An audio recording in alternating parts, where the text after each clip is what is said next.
Hello everyone and welcome. This is God of Fiction speaking. We have handpicked a wonderful story for today. What if Harry and Hermione met at age 7 and realized they shared an ancient soul bond of power? New videos drop regularly, so subscribe and hit the bell to stay updated. And don't forget to like if you enjoy the story. Shall we begin? Here goes. Chapter 1, Unexpected Connections. Harry Potter ran as fast as his 7-year-old legs could carry him, his ragged trainers slapping against the pavement. The summer sun beat down mercilessly, but that wasn't why sweat poured down his face. Behind him, the unmistakable sound of Dudley Dursley and his gang grew closer. "We're gonna get you, Potter." Dudley's voice rang out, followed by the laughter of his friends. Harry darted around a corner and spotted a gap in the hedge that lined Magnolia Crescent Park. Without hesitation, he squeezed through, ignoring the scratches from the branches. On the other side was a small wooded area few children in Little Whinging bothered to explore. Harry had discovered it months ago during another escape from Dudley's Harry hunting. Crouching behind a large oak tree, Harry held his breath. The sounds of pursuit grew louder, then faded as Dudley and his gang continued down the street, missing the hidden entrance. Harry exhaled slowly, adjusting his taped-together glasses that had gone askew during his flight. "Are you hiding too?" The soft voice made Harry jump. Just a few feet away stood a girl about his age with bushy brown hair and large front teeth. She sat cross-legged on a fallen log, an open book in her lap. I wasn't hiding," Harry said automatically, standing straighter despite his trembling legs. The girl tilted her head. "You came through the hedge very fast and then crouched behind that tree. That's textbook hiding behavior." Harry found himself smiling despite his lingering fear. "Okay, maybe I was hiding a bit. From those boys who were shouting. I heard them." She closed her book and studied him with intelligent brown eyes. "I'm Hermione Granger. My parents are at a dental conference in Surrey this week. I'm Harry Potter." He hesitated, then moved closer, oddly unafraid of this strange, precise girl. "What are you reading?" Hermione held up her book. "The Secret Garden. It's about an orphan who discovers a hidden garden and," she stopped abruptly. "Sorry. I talk too much about books. That's why I'm hiding too, actually. Some girls at the hotel were making fun of me." Harry felt an unexpected surge of protectiveness. "I like gardens," he offered. "I have to tend my ants, though the weeds always come back no matter how carefully I pull them." Hermione scooted over on the log, making space. "You can sit if you want." Harry approached cautiously, half expecting her to laugh and run away, a cruel joke like Dudley might play. But her smile seemed genuine. He sat beside her, leaving a careful gap between them. "Do you live around here?" she asked. Harry nodded. "On Privet Drive. With my aunt and uncle and cousin. My parents died when I was a baby." "Oh." Hermione's eyes widened. "I'm sorry. That was insensitive of me to mention the secret garden then." "It's okay. I don't really remember them." Harry shrugged, surprised at how easy it was to talk to this girl he'd just met. "Still, I should have been more thoughtful." Hermione extended her hand formally. Proper introduction, Hermione Jean Granger, age 7 3/4. Harry grinned at her seriousness and reached out to shake her hand. Harry James Potter, age 7 and, the moment their palms touched, something extraordinary happened. A warm sensation like liquid sunlight flowed from their joined hands up Harry's arm. The air between them shimmered with a faint golden glow. Harry gasped, but didn't pull away. It wasn't painful, quite the opposite. It felt like coming in from the cold to a warm fireplace, like finding something long lost. Hermione's eyes widened. "Did you feel that?" she whispered, still holding his hand. Harry nodded, speechless. In that moment, it seemed as if he could feel what Hermione was feeling, surprise, wonder, and a strange sense of recognition. "That's not normal, is it?" Hermione asked, finally releasing his hand. The glow faded, but the warm sensation lingered. "I don't think so." Harry flexed his fingers, which tingled pleasantly. "Weird things happen around me sometimes, though." "Like what kind of weird things?" Hermione leaned forward, curiosity blazing in her eyes. Harry hesitated. He'd been punished so many times for mentioning the strange occurrences that seemed to follow him. But something about Hermione made him trust her instantly. "Once, my aunt cut all my hair off because she hated how messy it was, but it all grew back overnight. Another time, I somehow ended up on the school roof when Dudley and his friends were chasing me." He looked at her cautiously. "You probably think I'm making it up." Instead of the disbelief Harry expected, Hermione's face lit up. "No, I believe you. Strange things happen around me too. Last year, when a girl at school was teasing me about my teeth, all the pages in her textbooks went blank. No one could explain it." She lowered her voice. "Do you think we might be different somehow?" Before Harry could answer, voices approached from the other side of the hedge. "I swear I saw the freak come this way." Dudley's voice was unmistakable. Harry tensed, preparing to run again. But Hermione grabbed his hand, and instantly that warm current flowed between them. This time, Harry felt a sudden certainty that they wouldn't be found. "They won't see us if we stay still," he whispered, not understanding how he knew this. Hermione nodded as if she'd had the same thought. They watched as Dudley's fat face appeared through a gap in the hedge, scanning the small clearing. His gaze passed right over them as if they were invisible, though they sat in plain sight. After a moment, he withdrew, shouting to his friends that they should check the playground instead. Once the voices faded, Harry and Hermione stared at each other in astonishment. "Did we just—" Harry began. "Become invisible?" "I think we did." Hermione was already analyzing it, her brow furrowed. "Or perhaps not invisible exactly, but somehow we made them not notice us. When we touched, I knew they wouldn't see us," Harry said. Like the thought came from nowhere, but felt so certain. "I had the exact same thought," Hermione exclaimed. "This is fascinating. I need to research this." She checked her watch. "Oh. I have to go. My parents will be wondering where I am." Harry felt a strange panic at the thought of her leaving. "Will you be here tomorrow?" "We're staying at the Westfield Hotel for the whole week. I could come back in the morning." Hermione stood, clutching her book to her chest. "This is the most interesting thing that's ever happened to me." "Me too," Harry admitted, rising as well. On impulse, Hermione reached out and squeezed his hand once more. This time, the golden glow was fainter, but a clear sense of reassurance passed between them. "I'll see you tomorrow, Harry Potter." "See you tomorrow, Hermione Granger." Harry watched her exit through another gap in the hedge. Only when she was completely gone did he realize he'd forgotten to ask what time they should meet. Strangely, though, he felt certain she'd arrive at 10 o'clock. That night, lying on his thin mattress in the cupboard under the stairs, Harry couldn't stop thinking about Hermione and the strange connection they'd experienced. The Dursleys had been particularly unpleasant at dinner after Harry had accidentally broken a plate while washing up. Uncle Vernon had shoved him into his cupboard without supper, but for once, Harry wasn't bothered by the punishment. The memory of that golden light kept him warm. As he drifted toward sleep, the darkness behind his eyelids transformed. Instead of the usual spiders and cobwebs of his cupboard, Harry found himself standing in what appeared to be a cozy bedroom with pale blue walls. Books lined a shelf above a neatly made bed, and a desk sat by the window with more books stacked on it. "Harry?" He turned to see Hermione sitting cross-legged on the bed, wearing pajamas with small stars on them. Her eyes were wide with surprise. "How are you in my bedroom?" she asked.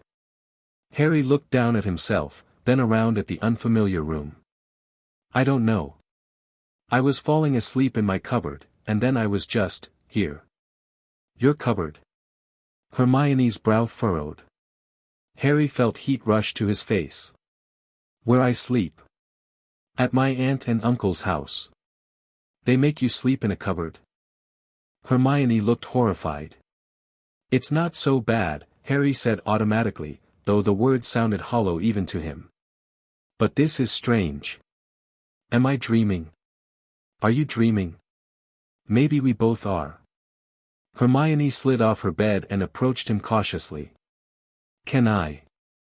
She extended her hand. When their fingers touched, the now familiar golden glow appeared, though softer than before. But this time, something new happened. Images flashed through Harry's mind, Hermione as a toddler reaching for books on high shelves, Hermione crying as older girls teased her at school, Hermione's parents smiling proudly as she received a certificate.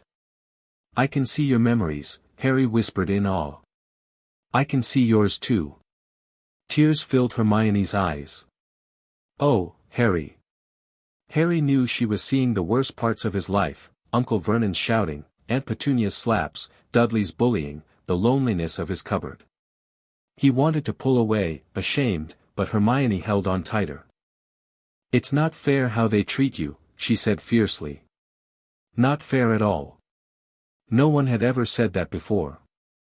Harry felt something tight in his chest loosen slightly. Is this really happening, or is it just a dream? I don't know, Hermione admitted. But I'm going to remember every detail when I wake up. If we both remember, then we'll know it was real.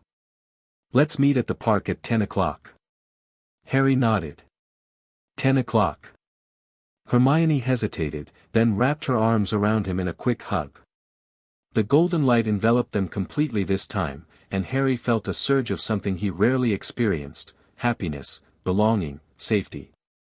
See you tomorrow, Harry, she whispered. The room began to fade around them, and Harry found himself back in his cupboard, eyes open in the darkness. But the feeling of Hermione's hug lingered, as real as anything he'd ever felt.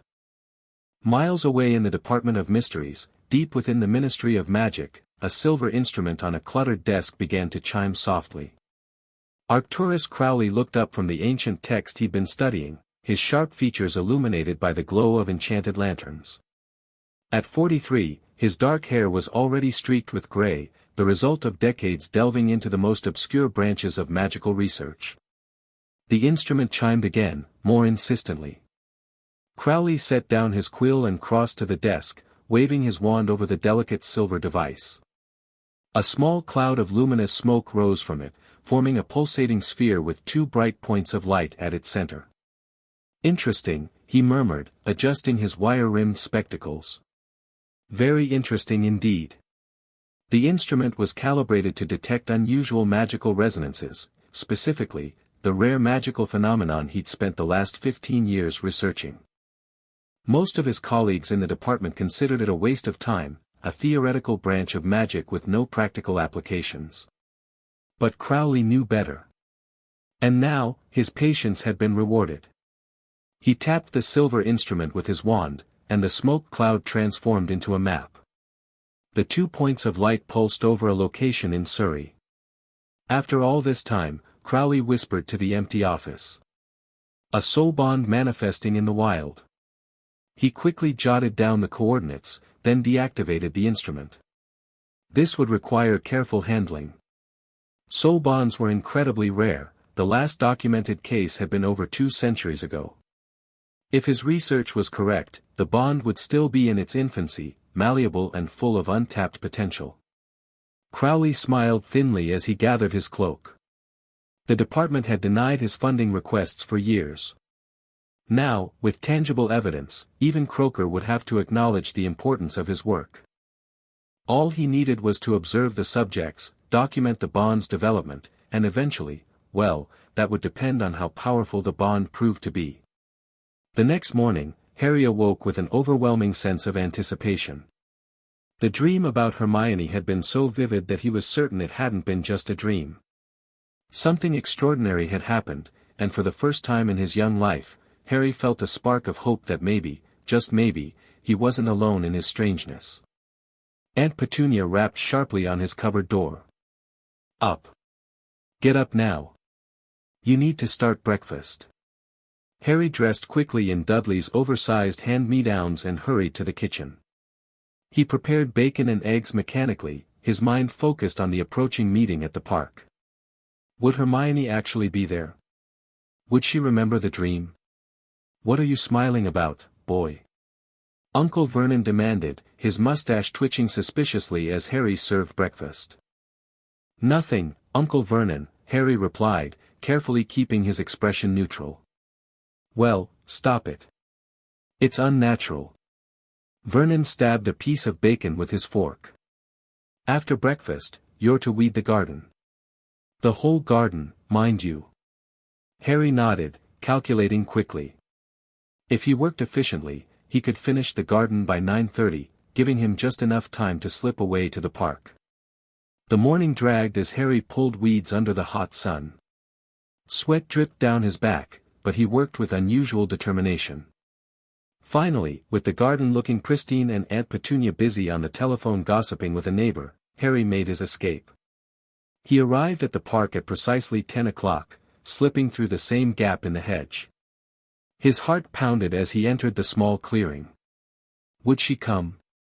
Had it all been just his imagination? Harry. There she was, sitting on the same fallen log, her bushy hair pulled back with a headband.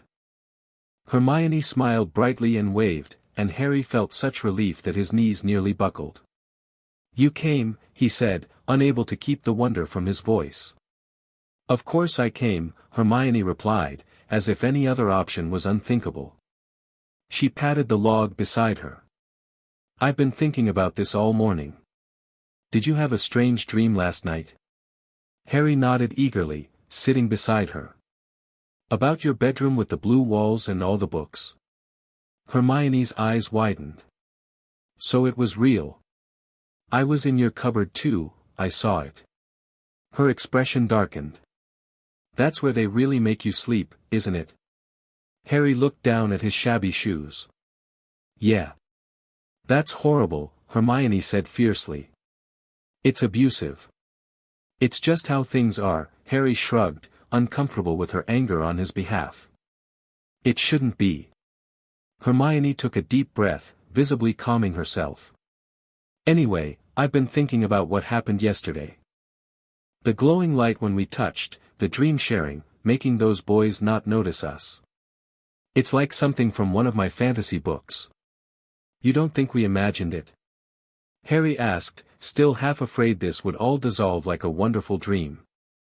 In answer, Hermione held out her hand. Harry hesitated only a moment before taking it. Immediately, the now familiar golden glow emerged, wrapping around their joined hands like luminous ribbons. Definitely not imagining it, Hermione said with satisfaction. With the physical contact came that strange sense of connection again. Harry could almost feel Hermione's excitement and curiosity as if they were his own emotions. I can sort of feel what you're feeling, Harry said hesitantly. Hermione nodded. I can too. You're nervous but also happy. And you're excited, like when you discover something new in a book. They stared at each other in wonder. Then Hermione, ever practical, reached into a small backpack she'd brought and pulled out a notebook. I think we should document everything that happens, she explained, releasing Harry's hand to open the notebook. That's what scientists do when they discover something new. You think we're some kind of science experiment? Harry asked, amused by her methodical approach. Not an experiment, a discovery, Hermione corrected. Whatever this connection is between us, it's real and measurable. We should track what happens when we touch, what we can do, how it feels. Harry thought about it. Like when we knew Dudley wouldn't see us. Exactly. Hermione scribbled this down. And the dream sharing. And the emotional connection. She looked up at Harry. What if we try something specific? Like, try to send me a thought. How do I do that? I don't know, just concentrate. Think something very specific while we're touching, and I'll see if I receive it. Harry nodded, though he felt slightly foolish. Hermione held out her hand again, and he took it, watching the golden light reappear. He closed his eyes, trying to focus on a single thought. "My favorite color is blue." Hermione gasped. "Blue? You like the color blue?" Harry's eyes flew open. "You heard that? In your mind?" "It wasn't like hearing exactly, more like knowing. It just appeared in my thoughts, but it felt different from my own thoughts." Hermione was writing frantically with her free hand. "This is incredible. Let me try sending something to you." She closed her eyes, her small face scrunched in concentration. After a moment, Harry received a clear impression. "You're afraid of heights," he said confidently. Hermione beamed at him. "This confirms it. We have some sort of telepathic connection." They spent the next hour experimenting, seeing how far they could push this strange new ability. They discovered that physical contact made the connection stronger, but even sitting close without touching, they could sense each other's strong emotions. They tried moving small pebbles with their minds, no success, but found they could create tiny sparks of light between their palms if they concentrated together. "I wonder why this is happening to us," Harry said as they took a break, lying on their backs on the soft grass, watching clouds drift overhead. "Why us? Why now?" "I've been wondering that too," Hermione admitted. "It can't be a coincidence that we met. There must be something special about us, or about how we connect to each other." Harry turned his head to look at her profile. "Have you ever felt different? Even before yesterday?" Hermione nodded slowly. "Always. Like I didn't quite fit anywhere. The other children at school think I'm odd because I read so much and know answers to questions they don't even understand." She hesitated. "What about you?" "Same," Harry said softly. "My relatives call me a freak. Strange things happen around me that I can't explain. But yesterday, when we met..." He struggled to find the words. "It felt like coming home," Hermione finished for him, turning to meet his gaze. "Like finding a missing piece." "Exactly." Harry smiled, feeling understood for perhaps the first time in his life. The peace of the moment was shattered by the sound of voices approaching, children's voices, laughing and shouting as they entered the park. "We should go," Harry said, sitting up quickly. "Dudley might be with them." Hermione nodded, gathering her notebook. But as they stood to leave, 3 boys pushed through the hedge into their clearing. Harry recognized them immediately as part of Dudley's gang: Malcolm, Dennis, and Gordon. "Well, look who we found," Malcolm sneered, his piggy eyes lighting up with malice. "Potter's got a girlfriend." "She's not my girlfriend," Harry said automatically, moving slightly in front of Hermione. "Hiding out here with the bush head?" Dennis laughed, pointing at Hermione's hair. "Two freaks together." Harry felt a surge of anger, but beside him, Hermione stiffened, radiating indignation. Even without touching, Harry could sense her emotions churning. "Leave us alone," Harry said, his voice steadier than he felt. Gordon, the largest of the 3, stepped forward threateningly. "Make us, Potter." Harry knew from experience what came next: the pushing, the taunts, possibly worse with Hermione present. But something felt different today. The anger inside him wasn't just fear and helplessness. There was power there too, simmering just beneath the surface. "I said, leave us alone." Harry repeated, and this time, he felt Hermione's hand slip into his. The golden glow appeared instantly, but now it seemed to flow around both of them, creating a subtle luminous outline. The 3 bullies faltered, their expressions shifting from malice to confusion. "What's that?" Malcolm asked, his voice suddenly uncertain. Harry didn't understand what was happening, but he could feel the power growing between him and Hermione, responding to their shared anger and determination. "Go away," Hermione said clearly, her voice blending strangely with Harry's as they spoke together. "Now." A pulse of invisible force emanated from their joined hands, knocking the three boys backward as if they'd been pushed. It wasn't strong enough to hurt them, but the shock on their faces was complete. They scrambled to their feet, eyes wide with fear. You freaks!" Gordon stammered, but there was no conviction in it, only fear. The three of them turned and ran, pushing each other in their haste to get through the hedge. When they were gone, Harry and Hermione stared at each other in shock. "Did we just—" Harry began. "Push them without touching them?" Hermione nodded, eyes wide. "I think we did." She looked down at their still joined hands, the golden glow fading slowly. "We need to be careful, Harry. If we can do this, what else might we be capable of?" Harry nodded, equally sobered by the demonstration of power. Yet beneath his concern was an undeniable thrill. For the first time in his life, he hadn't been helpless against bullies. For the first time, he'd been able to protect himself, and Hermione. "We should probably go," he said, glancing at the gap in the hedge where the boys had disappeared. "They might tell Dudley, or worse, an adult." Hermione nodded, releasing his hand reluctantly. "Same time tomorrow?" "I'll try. If I can't get away, I'll try to reach you in a dream again. I'll be waiting." Hermione smiled, then impulsively hugged him. The golden glow flared briefly around them, and Harry felt a rush of what could only be described as belonging. As they separated and headed in different directions, neither noticed the tall figure standing behind a distant tree, watching with calculating interest.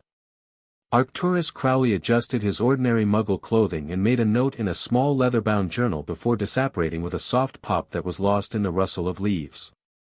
That night, Harry lay awake in his cupboard, replaying the day's events in his mind. After he'd returned from the park, Dudley had been strangely subdued, avoiding Harry's eyes at dinner. Word of what had happened must have reached him, but surprisingly, he hadn't told Uncle Vernon or Aunt Petunia. Perhaps he was too embarrassed that his gang had been scared off by Harry and a girl. As exhaustion finally overtook him, Harry felt a familiar sensation, a pulling, as if his consciousness was being gently tugged from his body. He closed his eyes, surrendering to it. When he opened them again, he was standing in Hermione's blue bedroom. She was sitting at her desk, writing in what appeared to be the same notebook from earlier. "You're here," she exclaimed, setting down her pen. "I wasn't sure if it would work again." Harry smiled, looking around the room more carefully this time. Besides the books, he noticed framed certificates on the walls and a collection of small glass animals on a shelf. "I like your room," he said. "It feels peaceful." Hermione beamed at the compliment. "I was just writing about what happened today with those boys. Do you think we could really hurt someone if we wanted to?" Harry considered this. "I don't think so. It felt more like pushing them away. Like our combined desire for them to leave just made it happen." "That's what I thought too." Hermione looked relieved. "I wouldn't want to hurt anyone, even bullies."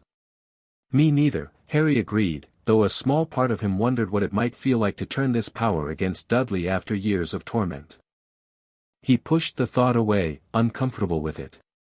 "I've been thinking," Hermione said, moving to sit on her bed. Harry sat beside her, noting that in this dream space, the golden glow appeared even without them touching. What if what we're experiencing isn't new? What if it's something that's happened before, to other people? "You mean, we're not the only ones with this connection?" "Exactly. If we could research it, maybe find out what it's called, we might better understand what we can do." Hermione's eyes gleamed with the prospect of research. "The problem is, I don't know where to look. It's not like the library would have books on magical connections between children."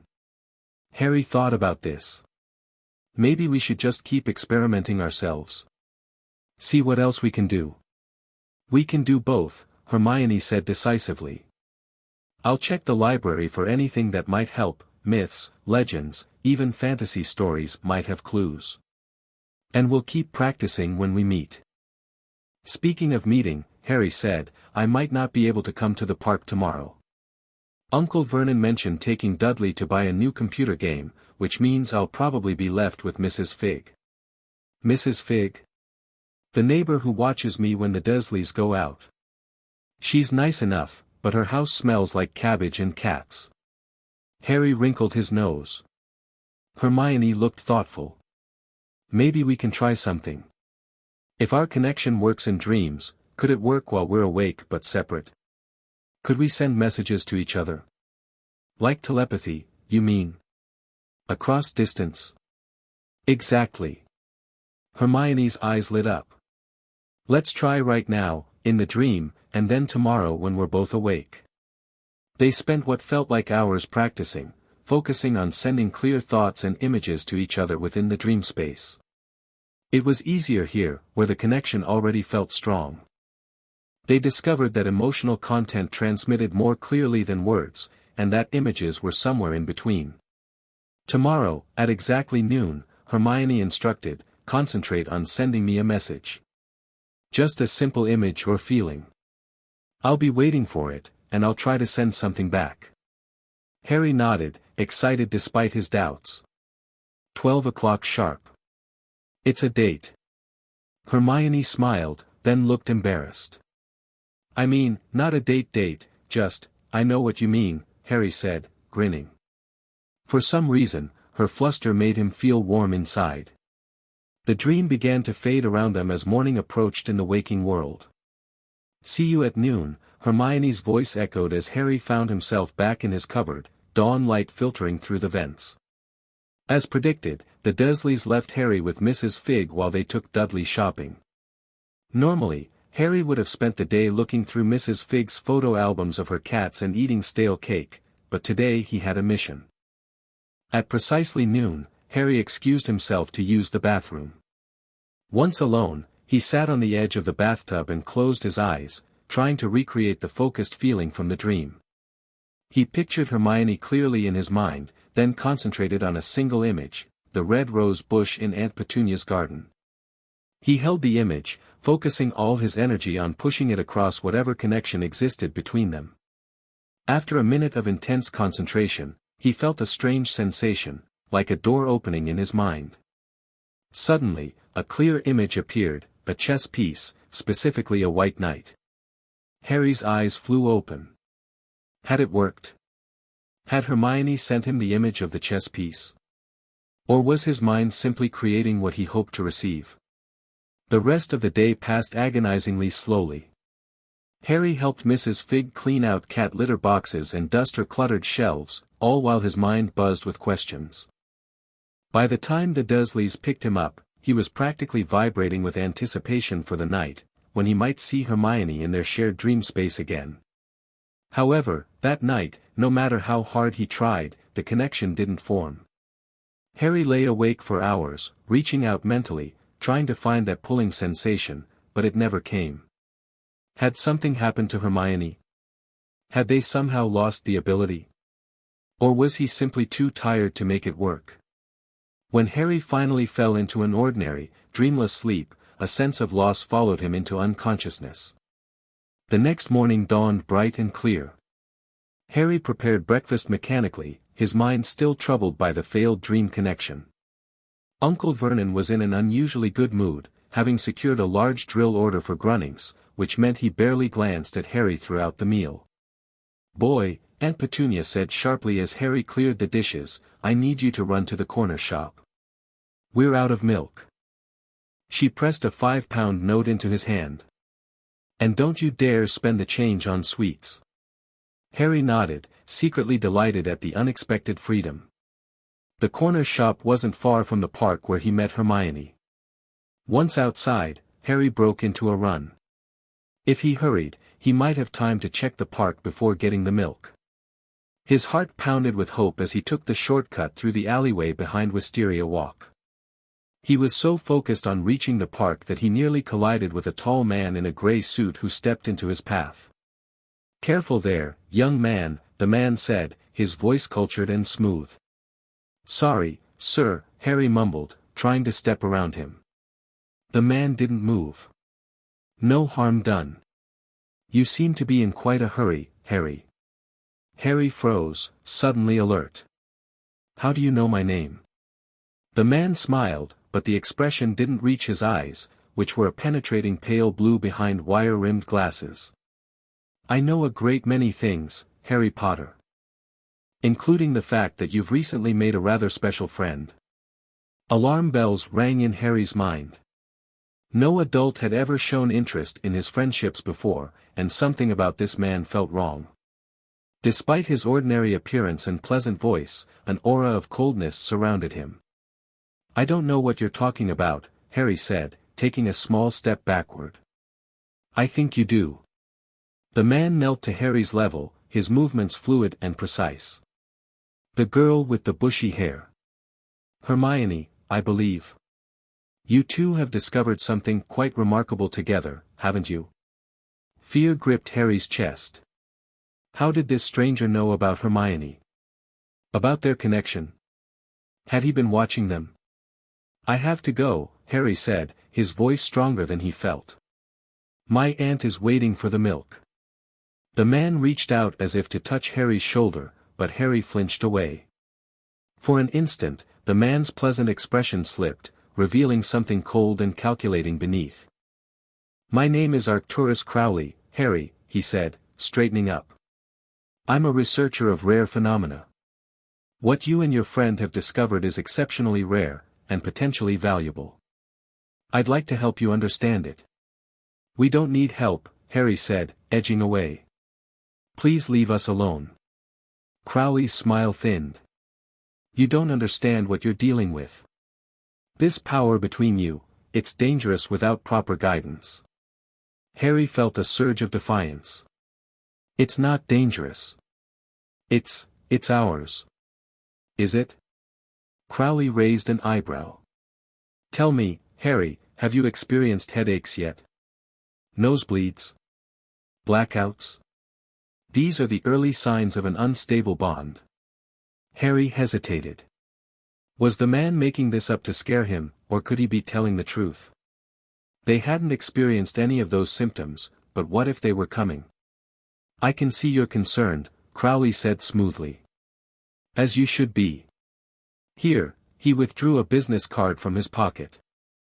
When you're ready to talk properly, call this number. Harry reluctantly took the card, which bore only a name and phone number in simple black text. And Harry? Crowley's voice hardened slightly. I wouldn't mention our conversation to your relatives. They wouldn't understand, would they? They might even prevent you from seeing your special friend.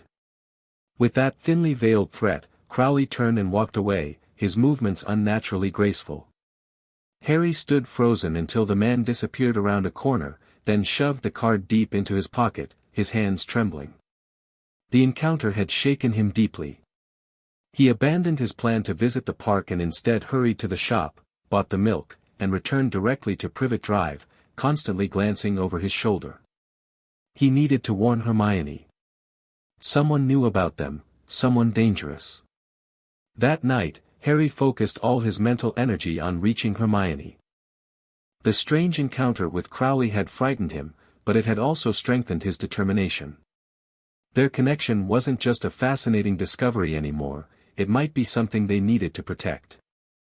After an hour of intense concentration, Harry felt the familiar pulling sensation. The darkness behind his eyelids brightened, and suddenly he was standing in Hermione's blue bedroom again. Hermione looked up from her desk, where she'd been writing in a journal. Harry. I was worried when you didn't come last night. I tried, Harry said, relief washing over him at the sight of her. I couldn't make the connection work. Me neither. I wonder if it requires a certain amount of energy. Or maybe we can't do it every night. Hermione set down her pen and came to sit beside him on the bed. Did you receive my chess piece yesterday? Harry's eyes widened. The White Knight? Yes. So it really worked, you got my rose bush. I did. Hermione beamed. This confirms it, we can communicate telepathically even when we're awake and separated. Hermione, something happened today, Harry said urgently, the excitement of their successful experiment giving way to his fears. A man stopped me on the street. He knew my name, and yours. He knew about our connection. Hermione's smile disappeared, replaced by alarm. What? Who was he? He said his name is Arcturus Crowley. He called himself a researcher of rare phenomena. He said our connection is dangerous without proper guidance, that we might get headaches or nosebleeds or blackouts. That's disturbing. Hermione bit her lip. Do you think he was telling the truth? I don't know. He felt wrong. Cold. Harry shuddered, remembering the man's penetrating gaze. He gave me his card and told me not to tell my relatives. That's definitely suspicious, Hermione said, frowning. A genuine researcher wouldn't approach a child alone and tell them to keep secrets from their guardians. That's predatory behavior. Harry was impressed by her immediate analysis, though not surprised. Hermione had already proven herself exceptionally perceptive and logical. So what do we do? He asked. He knows about us, Hermione.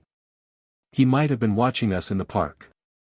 Hermione was quiet for a moment, thinking. We need to be more careful about where we meet. No more using the same spot in the park. And I think we should practice controlling our abilities more, especially that invisibility trick. If we can hide from him, we'll be safer. What if he's right, though? Harry voiced his deepest fear. What if this connection is dangerous?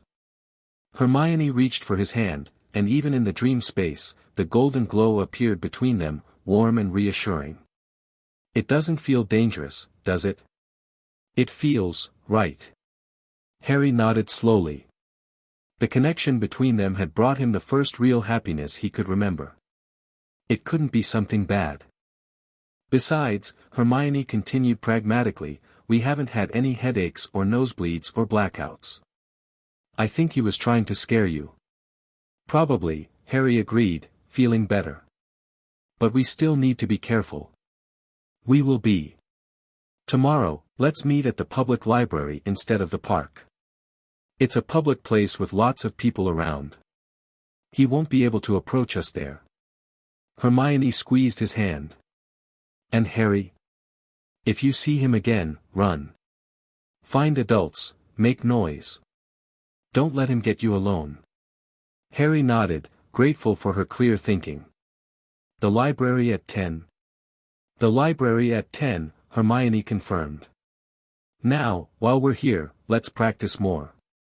I've been thinking about how to strengthen our abilities. For the rest of the dream, they focused on refining their control, sending clearer messages, sharing memories intentionally rather than randomly, and even attempting to manipulate objects within the dream space. By the time the dream began to fade with approaching morning, Harry felt more confident. Whatever this strange connection was, whatever dangers might exist, he and Hermione would face them together. As he drifted back to consciousness in his cupboard, one thought remained clear: for the first time in his life, Harry Potter was not alone. The following morning, Harry awoke with renewed determination. After completing his chores with unusual efficiency, he approached Aunt Petunia as she pruned her roses. Aunt Petunia, he began cautiously, I've finished my chores. May I go to the library?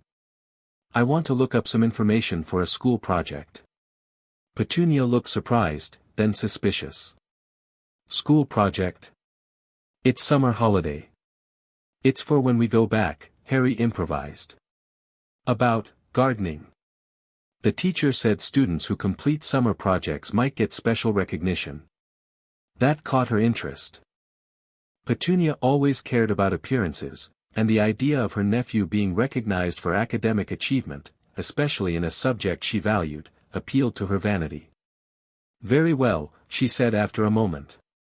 But be back by lunchtime. And don't cause any trouble. Yes, Aunt Petunia. Thank you. Harry hurried away before she could change her mind. The little whinging public library was a modest brick building in the town center, a 15-minute walk from Privet Drive. Harry arrived at 9:45, slightly out of breath from hurrying. He hesitated at the entrance, scanning the street for any sign of the unsettling Mr. Crowley, but saw nothing suspicious.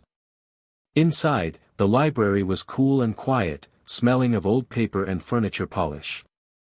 A librarian at the front desk glanced up as he entered, then returned to her computer. Harry moved deeper into the building, past shelves of books, searching for Hermione. He found her in a back corner, already surrounded by a stack of books. She looked up as he approached, her face lighting up with a smile that made something warm bloom in Harry's chest. "You made it," she whispered, mindful of library rules. "Said I needed research for a school project," Harry replied, sliding into the chair beside her. He glanced at the books she'd collected. "What are these?" "Everything I could find that might relate to our situation," Hermione explained, pushing a book toward him. "Legends, myths, parapsychology, theoretical physics. I'm casting a wide net." Harry raised an eyebrow at the advanced titles.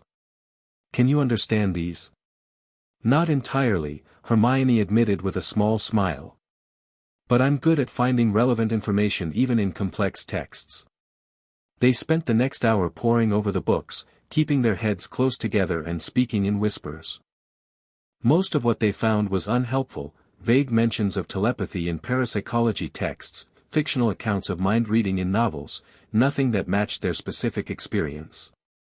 "This is interesting," Hermione said eventually, pointing to a paragraph in a book titled Ancient Beliefs, a comprehensive study. It mentions something called twin souls or soul twins, the belief that sometimes two souls are created from the same spiritual energy and are drawn to find each other in life. "Does it say anything about golden light or telepathy?" Harry asked, leaning closer. "Not specifically, but it says the connection between twin souls is believed to transcend normal human limitations. Some cultures thought twin souls could share thoughts, feelings, even physical sensations." Hermione frowned thoughtfully. "It's not exactly what we're experiencing, but it's the closest we've found." Harry considered this. "So we might be soul twins? Maybe. Or something like it." Hermione closed the book. "I wish we had access to more specialized resources. Maybe we should try the bookshop in London next time your parents go there," Harry suggested. "Good idea." Hermione suddenly tensed, her eyes fixed on a point beyond Harry's shoulder. "Harry, don't turn around suddenly, but I think that man you described just entered the library." Harry felt a chill run down his spine. Tall, thin, wire glasses. Cold eyes. Hermione nodded slightly. "He's talking to the librarian, but he keeps glancing this way." Harry's mind raced. "We need to leave. Is there another exit?" "Emergency door by the restrooms," Hermione whispered, carefully gathering her notebook. "But we'd set off an alarm if we used it." "Not if we're not seen or heard," Harry said meaningfully. He reached for her hand under the table. The moment their fingers touched, the familiar golden glow appeared, though they both concentrated on keeping it subdued. Harry focused intently on the feeling from the park, the certainty that they wouldn't be noticed. "Ready?" he murmured. Hermione nodded, and together they stood, moving slowly and deliberately toward the restroom area. Harry could feel their combined concentration creating something like a bubble around them, not true invisibility, but a subtle suggestion to look elsewhere, to not notice their presence. They passed within 15 feet of Crowley, who was still engaged in conversation with the librarian. For a heart-stopping moment, his eyes seemed to track their movement, but then his gaze slid past them as if they weren't there. Once in the corridor leading to the restrooms, they spotted the emergency exit. A sign warned that an alarm would sound if the door was opened. Harry and Hermione exchanged a glance, their hands still linked, their concentration still focused on not being noticed, not even by electronic systems. Harry pushed the bar on the door. It opened silently, no alarm sounding. They slipped outside into an alleyway behind the library. "It worked," Hermione whispered, her eyes wide with excitement despite the tension of the moment. "We affected the alarm somehow." "Let's not celebrate yet," Harry said, pulling her along the alley toward the main street. "We need to get somewhere public." They emerged onto the high street, busy with Saturday morning shoppers. Only then did they release hands, the golden glow fading. "He's following us," Hermione said, her voice unnaturally calm despite the fear Harry could sense from her. "I think our connection is somehow detectable to him." "Then we need to separate," Harry decided reluctantly. "He can't follow both of us." Hermione shook her head. "No, he seemed more interested in you.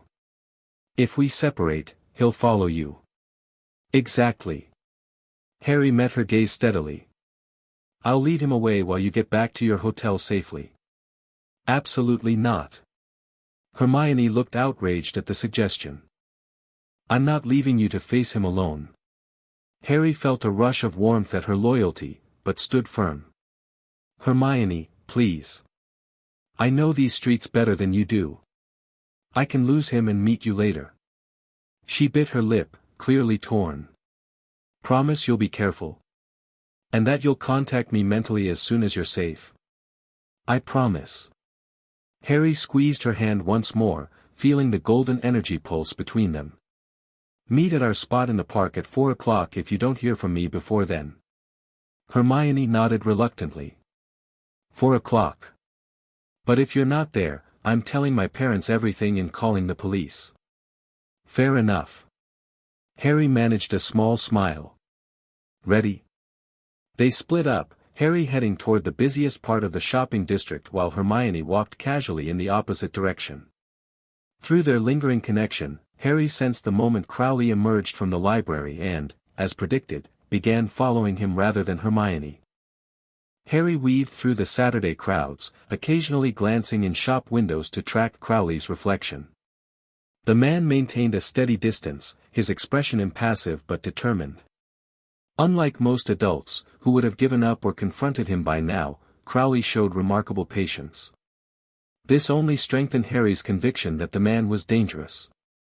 After leading his pursuer through several busy streets, Harry darted into a department store, racing through the clothing section and out a side entrance.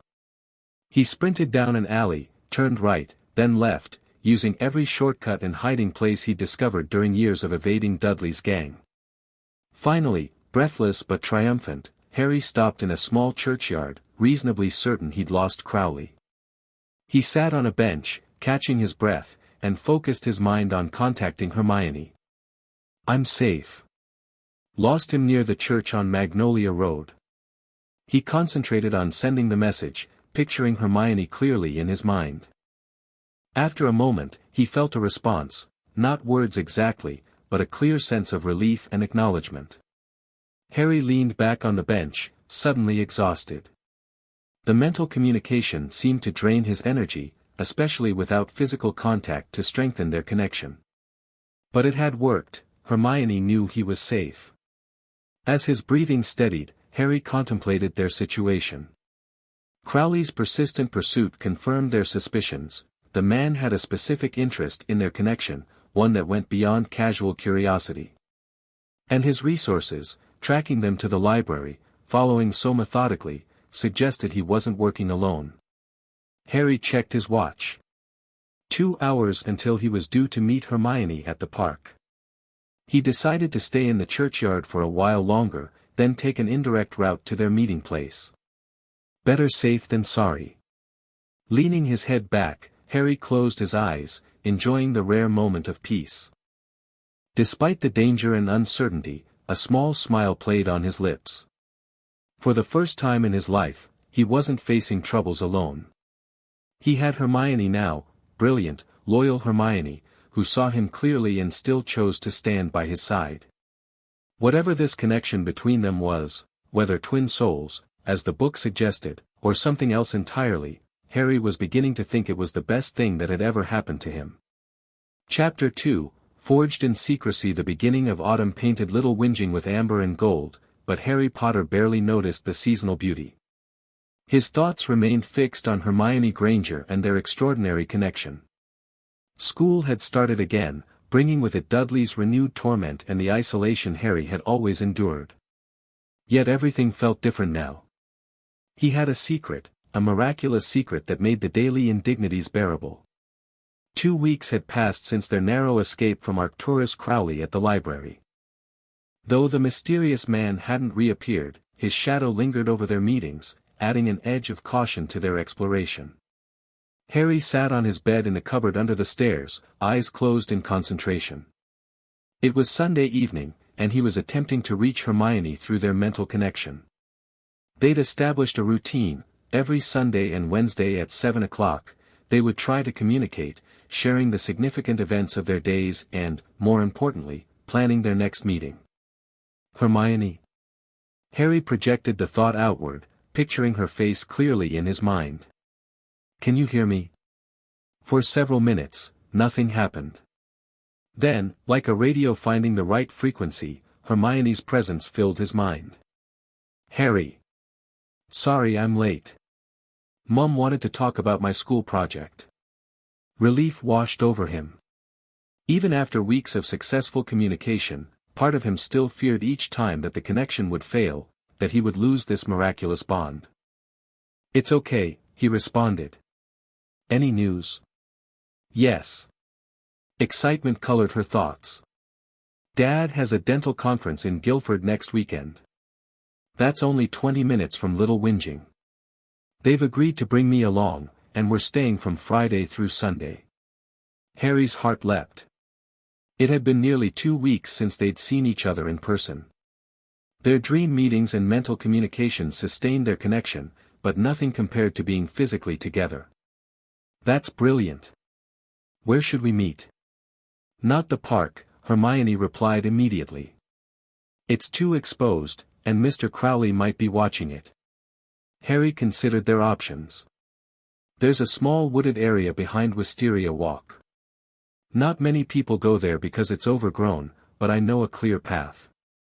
Perfect. Saturday at 10. Saturday at 10, Harry confirmed. Harry. Hermione's mental voice turned hesitant. I've been thinking about telling my parents. About us, about our connection. Harry tensed. Is that safe? They're my parents, Harry. They've noticed I'm different lately, more distracted, happier. They're worried and curious. And. Her thoughts paused briefly. I don't like keeping secrets from them. Harry couldn't relate to that sentiment. His entire life with the Dursleys was built around keeping secrets, about his mistreatment, his accidental magic, his very thoughts. The idea of willingly revealing something so personal and precious to adults felt foreign and frightening. What if they try to stop us from seeing each other? He asked, unable to keep the fear from his thoughts. They wouldn't, Hermione insisted, though Harry detected a flicker of uncertainty. But I understand your concerns. I won't tell them yet, not until we've discussed it more. Thank you. Relief softened his mental voice. I should go. Uncle Vernon's coming downstairs, and he gets angry if he hears me moving around after bedtime. Good night, Harry. See you Saturday. Good night, Hermione. As their connection faded, Harry lay back on his thin mattress, a small smile playing on his lips despite the cramped darkness of the cupboard. 5 days until Saturday. He could endure anything for 5 days. The Department of Mysteries was unnaturally quiet at midnight, which suited Arcturus Crowley perfectly. He preferred working when the usual crowd of unspeakables had gone home, leaving him alone with his research and experiments. The soft silver light of his instruments cast long shadows across the circular room as he adjusted dials and noted readings in a leather-bound journal. A soft knock interrupted his concentration. Without looking up, Crowley waved his wand, and the heavy door swung open to reveal Thaddeus Selwyn. You're working late, Selwyn observed, stepping into the room.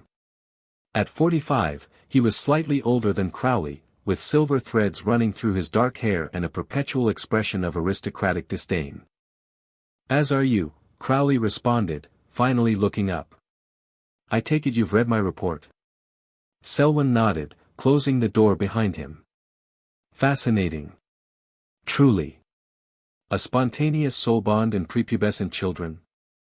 The last documented case was Morgana and Merlin themselves, if the oldest texts are to be believed. Crowley's eyes gleamed. And even then, the bond formed when they were adults, after years of magical training. Never has a bond appeared so early, and certainly not in untrained children.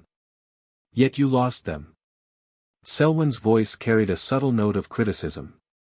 Crowley's jaw tightened. They're more powerful than I anticipated. The boy managed to evade me in Muggle London, and they both seem to have developed a rudimentary form of notice-me-not magic. Wandless and wordless, no less. Remarkable. Selwyn paced the room, examining the instruments. The department will want to bring them in for study, you realize. Children or not, this kind of magical anomaly falls squarely under our jurisdiction. And I'm certain the minister would agree, if he were informed. Crowley's voice remained carefully neutral. But perhaps we should conduct our own investigation first. Collect more data before subjecting the children to the department's enthusiastic procedures. Selwyn paused, giving Crowley a measuring look. You want to keep this discovery to yourself? Not entirely. Crowley smiled thinly. I'm sharing it with you, aren't I? But consider the opportunity, Thaddeus.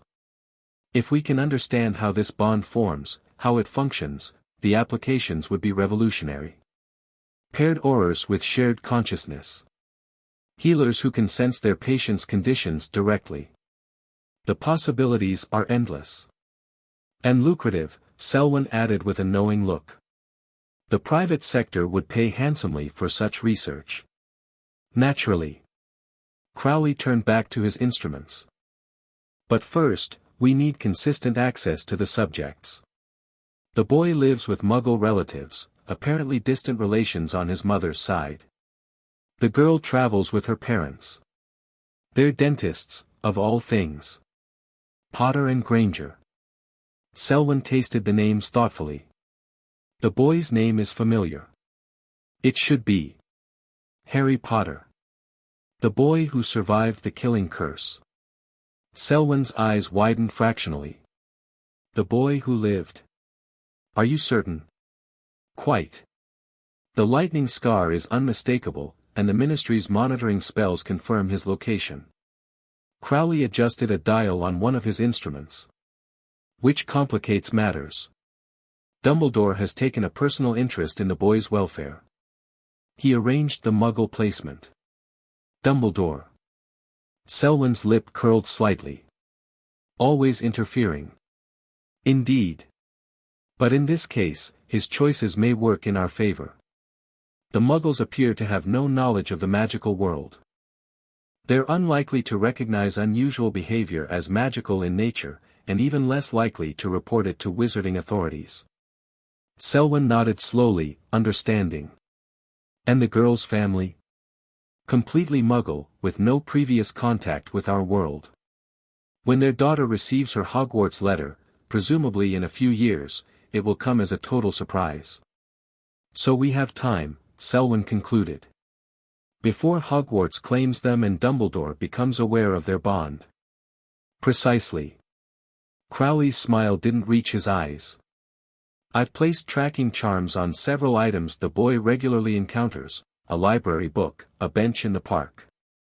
Nothing direct enough to trigger the ministry's monitoring spells, but sufficient to alert us when he's in certain locations. Clever. Selwyn moved toward the door. Keep me informed of any developments. I'll research soul bonds in the restricted archives, see if there's any precedent we've overlooked. As the door closed behind Selwyn, Crowley returned to his instruments, watching the faint magical signatures pulsing on his detection grid. The children thought they had escaped his observation. How charmingly naive. Saturday arrived with painful slowness. Harry woke before dawn, too excited to sleep. By 9 o'clock, he had completed all his chores, earning a suspicious look from Aunt Petunia. What are you up to, boy? She demanded as he finished washing the breakfast dishes in record time. Nothing, Aunt Petunia, Harry replied, keeping his eyes downcast to hide his excitement. I just thought I'd get everything done early. Humph. She narrowed her eyes. Well, since you're so energetic today, you can clean out the garden shed. It's a mess in there. Harry's heart sank. The garden shed was indeed a disaster, and organizing it would take hours he didn't have if he wanted to meet Hermione at 10. Yes, Aunt Petunia, he said automatically, mind racing for a solution. He worked frantically for 30 minutes, moving tools and boxes without any real organization, simply trying to make the shed look tidier at a glance. At 9:45, he slipped back into the house. Aunt Petunia, he called, finding her in the living room. I've made good progress on the shed, but we're out of shelf liner. The old stuff is all moldy. This was a calculated risk. Aunt Petunia hated mold above all things, and the thought of it festering in her meticulously maintained garden shed might just, disgusting. She wrinkled her nose. I suppose you'll need to get more. There's money in my purse. Go to the corner shop and be quick about it. Yes, Aunt Petunia. Harry fought to keep his expression neutral as he took the money. I'll hurry. The moment he was out the door, Harry broke into a run, cutting through backyards and alleyways toward Wisteria Walk. He arrived at the edge of the wooded area at exactly 10:01, breathing hard but triumphant. Harry! Hermione emerged from behind a large oak tree, her face lighting up at the sight of him. She wore a blue jumper that matched her headband, and her bushy hair was pulled back in a ponytail. Without hesitation, she ran to him, throwing her arms around him in a tight hug. The golden light flared instantly between them, brighter than ever after their time apart. With it came a rush of emotions, Hermione's joy, excitement, and relief flooding into Harry's mind as his own feelings flowed into hers. I missed you, she said as they separated, the golden glow fading but not disappearing entirely. Missed you too. Harry smiled, feeling lighter than he had in weeks. Even their dream meetings and mental conversations couldn't compare to the intensity of being physically together. How long can you stay? A few hours. My parents are at their conference until 4. Hermione pulled a small backpack from behind the tree.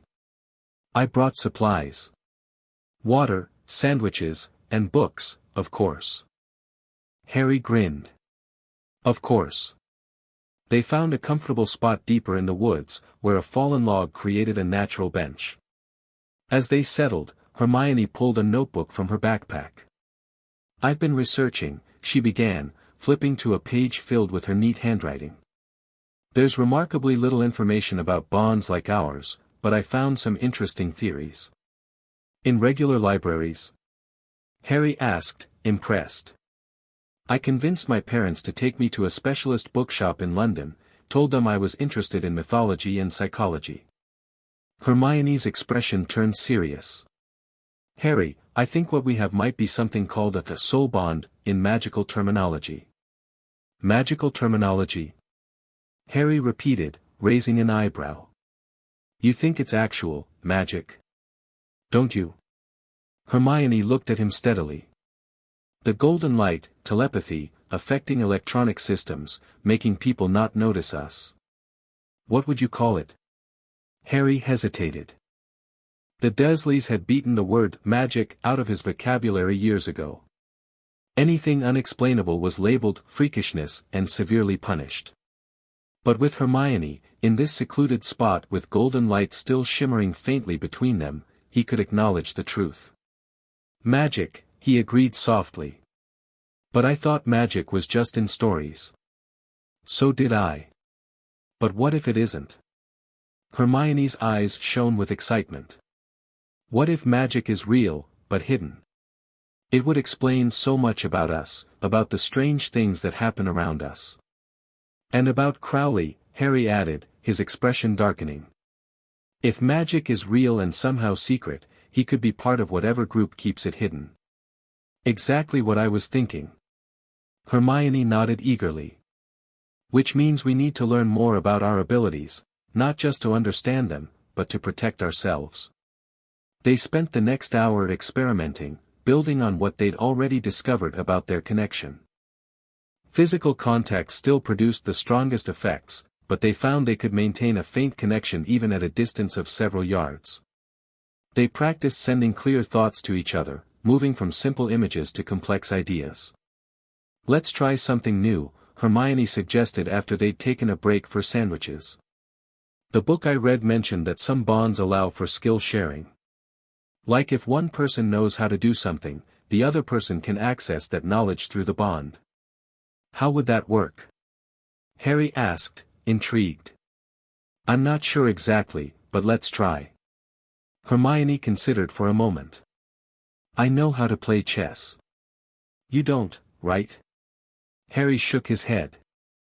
"Dudley has a set, but he never lets me touch it." "Okay, so that's perfect." Hermione took his hands in hers, the golden glow brightening instantly. "I'm going to focus on everything I know about chess, the rules, strategies, how the pieces move." "Try to." "I don't know, look for that information in my mind." Harry nodded, closing his eyes. Through their joined hands, he could sense Hermione's consciousness, a complex, organized landscape of thoughts and memories. As she focused on chess, certain areas seemed to illuminate, drawing his attention. Suddenly, knowledge flowed into him, the L-shaped movement of knights, the diagonal power of bishops, the importance of controlling the center squares. Strategies and rules appeared in his mind as if he'd always known them. "Knight to e4, Harry murmured, opening his eyes. "That's a common opening move, right?" Hermione gasped. "Yes. You got it." "It's amazing," Harry said, blinking rapidly as his mind adjusted to the new information. "I can see the whole board in my head, all the possible moves." "You're quite good at chess, aren't you?" "My dad taught me. We play every Sunday." Hermione beamed, then looked thoughtful. "Let's try the reverse." "What do you know that I don't?" Harry considered. His life with the Dursleys had taught him few positive skills. "I know how to garden," he offered finally. "Aunt Petunia makes me do all the weeding and planting." "Perfect." Hermione squeezed his hands encouragingly. Harry concentrated on his gardening knowledge, how to tell which plants were weeds, the proper depth for different seeds, how to prune roses without getting pricked too badly. He focused on the feeling of soil between his fingers, the satisfaction of seeing flowers bloom under his care despite Aunt Petunia taking all the credit. "You have to cut roses at a 45-degree angle," Hermione said suddenly. "And you plant tulip bulbs in the fall, not the spring." Her eyes widened. "I can feel it, Harry, not just the information, but the experience. The sun on your back as you worked, the way you find peace in it despite everything." Harry flushed, not used to having someone understand him so completely. "It's not much, but, it's beautiful," Hermione interrupted firmly. "You've created life and beauty even when surrounded by people who don't appreciate you. That's extraordinary, Harry." Before he could respond, a twig snapped nearby. They dropped hands instantly, the golden glow disappearing as they turned toward the sound. A girl about their age stood at the edge of the clearing, watching them with undisguised curiosity. She had sleek blonde hair pulled into a perfect ponytail and wore expensive-looking clothes. "What were you doing?" she asked, her voice carrying the entitled tone of someone used to getting answers. "Nothing," Harry said quickly. "Just talking." The girl raised an eyebrow, clearly skeptical. There was a weird light. "I saw it from the path." Hermione stepped forward, positioning herself slightly in front of Harry in a protective gesture that warmed his heart. "We were just playing a game," she said smoothly. "With a glow stick. They're popular where I'm from." The girl's eyes narrowed. "You're that girl from the Westfield Hotel, aren't you? The one whose parents are dentists." "Jessica Matthews." She extended a hand, her smile not reaching her eyes. "My mother is hosting the conference." Hermione reluctantly shook the offered hand, keeping her other hand behind her back where her fingers remained entwined with Harry's. "Hermione Granger," she confirmed. "And this is my friend Harry." Jessica's gaze shifted to Harry, taking in his oversized clothes and taped glasses with a dismissive glance. "You're not from the conference." "I live nearby," Harry said simply, disliking the girl's superior attitude. Jessica seemed to lose interest in him immediately, turning back to Hermione. The light looked unusual. Almost magical. She emphasized the last word strangely, watching for their reaction. Harry felt Hermione's hand tense in his. Through their connected fingers, he sensed her alarm and suspicion. "It was just a toy," Hermione repeated firmly. "Now, if you'll excuse us, we were in the middle of a private conversation." "Of course." Jessica stepped back, her smile turning syrupy sweet. "Enjoy your game. Perhaps I'll see you at the conference dinner tonight, Hermione." She turned and walked away, disappearing among the trees. When they were certain she was gone, Hermione let out a shaky breath. "I don't like her," she whispered. "Did you feel how she said magical?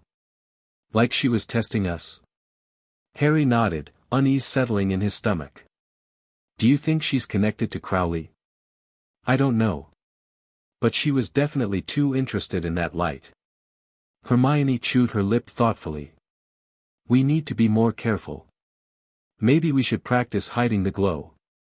They spent the remainder of their time attempting to control the visible aspects of their bond, with limited success.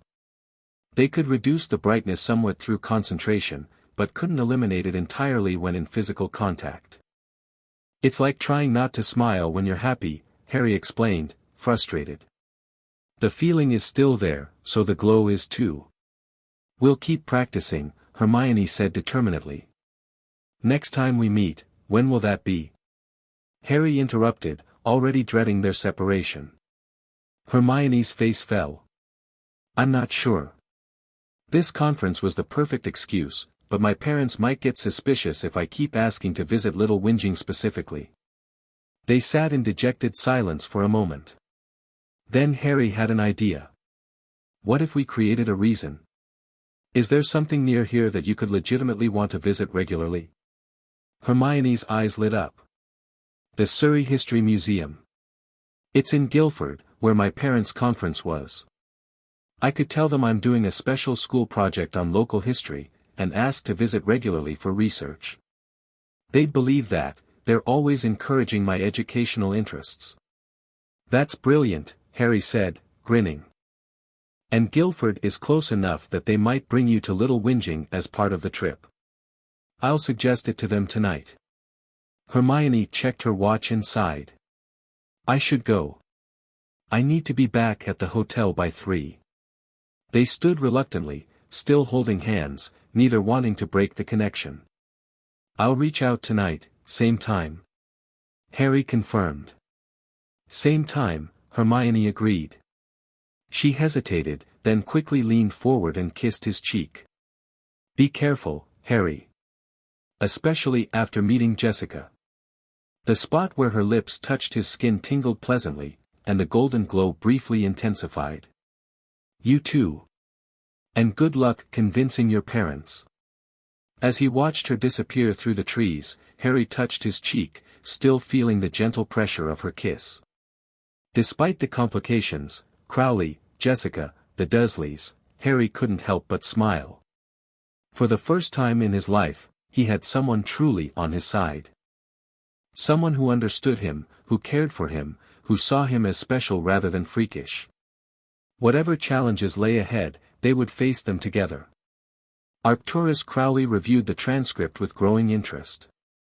The monitoring charms he'd placed near the wooded area had captured fragments of the children's conversation, not everything, but enough to confirm his suspicions about the nature of their bond. "Soul bond," he murmured, circling the word in the transcript. "The girl is remarkably astute for her age." He made several additional notes, then sealed the parchment in an envelope addressed to Thaddeus Selwyn. As he was preparing to leave his office, a soft chime alerted him to a visitor. "Enter," he called, sliding the envelope into his desk drawer. The door opened to reveal Jessica Matthews, looking far more composed than most 11-year-olds would after being summoned to the Department of Mysteries.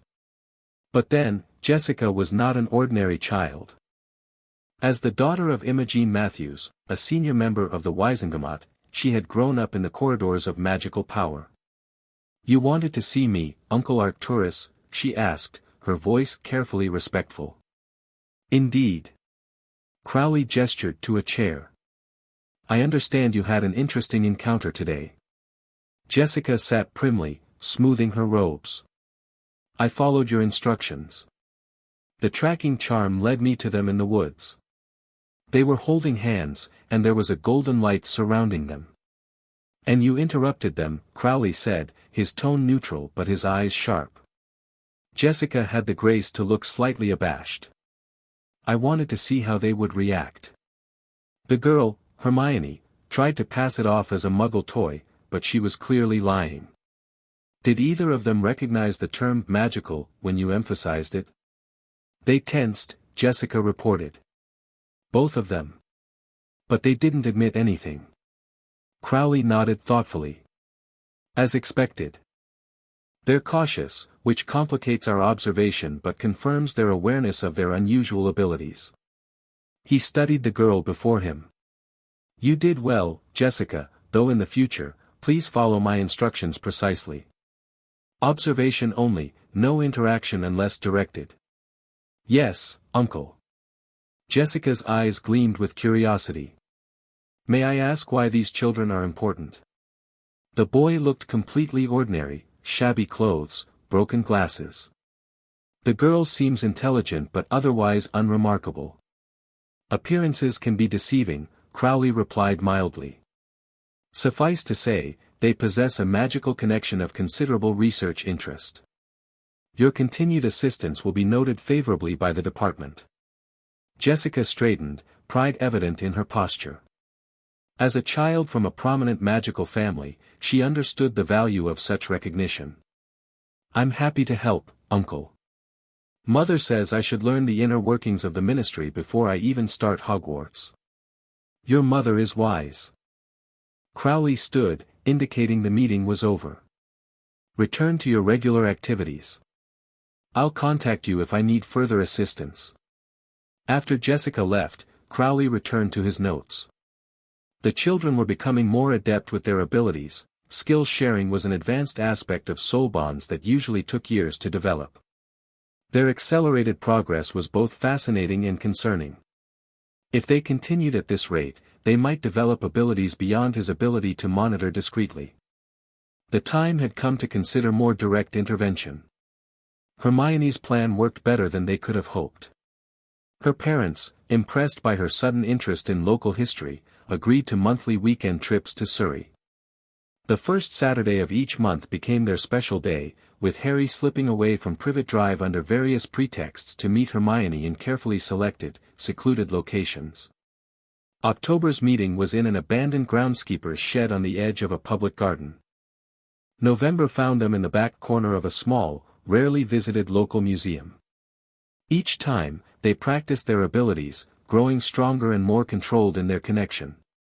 Between these precious face-to-face meetings, they refined their mental communication.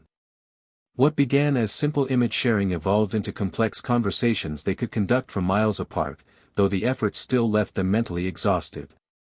Their dream sharing continued as well, creating a private space where they could interact without fear of discovery. In this dream world, they constructed a sanctuary, a room that combined elements of Hermione's bedroom with a cozy, light-filled space Harry had once glimpsed in a magazine, featuring comfortable chairs, endless bookshelves, and large windows overlooking an ever-changing landscape that reflected their moods. It was in this dream sanctuary, one cold night in early December, that Hermione shared her growing concerns. "My parents are asking questions," she said, curled up in an armchair with a book on her lap. "They've noticed I'm different, more distracted at home, but happier overall. And I keep making slips, referring to things you've told me that I shouldn't know." Harry looked up from the chess game he was setting up.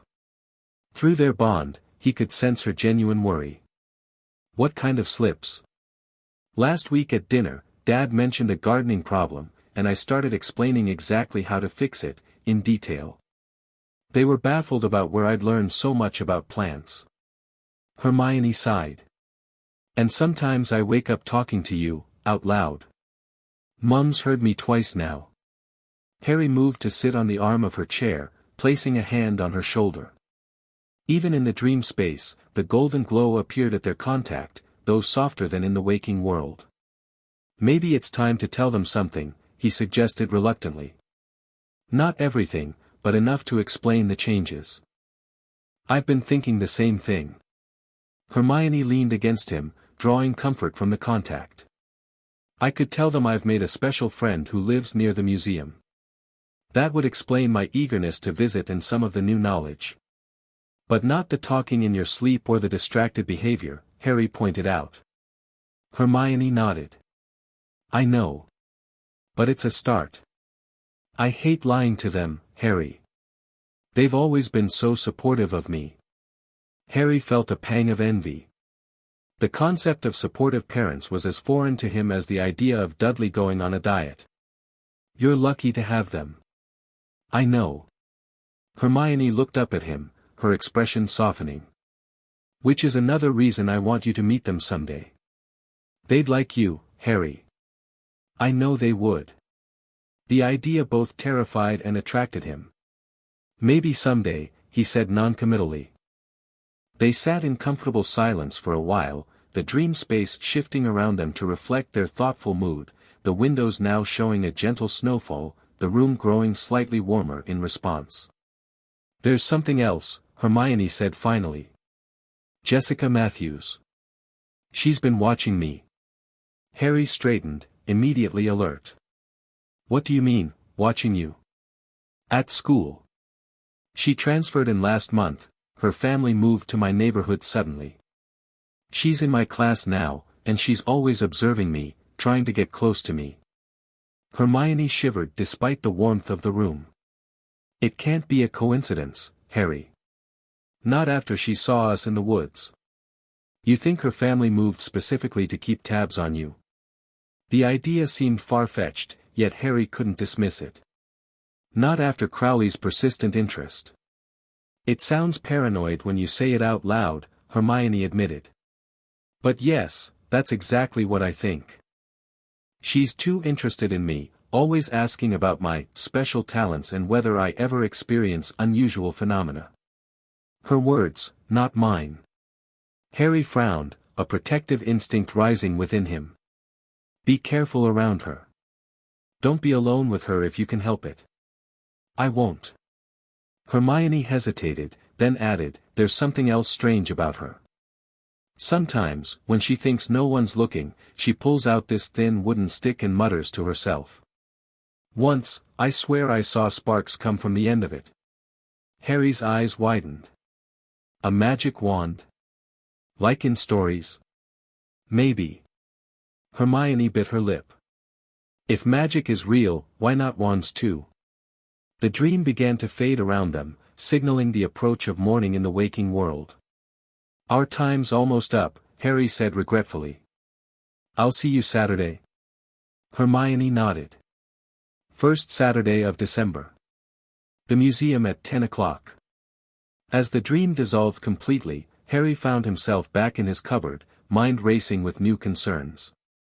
If Jessica Matthews had indeed moved to watch Hermione, their connection had attracted more attention than they realized. They needed to be even more cautious, and perhaps, they needed to accelerate their understanding of their abilities. Protection, Harry decided as he prepared for another day of Dursley servitude, would be their next focus. They needed to learn how to shield themselves, not just from being noticed, but from whatever Crowley and his associates might be planning. Saturday arrived with the first serious snowfall of the season. Harry, bundled in Dudley's oversized cast-offs, trudged through the ankle-deep snow toward the small local history museum where he was to meet Hermione. The cold bit through his inadequate clothing, but the prospect of seeing her warmed him from within. The museum was nearly empty, few people ventured out in such weather to look at displays of Roman pottery and Victorian farm implements. Harry shook the snow from his shoes in the entry hall, scanning for Hermione. Young man. A soft voice came from his right. Harry turned to see an elderly woman sitting on a bench near the coat rack. She had silver hair pulled into a neat bun and sharp eyes that seemed too alert for her aged appearance. Yes. Harry responded cautiously, always wary of adult attention. You're waiting for someone, the woman said. It wasn't a question. Harry tensed. I'm just here to see the exhibits. The woman smiled, the expression transforming her severe features into something almost grandmotherly. Of course you are. As am I. She patted the bench beside her. While you wait for the exhibits, perhaps you'd indulge an old woman in conversation. Everything about the situation triggered Harry's carefully honed survival instincts. Yet something in the woman's gaze held him, a knowing look that suggested she saw more than her words implied. Reluctantly, Harry sat, leaving a careful gap between them. I'm Elara, the woman said, offering no surname. And you are Harry Potter. Harry stiffened, hand automatically moving to adjust his fringe over his scar. How do you know my name? I know many things, Mr. Potter. Including the fact that you and Miss Granger share something quite remarkable.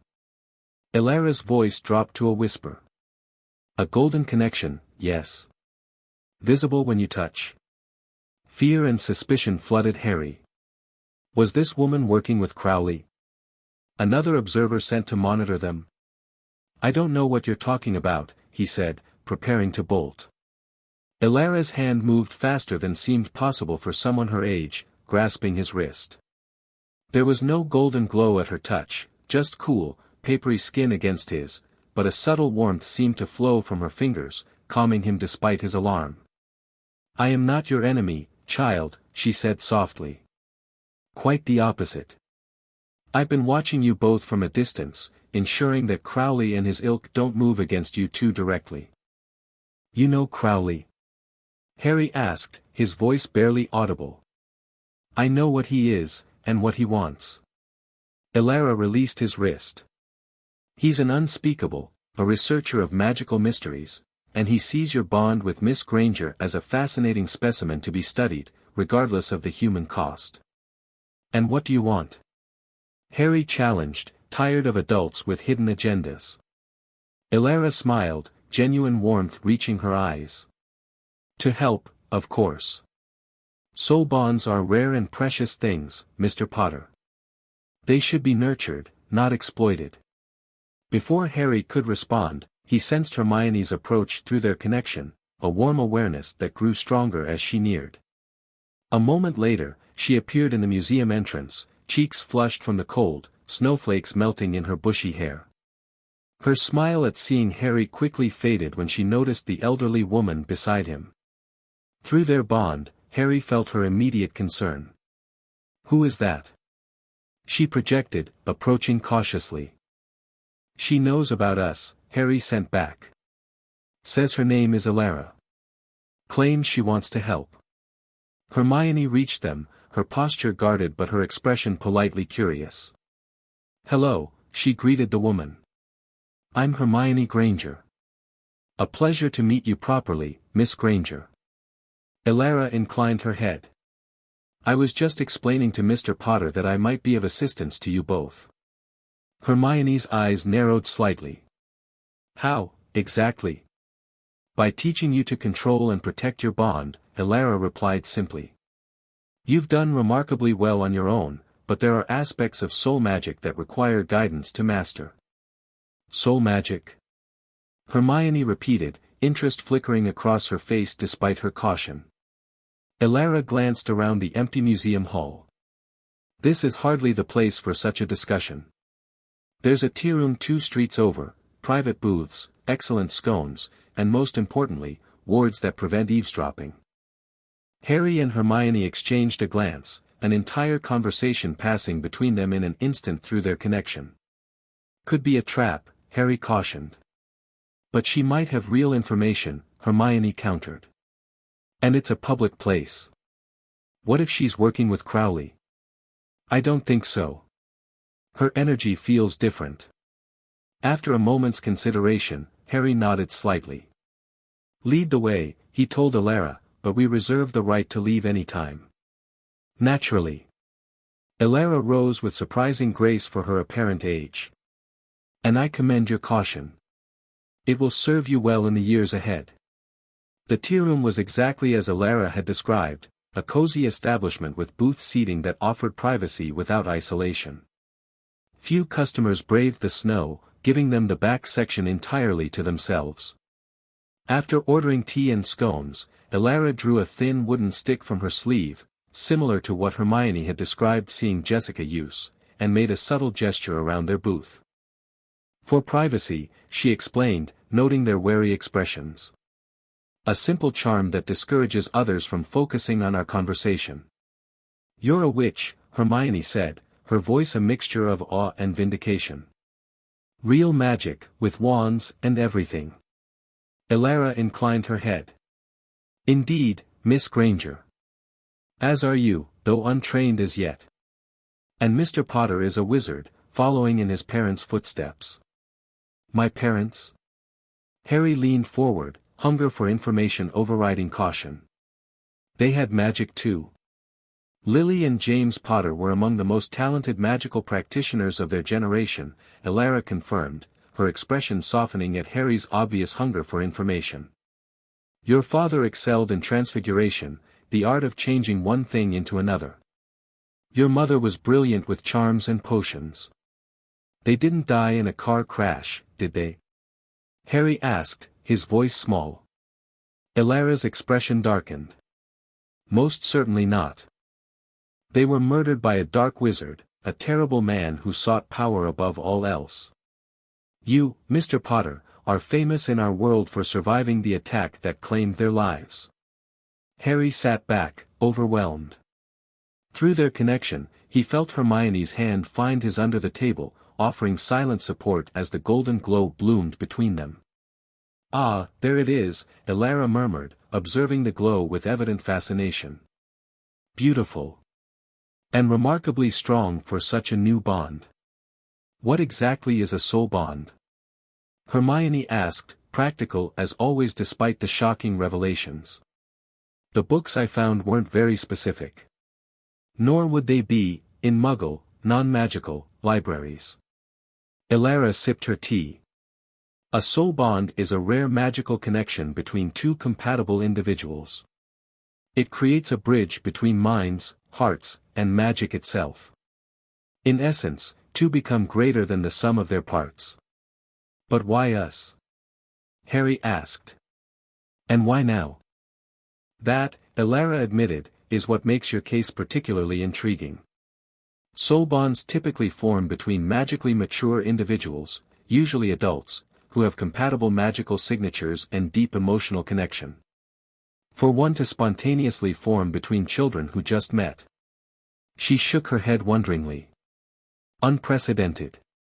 Is it dangerous? Hermione's grip on Harry's hand tightened. That man, Crowley, told Harry it could cause headaches, nosebleeds, even blackouts. Elara scoffed. Arcturus always did favor fear as a manipulation tactic. No, child, your bond is not inherently dangerous to you. If anything, it offers protection that most young witches and wizards lack. Protection from what? Harry asked. From those who would use you for their own purposes. Elara's gaze turned serious. The magical world is not always a kind place, Mr. Potter. Your fame alone would make you a target for various factions. Add a rare magical bond, and... She trailed off meaningfully. Like Crowley, Hermione supplied. Among others, Elara agreed. The Department of Mysteries has long sought to understand and potentially replicate soul bonds for military and intelligence applications. Imagine paired aurors, magical law enforcement, who could communicate silently and share skills instantly. Harry felt sick at the thought of their precious connection being weaponized. Beside him, Hermione radiated similar disgust. So what do we do? He asked. Learn, Elara said simply. Learn to control your abilities, to shield your bond from detection, to protect yourselves from those who would exploit you. And you'll teach us? Hermione's tone was skeptical. Why would you help us? A shadow passed over Elara's face, briefly revealing something ancient and sorrowful in her eyes. Let's just say I have personal experience with the consequences of unprotected soul bonds.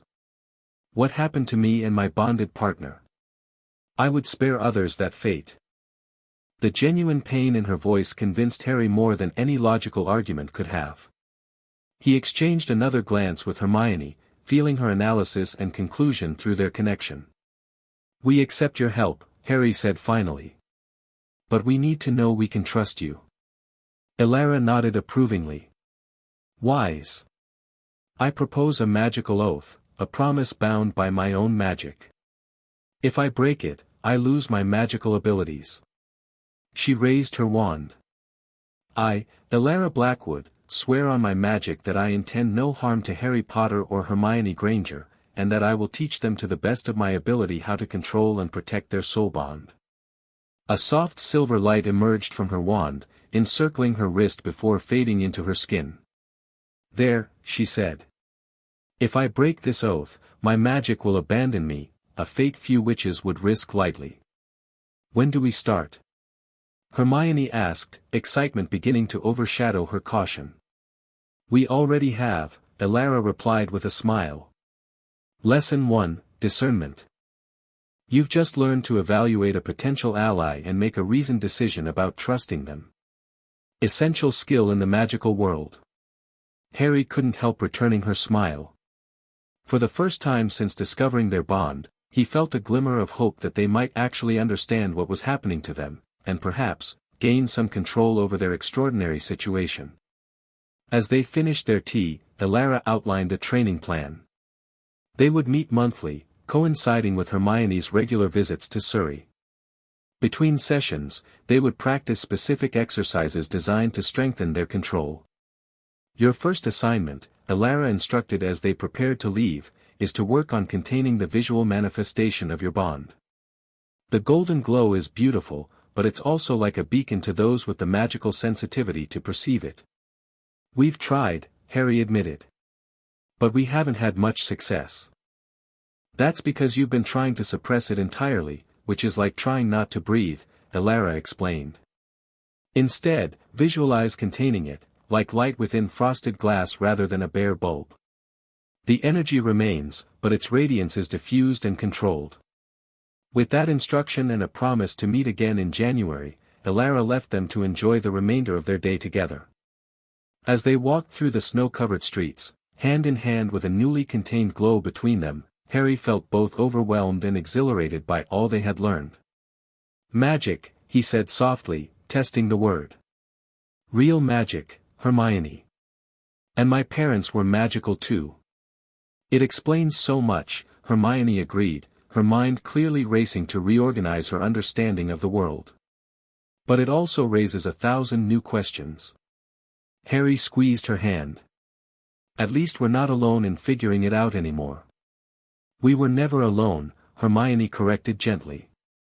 We had each other. The simple truth of her statement warmed Harry more effectively than any magic could have. Christmas at Privet Drive was, as always, an exercise in exclusion for Harry. He sat in his cupboard, listening to the sounds of Dudley tearing through mountains of gifts while Aunt Petunia cooed over her precious boy, and Uncle Vernon laughed heartily at his son's excitement. Harry's own gift, a pair of Uncle Vernon's old socks, sat unused beside him. Yet this year, unlike any before, Harry didn't feel the usual aching loneliness. With his eyes closed, he reached out through the connection he shared with Hermione, finding her bright, familiar presence despite the miles separating them. Happy Christmas, Harry, her thought came clearly, accompanied by a sense of warmth and affection. Happy Christmas, Hermione, he returned, smiling in the darkness of his cupboard. Through their bond, Harry could sense Hermione's surroundings, the cheerful chaos of her family's living room, wrapping paper strewn across the floor, her parents laughing as she opened gifts.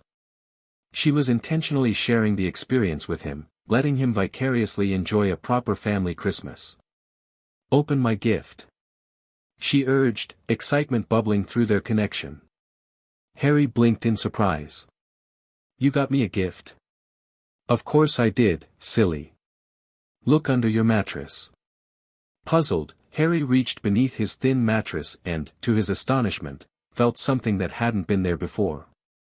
He pulled out a small, carefully wrapped package with his name written in Hermione's neat handwriting. "How did you?" he began, bewildered. "I didn't," Hermione admitted. "I gave it to Alara last time we met. She said she could ensure it was delivered safely." Touched beyond words, Harry carefully unwrapped the package.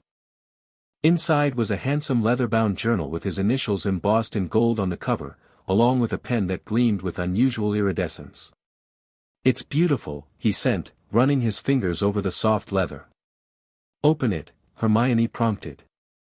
Harry opened the journal to find Hermione's handwriting on the first page. "Dear Harry, this isn't just any journal. Alara helped me enchant it. Whatever you write in it will appear in my matching journal, and vice versa. For the times when mental communication is too tiring or when we want to share more complex thoughts. The pen never runs out of ink. Happy Christmas to my best friend. With love, Hermione." Emotion welled up in Harry's throat. No one had ever given him such a thoughtful gift, or any real gift at all. Through their connection, he sent a wave of gratitude and affection that words couldn't adequately express. "I don't have anything for you," he admitted, embarrassed. "The Dursleys wouldn't let me go shopping, and I don't have any money anyway." "You give me something every day, Harry," Hermione replied softly. "Your friendship. Your trust. I was so alone before I met you." "So was I," Harry acknowledged. "More than alone."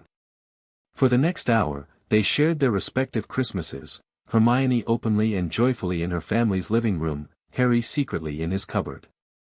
Through their connection, Harry experienced the delicious Christmas dinner at the Grangers' table, the silly jokes from Hermione's father's Christmas crackers, the warm hugs from her mother.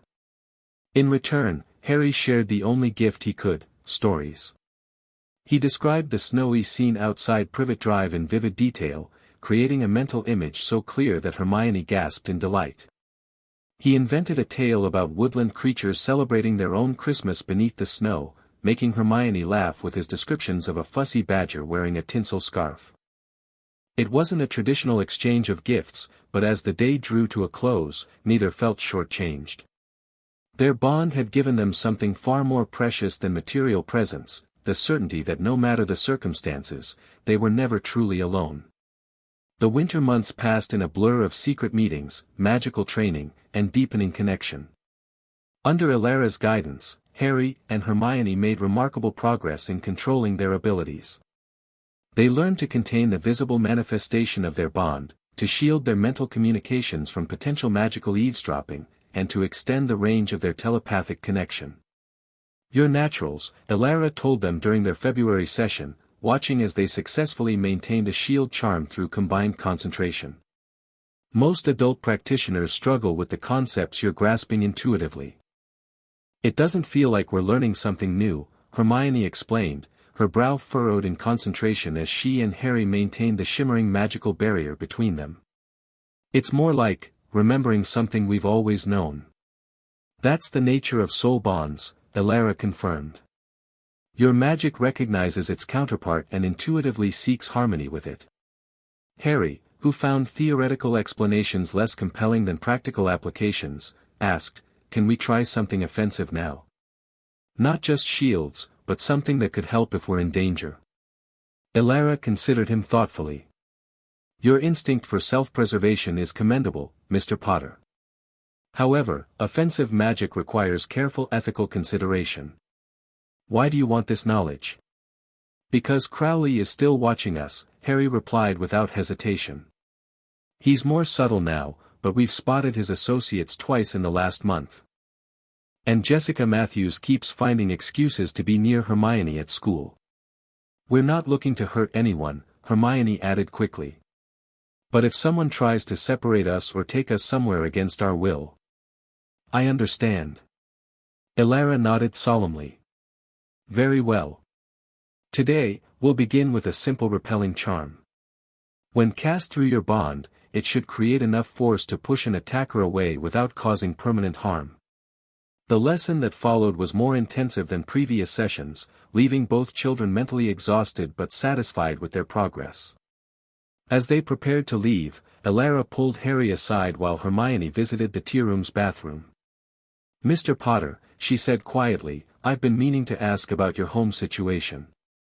Harry tensed immediately. "What about it?" "The signs are there for those who know to look," Elara said gently. "Ill-fitting clothes, undernourishment, the flinch when adults move too quickly near you.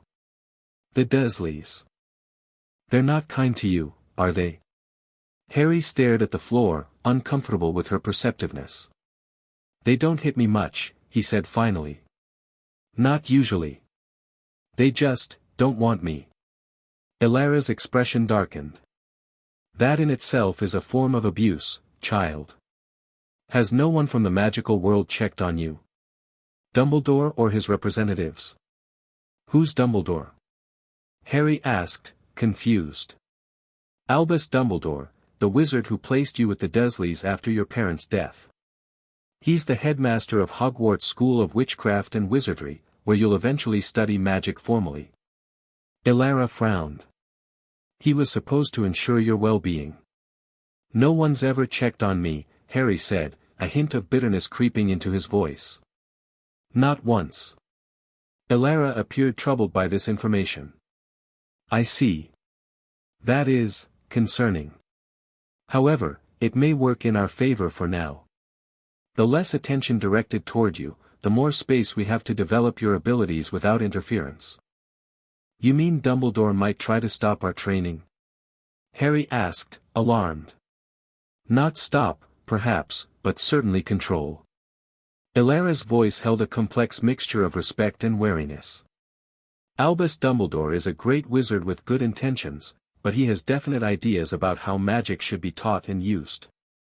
Your bond with Miss Granger falls outside conventional magical education." Before Harry could respond, Hermione returned. She immediately sensed his disquiet through their connection, raising an eyebrow in silent question. Later, he projected, not wanting to discuss Dumbledore and the implications in public, even with Elara's privacy charms. Hermione nodded, accepting his decision but radiating gentle concern. As they left the tea room, she slipped her hand into his, the now familiar glow contained but still perceptible between them. "Same time next month?" Elara confirmed as they parted ways. "We'll be here," Hermione promised. "And we'll practice every day." As they walked through the slushy streets toward their separate destinations, Harry shared his conversation with Elara through their mental connection, carefully including every detail about Dumbledore and the implications for their training. "It's strange that no one's checked on you," Hermione agreed, troubled. "Even if they thought the Dursleys were treating you well, surely someone should verify that regularly." "Maybe they have, but invisibly," Harry suggested. "Like how Crowley watches us." "Possibly." Hermione wasn't convinced. "But even so, they'd have seen how the Dursleys treat you. Why not intervene?" It was a question Harry had asked himself many times, long before learning about magic or Dumbledore. Why had no teachers, neighbors, or social workers ever noticed or cared about his situation? The answer had always seemed to be that he simply didn't matter enough. Now, knowing about magic, he wondered if something else was at work, some spell or enchantment that made people overlook the obvious signs. Whatever the reason, he told Hermione firmly, "I'm glad things worked out the way they did. If I hadn't been with the Dursleys, I might never have met you in that park." Hermione's mental voice softened. "I'm glad I found you too, Harry. Though I still hate how they treat you." "It's getting easier to bear," Harry admitted. "Knowing I have you, knowing about magic, having something they can't touch or take away, it makes everything else seem less important." They parted with promises to connect in their dream space that night, each returning to their respective homes with minds full of new knowledge and growing concerns about the complex magical world they were gradually discovering. March brought an unexpected confrontation that tested their progress. Harry, having completed his Saturday chores in record time, was heading to meet Hermione at their designated spot when Dudley and his gang intercepted him near the park. Where do you think you're going, Potter? Dudley demanded, his piggy eyes narrowing with malice. None of your business, Harry replied, trying to step around his cousin. Piers Polkiss, rat-faced and mean, shoved Harry backward. We're making it our business. Haven't had a good game of Harry hunting in ages. In the past, Harry would have run, using his speed and knowledge of hiding places to escape. But months of training with Alara and growing confidence in his abilities had changed him. He stood his ground, meeting Dudley's gaze directly. Move, Dudley, he said quietly. I'm not in the mood for your stupid games today. Dudley blinked, momentarily disconcerted by Harry's unusual defiance. Then his face flushed with anger. Who do you think you're talking to, freak? Dad says I can put you in your place whenever I want. Your dad isn't here, Harry pointed out, a dangerous calm settling over him. Through his connection with Hermione, he could sense her awareness of his situation. She was monitoring through their bond, ready to lend her strength if needed. Get him. Dudley ordered his gang, too cowardly to make the first move himself. As Piers and Malcolm lunged forward, Harry focused on the repelling charm Alara had taught them. Without Hermione physically present, it wouldn't be as powerful, but their mental connection might be enough to. A pulse of invisible force radiated outward from Harry, knocking all four boys back a step. It wasn't strong enough to hurt them, but the shock on their faces was immensely satisfying. What the? Malcolm sputtered, looking around for the source of the push. I told you to move, Harry repeated, his voice steady despite his surprise at the charm's effectiveness even without Hermione physically present. Dudley, recovered from his initial shock, advanced again. Think you're special, do you? Dad says you're nothing but a burden. Worthless, just like your drunk parents. The insult to his parents, whom Harry now knew had been brave magical people, not the wastrels the Dursleys had described, ignited a deeper anger. The air around him seemed to crackle with energy, and the ground at Dudley's feet began to tremble slightly. Harry, careful. Hermione's voice came urgently through their connection. Your emotions are affecting your magic. Remember what Alara said about control. Harry took a deep breath, centering himself as Alara had taught them. The trembling stopped, but the sense of power remained, humming just beneath his skin. My parents weren't drunks, he said evenly. They were better people than you'll ever understand. Now move, or I'll make you move. Something in his tone, or perhaps the unnatural stillness of the air around him, finally penetrated Dudley's thick skull. He took a step back, confusion and the first hints of fear crossing his face. You're even weirder than before, he muttered, but the usual malice had drained from his voice. Come on, guys. He's not worth it. The gang retreated, throwing confused glances over their shoulders as they went. Harry remained still until they disappeared around the corner, then released a shaky breath. That was incredible, Hermione's thought came, tinged with both admiration and concern. Are you okay? I think so, Harry responded, continuing toward their meeting place. I've never stood up to them like that before. The charm worked even with me not physically present, Hermione noted. That's significant progress in our bond. Harry smiled despite the lingering adrenaline from the confrontation. Alara will be pleased. When he reached their meeting spot, a secluded bench in a rarely visited corner of the local botanical gardens, Hermione was waiting, her face lighting up at the sight of him. The moment they embraced, the golden glow bloomed between them, now contained within a shimmering barrier as Alara had taught them. I saw everything through our connection, Hermione said as they sat side by side. You were so brave, Harry. It felt different, Harry admitted. Before knowing about magic, I always felt powerless against them.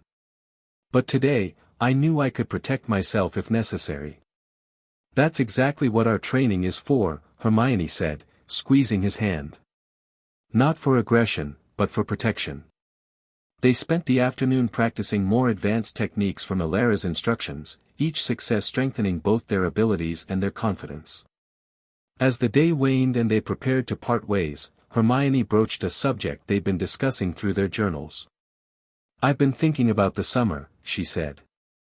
"My parents are planning a 2-week holiday in Scotland. That's too long for us to be separated without at least one face-to-face meeting to recharge our connection." Harry nodded, having felt the same concern. Their dream communications and mental connection sustained them between monthly meetings, but Alara had warned that extended physical separation could strain even the strongest bond, especially in its early stages. What if?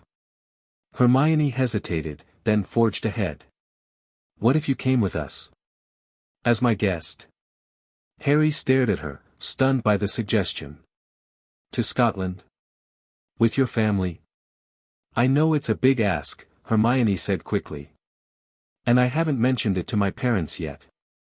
But I could tell them you're a friend from my history visits, that your home life is difficult, and that you've never had a proper holiday." "The Dursleys would never allow it," Harry pointed out, though a flicker of hope kindled in his chest. "We could ask Alara for help," Hermione suggested. "She seems to have ways of arranging things that should be impossible." The idea was tantalizing, 2 weeks away from the Dursleys, with Hermione and her family, exploring Scotland. It seemed too wonderful to be real. "Let's ask Alara next month," Harry agreed finally. "The worst she can say is no." They parted with this plan in place, each secretly excited about the possibility of an extended time together without the need for secrecy or hurried meetings. Arcturus Crowley studied the readings from his monitoring instruments with growing frustration. For months, he had tracked the Potter-Granger bond, documenting its development and growth. Yet recently, something had changed. The magical signature that had been so distinct and traceable was now muted, as if viewed through frosted glass. "They're shielding," he muttered, adjusting dials to compensate. "But how? Who's teaching them?"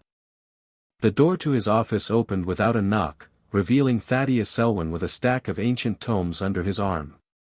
"You requested these from the restricted archives," Selwyn said, placing the books on Crowley's desk.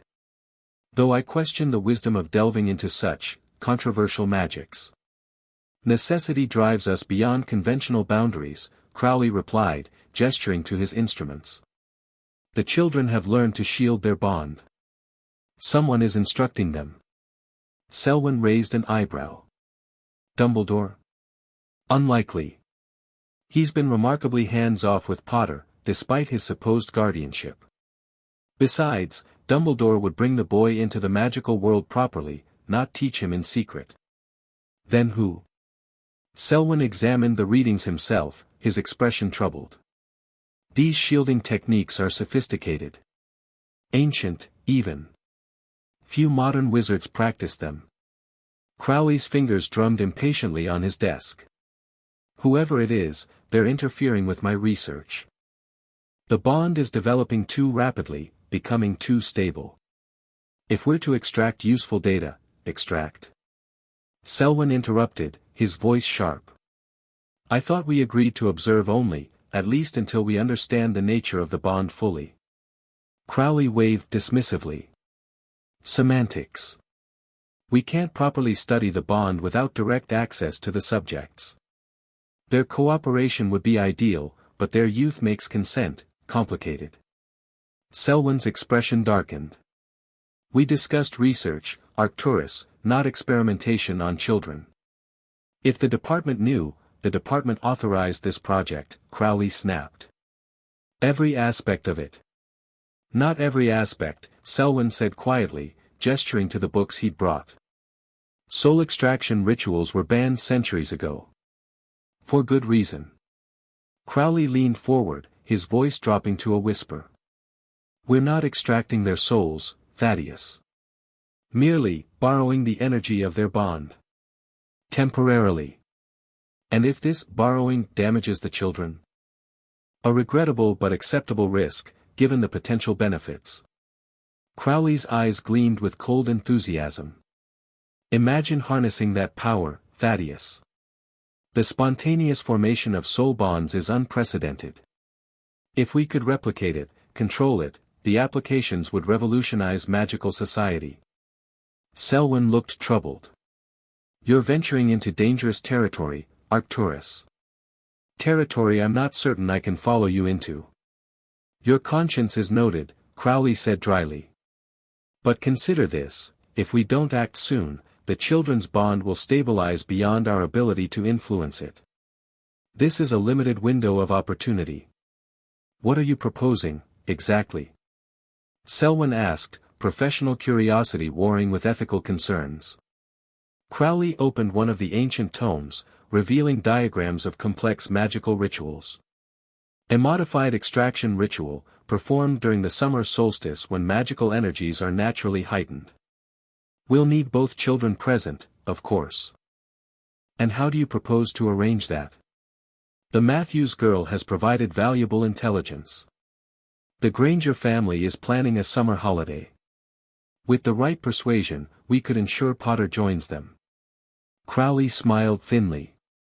And when both subjects are away from familiar surroundings, without their mysterious teacher's protection, we'll make our move. Selwyn stared at the ritual diagrams, internal conflict evident in his expression. I'll need time to consider my role in this, Arcturus. There are lines I swore never to cross. Of course, Crowley agreed smoothly. Consider all you like. But remember, history favors the bold. This discovery could immortalize our names in magical research. After Selwyn departed, Crowley returned to his instruments, adjusting them to penetrate the children's shielding. He hadn't shared all his findings with his colleague, particularly the unusual resonance between Potter's scar and certain dark magical artifacts in the department's collection. That particular mystery suggested the boy's connection to Voldemort might be more complex than anyone realized. If Crowley's suspicions were correct, the soul bond with the Granger girl might be the key to understanding, and perhaps controlling, whatever residual magic connected Potter to the fallen Dark Lord. And that knowledge would be worth any ethical compromise. April arrived with warming temperatures and renewed determination from Harry and Hermione. Their monthly meeting with Elara had been particularly productive, focusing on detecting and countering magical surveillance. Someone continues to monitor your magical signatures, Elara had warned them. Most likely Crowley, though I sense others involved as well. Your shielding has improved remarkably, but we must assume they're developing countermeasures.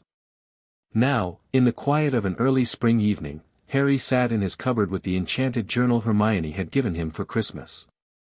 Their written conversations had become a treasured nightly ritual, supplementing their mental communication with more detailed exchanges. Dursley's being worse than usual today, he wrote, the special ink flowing smoothly from the never-emptying pen. Uncle Vernon lost a contract at work. Blamed me somehow. No dinner tonight. He waited, watching as his words faded from the page, transmitted to Hermione's matching journal. A few moments later, her neat handwriting appeared. That's horrible, Harry. Are you okay? Do you have any food hidden in your cupboard? Harry smiled despite his hunger. Hermione's practical concern warmed him more effectively than any meal could have. I'm fine. Still have some biscuits from last week. More worried about this weekend, Vernon's sister Marge is visiting. She's worse than they are. Can you avoid being home? Meet me somewhere. Wish I could. They're making me serve at dinner, clean the guest room, etc. No chance of escape. Hermione's response took longer this time, suggesting she was thinking carefully. What if you got sick? Not really, but sick enough they wouldn't want you around guests. Harry considered this. Might work. They hate when I spread my germs around Dudley. Fred and George, those twins I told you about from Jessica's conversations, they mentioned a wizard trick for causing temporary illness. Fever, mild rash, nothing dangerous. We could try to replicate it through our bond. Over the past months, Hermione had been carefully eavesdropping on Jessica Matthews and her occasional visits from older magical relatives. Through these snippets of overheard conversation, they had gleaned valuable information about the magical world, including mentions of a large wizarding family named Weasley with twin sons known for mischief. Worth trying, Harry agreed. Anything to avoid Aunt Marge's dog. It bit me last visit.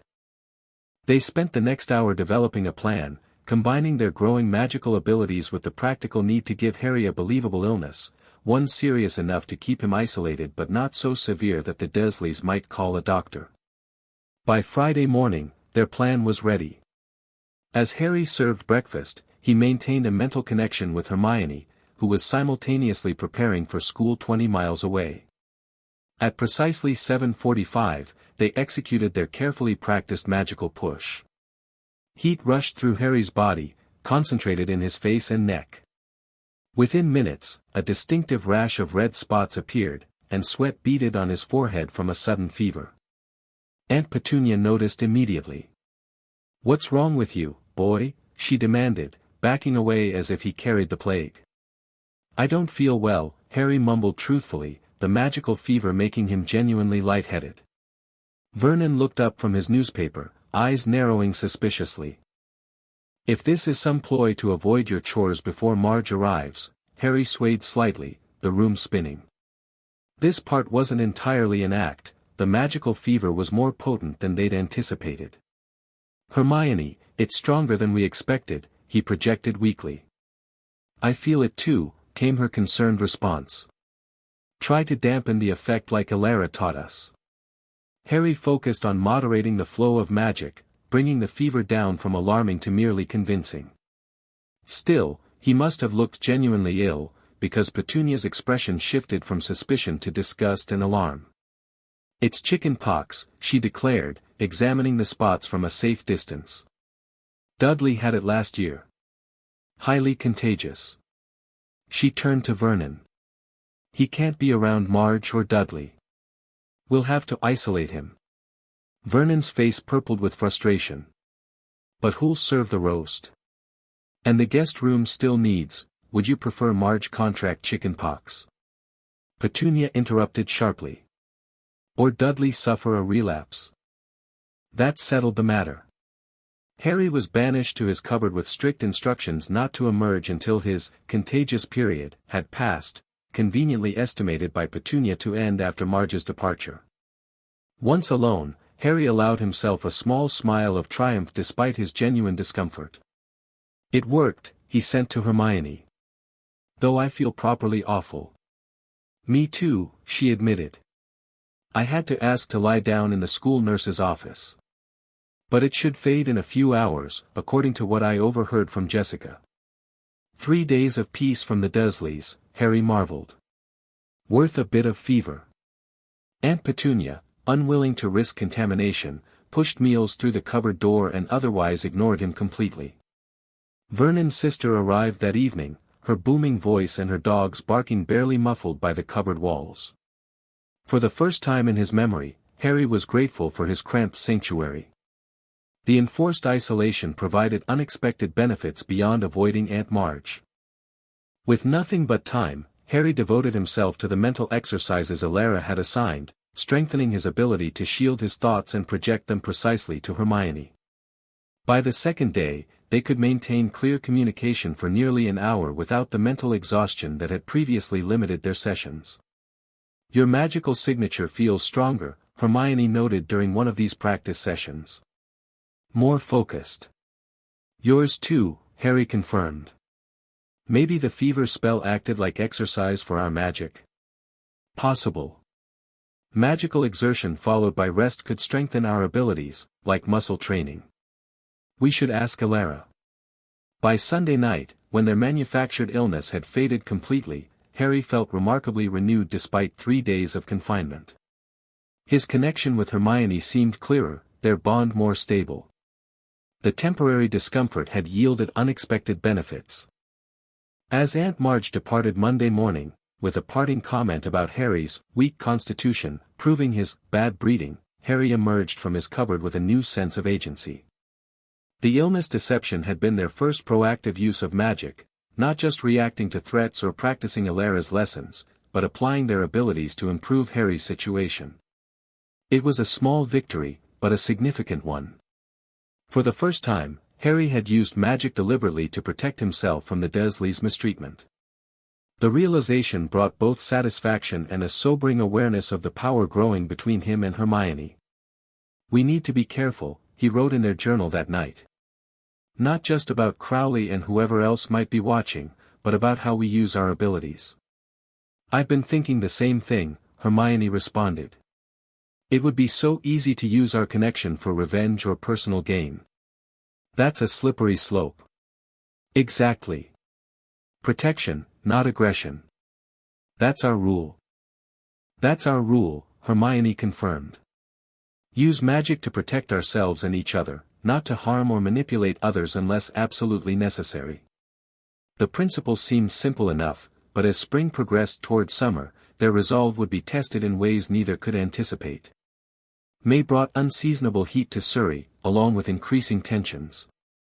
Harry had begun to notice subtle changes in his magical awareness, an ability to sense the presence of other magical beings before seeing them, a heightened perception of energy flows in the natural world. Hermione reported similar developments, along with increasingly vivid prophetic dreams that she meticulously recorded in a separate journal. "You're maturing magically," Elara explained during their monthly meeting. Normally, magical children experience a gradual awakening of their abilities throughout childhood, with significant increases around emotionally charged events. Your bond has accelerated this process, particularly because you're actively practicing magic rather than experiencing occasional accidental outbursts. Is that dangerous? Hermione asked, always concerned with understanding risks. Not inherently, Elara assured them. But it may attract more attention from the magical world. The Ministry monitors underage magic through a network of detection spells, but they're primarily designed to catch specific spell usage, not the general magical development you're experiencing. Speaking of attention, Harry said, we've noticed someone new watching us. A man with a strange magical eye that seems to see through things. Elara's expression sharpened with interest. Describe him. Grizzled, scarred face. He's missing part of his nose, Harry recounted. The eye is the strangest part, electric blue, and it moves independently from his normal eye. He was disguised as a groundskeeper in the park last week, but his magical signature felt different from Crowley's people. Alastair Moody, Elara identified immediately. An Auror, magical law enforcement. One of the best. He's not associated with the Department of Mysteries, which suggests someone else has taken interest in your activities. Dumbledore? Hermione guessed, recalling their previous discussions about the Hogwarts headmaster. Possibly. Elara looked troubled. Moody and Dumbledore have worked closely for decades. If Albus has finally decided to check on Mr. Potter more thoroughly, he may have noticed the bond's magical signature. Is that bad? Harry asked, concerned by Elara's tone. Not necessarily. Dumbledore is not malevolent, merely controlling. He has definite ideas about how magical education should proceed, particularly for someone of your significance, Mr. Potter. Elara sighed. It complicates matters. We must accelerate your training in concealment and misdirection. The lesson that followed was the most intensive yet, focusing on techniques to mask their magical signatures completely during critical moments. By the session's end, both children were mentally exhausted but had mastered a basic, magical dampening technique that would make their bond nearly undetectable for short periods. As they prepared to leave, Hermione broached the subject they'd been discussing for weeks. Elara, we need your advice about something. She explained their concerns about summer separation and the Grangers' planned Scotland trip. Would it be possible for Harry to join us? And would you help convince the Dursleys to allow it? Elara considered the request thoughtfully. The extended time together would certainly benefit your bond's development. And Scotland has a rich magical history that might naturally enhance your abilities. She nodded decisively. Yes, I believe this can be arranged. The Dursleys will prove amenable to my persuasion. Harry and Hermione exchanged excited glances, the golden glow of their bond brightening momentarily before they contained it again. We'll need a believable premise, Elara continued. A summer educational program, perhaps. The Dursleys seemed the type to appreciate Harry's absence regardless of the reason, but a legitimate-sounding explanation would be best. They developed the details together, a fictitious summer enrichment program for gifted students, with an acceptance letter to arrive at the Dursley residence the following week. Elara would pose as a program administrator for any necessary follow-up. "And the Grangers?" Harry asked. "They don't know anything about magic or our bond. They know their daughter has a special friend named Harry who lives in an unpleasant home situation," Hermione corrected. "I've been carefully laying the groundwork for months. Still, they'll have questions about why a boy they barely know is joining their family holiday," Harry pointed out. "Leave the Grangers to me," Elara said with a mysterious smile. "I can be quite convincing when necessary. Nothing manipulative," she added, seeing their concerned expressions. "Simply a gentle enhancement of their existing compassion and Hermione's obvious affection for you." With the summer plans tentatively settled, they parted ways with lighter hearts. The prospect of 2 uninterrupted weeks together felt like a miracle to Harry, who had never experienced a proper holiday of any kind. "Scotland," he said wonderingly as they walked toward their separate destinations. "I've never been anywhere outside of Surrey." "You'll love it," Hermione promised, squeezing his hand. "The landscapes are breathtaking, and there's so much history. My parents have rented a cottage near Loch Ness." "Isn't that where the monster lives?" Harry teased. "The Loch Ness monster is actually a magical creature called a kelpie, according to what I overheard Jessica saying," Hermione informed him seriously. "Though with appropriate concealment charms, we should be quite safe." Harry laughed, her earnest delivery making the information even more endearing. "Of course you've already researched magical creatures in Scotland." "Knowledge is never wasted," Hermione sniffed, though her eyes twinkled with amusement. As they reached the point where they needed to separate, Harry impulsively pulled her into a hug. The golden glow of their bond enveloped them briefly before they contained it within their practiced shields. "Thank you," he said softly. "For everything." "We take care of each other," Hermione replied simply. "That's what our connection is all about." With that truth warming him more effectively than the May sunshine, Harry headed back to Privet Drive, already counting the days until summer. True to Elara's word, a formal-looking letter arrived at the Dursley residence the following week. Harry, collecting the morning mail as usual, recognized the handwriting immediately as Elara's elegant script, though the letterhead bore the impressive title, National Academy for Gifted Youth, Summer Enrichment Program. Vernon snatched the letter when Harry brought it to the breakfast table, his expression shifting from confusion to suspicion as he realized it was addressed to his nephew. "What's this, then?" he demanded, tearing open the envelope without regard for Harry's privacy, a privilege he'd never been granted in the Dursley household. Harry maintained a carefully neutral expression as Vernon's small eyes scanned the contents, widening incrementally. "Scotland? Full scholarship?" Vernon looked up, mustache twitching with bewilderment. "What nonsense is this?" "My school nominated me," Harry improvised, following the script he and Elara had prepared. "For a summer academic program. I didn't think I'd be accepted." "You? Academic program?" Vernon scoffed. "Pull the other one." "It says there," Harry pointed cautiously to a paragraph in the letter, "that I showed unexpected aptitude in creative problem-solving and independent study skills. My teacher must have recommended me." Vernon and Petunia exchanged glances, clearly torn between their conviction that Harry was worthless and the official-looking letter suggesting otherwise. "It's free," Harry added, playing his strongest card. "Everything covered, including transport. I'd be gone for 2 weeks in July." That caught their attention. 2 weeks without their unwanted nephew during the summer holidays was a powerful incentive. "Let me see that," Petunia demanded, taking the letter from Vernon. Her eyes narrowed as she examined the letterhead and signature. "I've never heard of this academy." "It's very selective," Harry said, the lie coming easily when freedom was at stake. "Only a few students from each region are chosen." Petunia's lips pursed, torn between suspicion and a reluctant pride that someone from her household, even her despised nephew, had been selected for anything prestigious. Status mattered enormously to Petunia.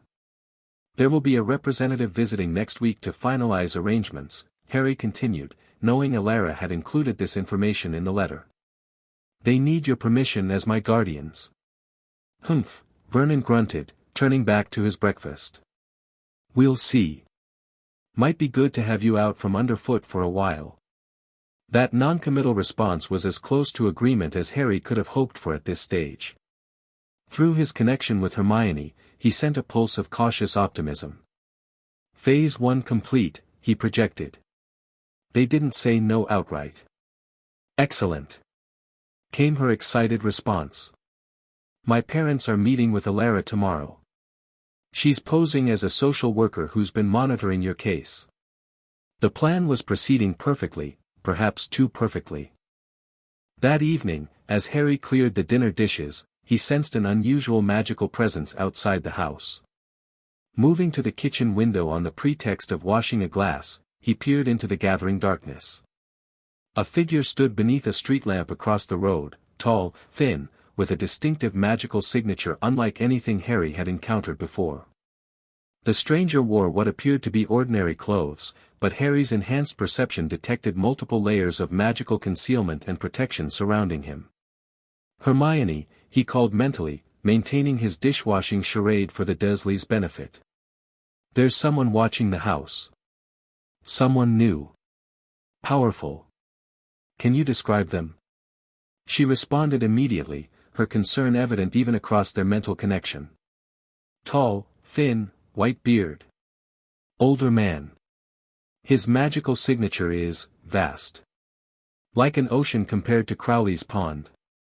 There was a pause before Hermione replied, her mental voice tinged with excitement and apprehension. Harry, I think that might be Dumbledore himself. The beard, the powerful magic, it fits what Alara has told us about him. Harry nearly dropped the plate he was washing. Dumbledore, the wizard who had placed him with the Dursleys, the headmaster of Hogwarts, the powerful figure Alara had warned might try to control their bond's development. What should I do? He asked, feeling suddenly exposed despite the ordinary domestic scene around him. Shield, Hermione instructed. Full dampening like Alara taught us. Make your magical signature as unremarkable as possible. Harry focused, drawing his magical awareness inward, suppressing the distinctive resonance of their bond while maintaining just enough connection to communicate with Hermione. It was like trying to breathe without making a sound, possible, but intensely uncomfortable. Through the window, he saw the bearded figure tilt his head slightly, as if listening for something that had suddenly gone quiet. After a long moment, the man turned and walked away, disappearing into the shadows between street lamps. Only when he was certain the presence had departed did Harry relax his shielding, the mental equivalent of releasing a held breath.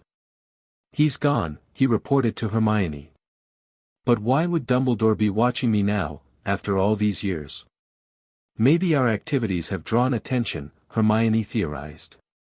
Or perhaps it's connected to the summer program deception. Either way, we should tell Alara immediately. Harry agreed, though the encounter left him unsettled. If Dumbledore was taking a personal interest in his activities, their carefully constructed plans might be at risk. The summer trip to Scotland, his first real chance at freedom from the Dursleys, suddenly seemed precarious. Later that night, lying in his cupboard, Harry wrote a detailed account of the sighting in his journal for Hermione, who would ensure the information reached Alara. As he described the powerful magical presence, he realized something he hadn't fully processed in the moment. Beneath the impressive magical aura, he had sensed genuine concern emanating from the elderly wizard. Not the cold scientific interest of Crowley or the suspicious monitoring of the strange-eyed aura, but something more paternal. It felt like he cared, Harry wrote hesitantly. Like he was checking on me, not just observing. That aligns with what Alara has told us about him, Hermione responded, her neat handwriting appearing below his. Dumbledore is controlling but not malevolent. He genuinely believes he knows what's best for people. Which makes him more dangerous than Crowley in some ways, Harry realized. Crowley's selfish ambition is obvious. Dumbledore's good intentions might be harder to resist. Exactly why we need to maintain our independence, Hermione agreed. Our bond is too personal, too important to be directed by anyone else's agenda, even a well-meaning one. As Harry drifted toward sleep, he wondered what Dumbledore had been looking for tonight. Had he sensed the bond? Was he aware of Elara's teachings, or Crowley's surveillance? Most importantly, would he interfere with their summer plans? These questions accompanied Harry into dreams, where Hermione was waiting in their shared sanctuary. Together, they strategized defenses against this new potential complication, their bond growing stronger through each challenge it faced. The following week brought Elara to Privet Drive, disguised as Dr. Eleanor Black, administrator of the fictional summer program. Vernon and Petunia, initially skeptical, were quickly charmed by her professional demeanor and the subtle magical persuasion she wove into her words. Harry shows remarkable potential, she told them, seated primly in the Dursleys' living room with a leather portfolio on her lap. Our program identifies students who might benefit from specialized attention. We've never noticed anything special about the boy, Vernon said gruffly, though his tone lacked its usual dismissive edge. Often the quietest children harbor the most surprising talents, Elara replied smoothly. Our assessment detected analytical abilities that warrant development. Petunia preened slightly at the suggestion that anything in her household might be worthy of academic recognition. His mother had a certain aptitude for schoolwork, she admitted reluctantly, perhaps the first positive thing Harry had ever heard her say about his mother. Indeed, Elara said, her eyes flicking briefly to Harry with a hint of shared amusement. The program runs for 2 weeks in July, fully supervised at a facility near Inverness. All expenses covered, including appropriate clothing and supplies. The mention of free clothing sealed the deal for the perpetually frugal Dursleys. Vernon signed the permission forms with a flourish, clearly relieved to be rid of Harry for part of the summer without any financial obligation. Excellent, Elara said, tucking the forms into her portfolio. A representative will collect Harry on July 15th. He will need nothing beyond personal toiletries and perhaps a book for the journey. As she prepared to leave, Elara paused by the front door, her gaze sweeping the house with a subtle magical assessment that only Harry could perceive. He felt her attention linger on the cupboard under the stairs, and her expression tighten momentarily before she smoothed it into professional neutrality. Until July, then, she said to the Dursleys, but her eyes met Harry's with a different message entirely, one of reassurance and promise. After she departed, Harry retreated to his cupboard, ostensibly to work on summer homework but actually to connect with Hermione. It worked, he projected jubilantly.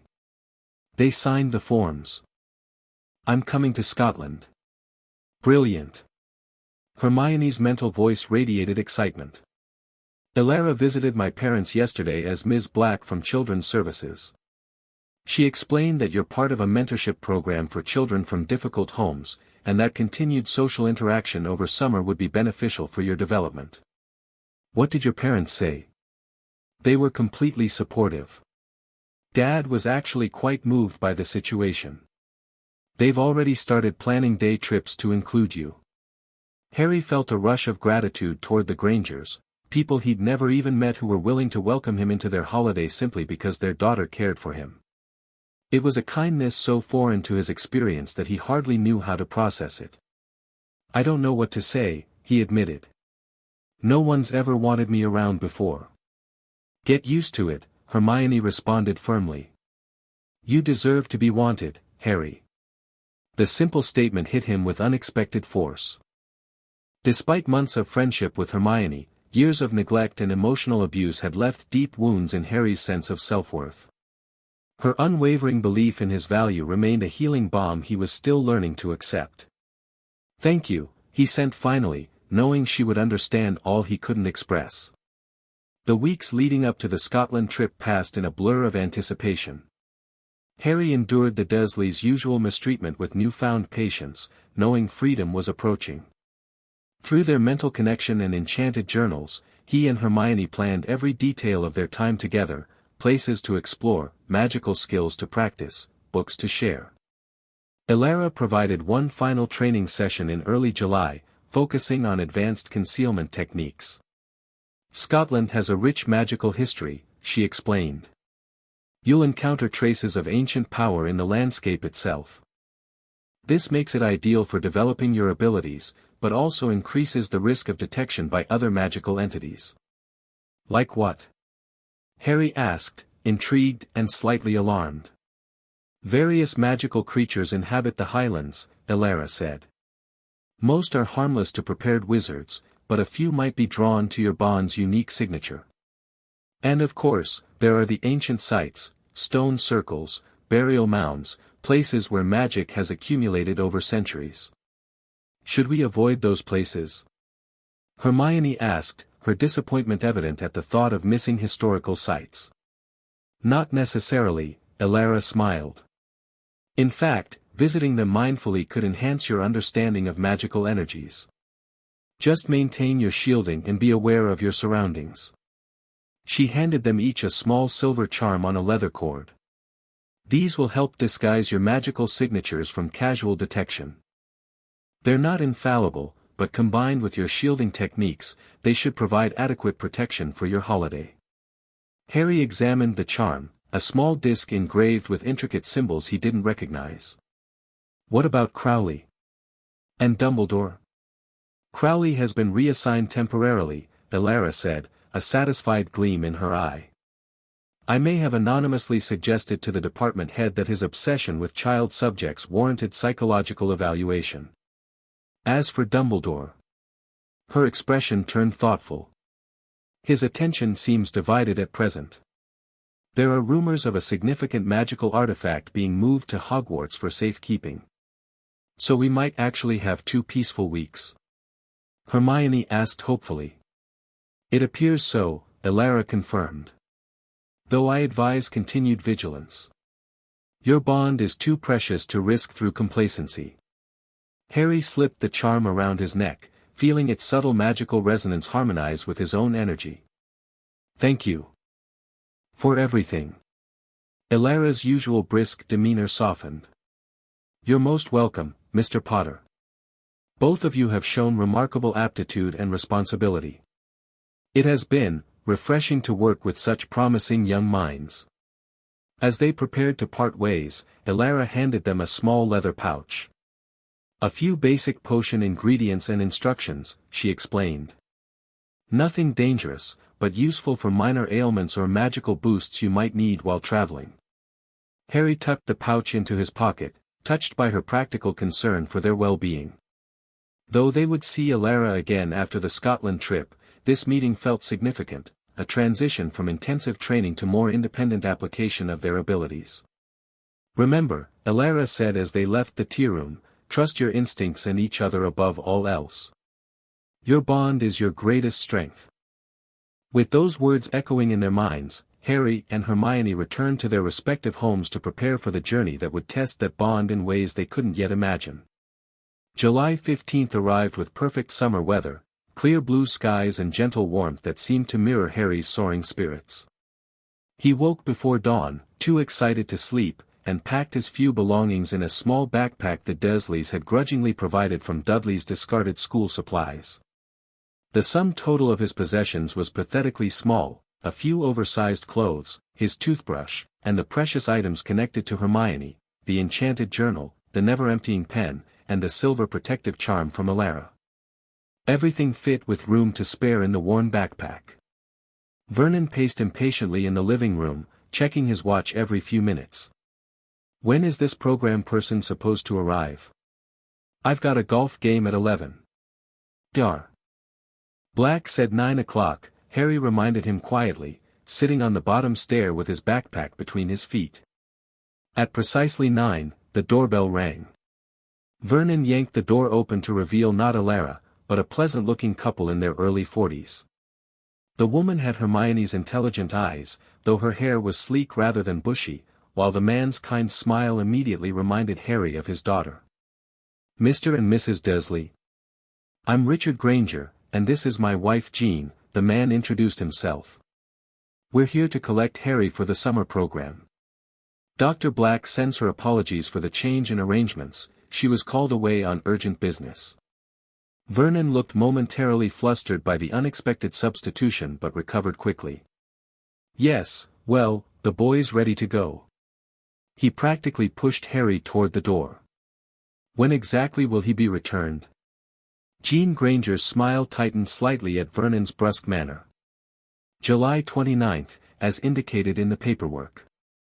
We'll bring him back personally. Fine, fine, Vernon said dismissively. Have a good trip, boy. Without further farewell, he closed the door, leaving Harry standing on the front step with the Grangers. Well, Richard said after a moment, his eyebrows raised at Vernon's abrupt dismissal. Shall we? Hermione's waiting in the car, probably bursting with impatience by now. Harry followed them to a well-maintained blue sedan parked at the curb. The back door flew open before they reached it, and Hermione bounded out, her face alight with excitement. Harry, she exclaimed, stopping just short of hugging him in front of her parents. The golden glow of their bond flickered briefly between them before both instinctively suppressed it with their practiced shielding. Hi, Harry replied, suddenly shy in the presence of her parents despite the ease of their mental connection. Let's get your bag in the boot and be on our way, Richard suggested, taking Harry's backpack. He frowned slightly at its light weight but made no comment. Once they were settled in the car, Harry and Hermione in the back seat, maintaining careful physical distance despite their desire to connect, Jean turned to smile at them.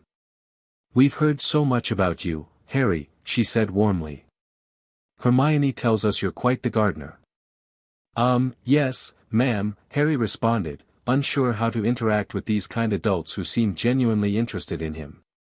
I take care of my aunt's flower beds. Please, call me Jean, she insisted. And Richard, not Dr. Granger. We've left the formal titles at the dental practice. As they drove away from Privet Drive, Harry felt a surreal sense of liberation.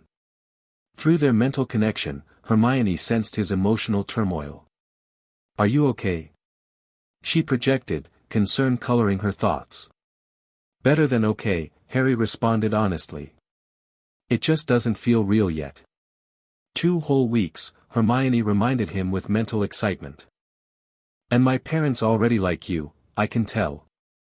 Harry glanced at the Grangers, who were discussing route options for their journey north. They seemed so normal, so comfortable with each other and with him. It was a glimpse into family life as it should be, supportive, caring, respectful. Your parents are nice, he sent to Hermione, the simple statement inadequate to express his wonder at their casual kindness. They're going to help you, Harry, Hermione replied with conviction. Dr. Black, Elara, told them enough about your home situation that they're already planning how to make things better for you. Before Harry could process this information, Richard addressed them through the rearview mirror. We thought we'd take the scenic route, make a proper road trip of it. There's a lovely inn in the Lake District where we can stop tonight, then on to Scotland tomorrow.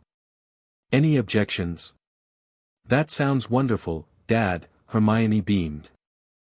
Yes, thank you, Sir Richard, Harry added, still adjusting to the informal address. As the car left the suburbs of Little Whinging behind, Harry felt the weight of the Dursleys' oppression lifting from his shoulders. For 2 precious weeks, he would experience something entirely new, a normal family holiday with people who actually wanted him there. The magic of that simple gift surpassed any supernatural ability he and Hermione had developed. Beside him, Hermione sneaked her hand across the seat, briefly touching his fingers. The golden glow flickered between them, contained within their shielding but vibrant with shared joy and anticipation. Adventure begins, she projected happily. Adventure begins, Harry agreed, settling back to enjoy his first taste of freedom. Neither of them noticed the silver instrument on Arcturus Crowley's desk activating in the Department of Mysteries, recording their departure from Surrey and the strengthening of their bond as they ventured north. Nor did they see Thaddeus Selwyn's troubled expression as he reviewed the tracking data, his internal conflict growing as Crowley's plans for the summer solstice ritual advanced. For now, they were simply 2 children embarking on a holiday, their extraordinary connection temporarily overshadowed by the ordinary pleasure of escape and exploration. The challenges ahead, both magical and mundane, would find them soon enough. Chapter 3, Guardians and Shadows. The Scottish Highlands stretched before them in emerald majesty, rugged mountains rising like ancient sentinels against the summer sky.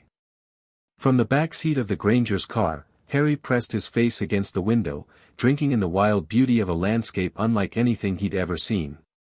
"It's incredible," he breathed, unable to contain his wonder. Beside him, Hermione smiled, experiencing his joy through their connection. "Wait until you see the cottage. It's right on the shores of Loch Ness." The narrow road wound through valleys and alongside crystalline streams, each turn revealing vistas more spectacular than the last. After nearly a week of travelling through the Lake District and Edinburgh, Harry had thought himself prepared for Scotland's beauty. He wasn't. "Almost there," Richard announced from the driver's seat. "Just around this bend." The road curved sharply, and suddenly the loch appeared before them, vast and mysterious, its dark waters stretching toward distant mountains. Nestled on a small promontory stood a stone cottage with a slate roof and climbing roses around the door, like something from a fairy tale. "Home for the next 2 weeks," Jean said, glancing back to see their reactions. Harry couldn't speak. The picturesque setting was so far removed from Privet Drive's sterile conformity that it seemed to exist in another world entirely. Through their bond, Hermione felt his emotional response, a complex mixture of joy, disbelief, and a faint undercurrent of sadness that such beauty had been denied him for so long. "It's perfect," he projected to her, words inadequate for the moment. The car crunched to a stop on the gravel drive, and they piled out, stretching after the journey. While Richard and Jean unloaded luggage, Hermione tugged Harry toward the loch's edge, their feet crunching on the pebbly shore. "We did it," she whispered, eyes bright with triumph. 2 whole weeks together. Harry nodded, still overwhelmed. "Your parents are amazing, Hermione. They've treated me like I belong." "You do belong," she said firmly, briefly squeezing his hand. The golden glow of their bond flickered beneath their skin, carefully contained as Alara had taught them but vibrant with shared emotion. "Come help with the bags, you two," Richard called from the cottage door, waving them over. The cottage interior was just as charming as its exterior, stone walls, wooden beams, comfortable furniture, and windows that framed the loch like living paintings. Jean led Harry to a small bedroom under the eaves, simply but comfortably furnished. "This is yours while you're with us," she said warmly. "Bathroom's just down the hall, and Hermione's room is across the way." "Thank you, Mrs. Jean," Harry corrected himself, still unaccustomed to the casual address. "It's wonderful." She smiled, a hint of sadness crossing her features as she took in his threadbare clothing and too thin frame. "We're glad to have you with us, Harry. Any friend of Hermione's is welcome in our home." When she left, Harry sat on the edge of the bed, his bed, for 2 whole weeks, and fought back unexpected tears. He'd never had a room before, never mind one with a view of mountains and a mysterious loch. The simple kindness of the Grangers threatened to overwhelm his carefully constructed emotional defenses. "Harry?" Hermione's mental voice touched his consciousness. "Are you okay?" "Just adjusting," he responded, grateful for their connection that allowed him to share feelings too complex for words. "Dad's making his famous spaghetti for dinner. Come down when you're ready." Harry took a moment to compose himself, then joined the Grangers in the cozy kitchen. Richard stood at the stove, stirring a fragrant sauce while instructing Hermione on the proper way to test pasta for doneness. Jean set the table, humming softly. The scene of domestic harmony struck Harry with almost physical force. This was what a family should be. "Harry." Just in time, Richard greeted him. "Can you handle garlic bread duty? The loaf needs slicing." Being included in dinner preparations rather than serving as the sole cook was yet another novelty. Harry accepted the task eagerly, working alongside Hermione while Richard regaled them with tales of his university days in Edinburgh. Dinner itself was a revelation, Not just the delicious food, but the conversation that flowed around him, including him naturally. The Grangers asked questions about his interests and actually listened to his answers, expressing genuine curiosity about his gardening knowledge and encouragement when he hesitantly mentioned enjoying science at school. "Hermione tells us you've been helping her with a local history project," Jean said as they finished dessert, homemade apple crumble that rivaled anything Harry had prepared for the Dursleys. "Actually, she's been helping me," Harry replied truthfully, remembering their cover story. "She knows much more about research methods." "That sounds like our Hermione," Richard chuckled proudly. "Never met a library she didn't love." Hermione blushed. "Dad." "It's a compliment, sweetheart," Jean assured her.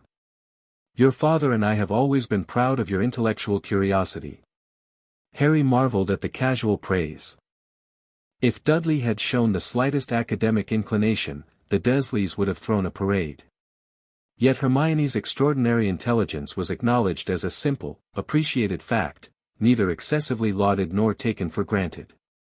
After dinner, they gathered in the living room where a small fire combated the evening chill. Richard produced a deck of cards, and they played several rounds of gin rummy, laughing at Jean's theatrical dismay when Hermione revealed a perfect hand. "She counts cards," Richard stage whispered to Harry.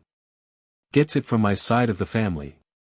"I do not count cards," Hermione protested, though her mental communication to Harry said otherwise. "Well, not intentionally. I just remember all the cards that have been played."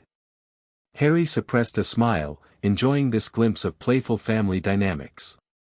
As darkness fell over the loch, they said their goodnights. Harry retreated to his room, still processing the day's emotions.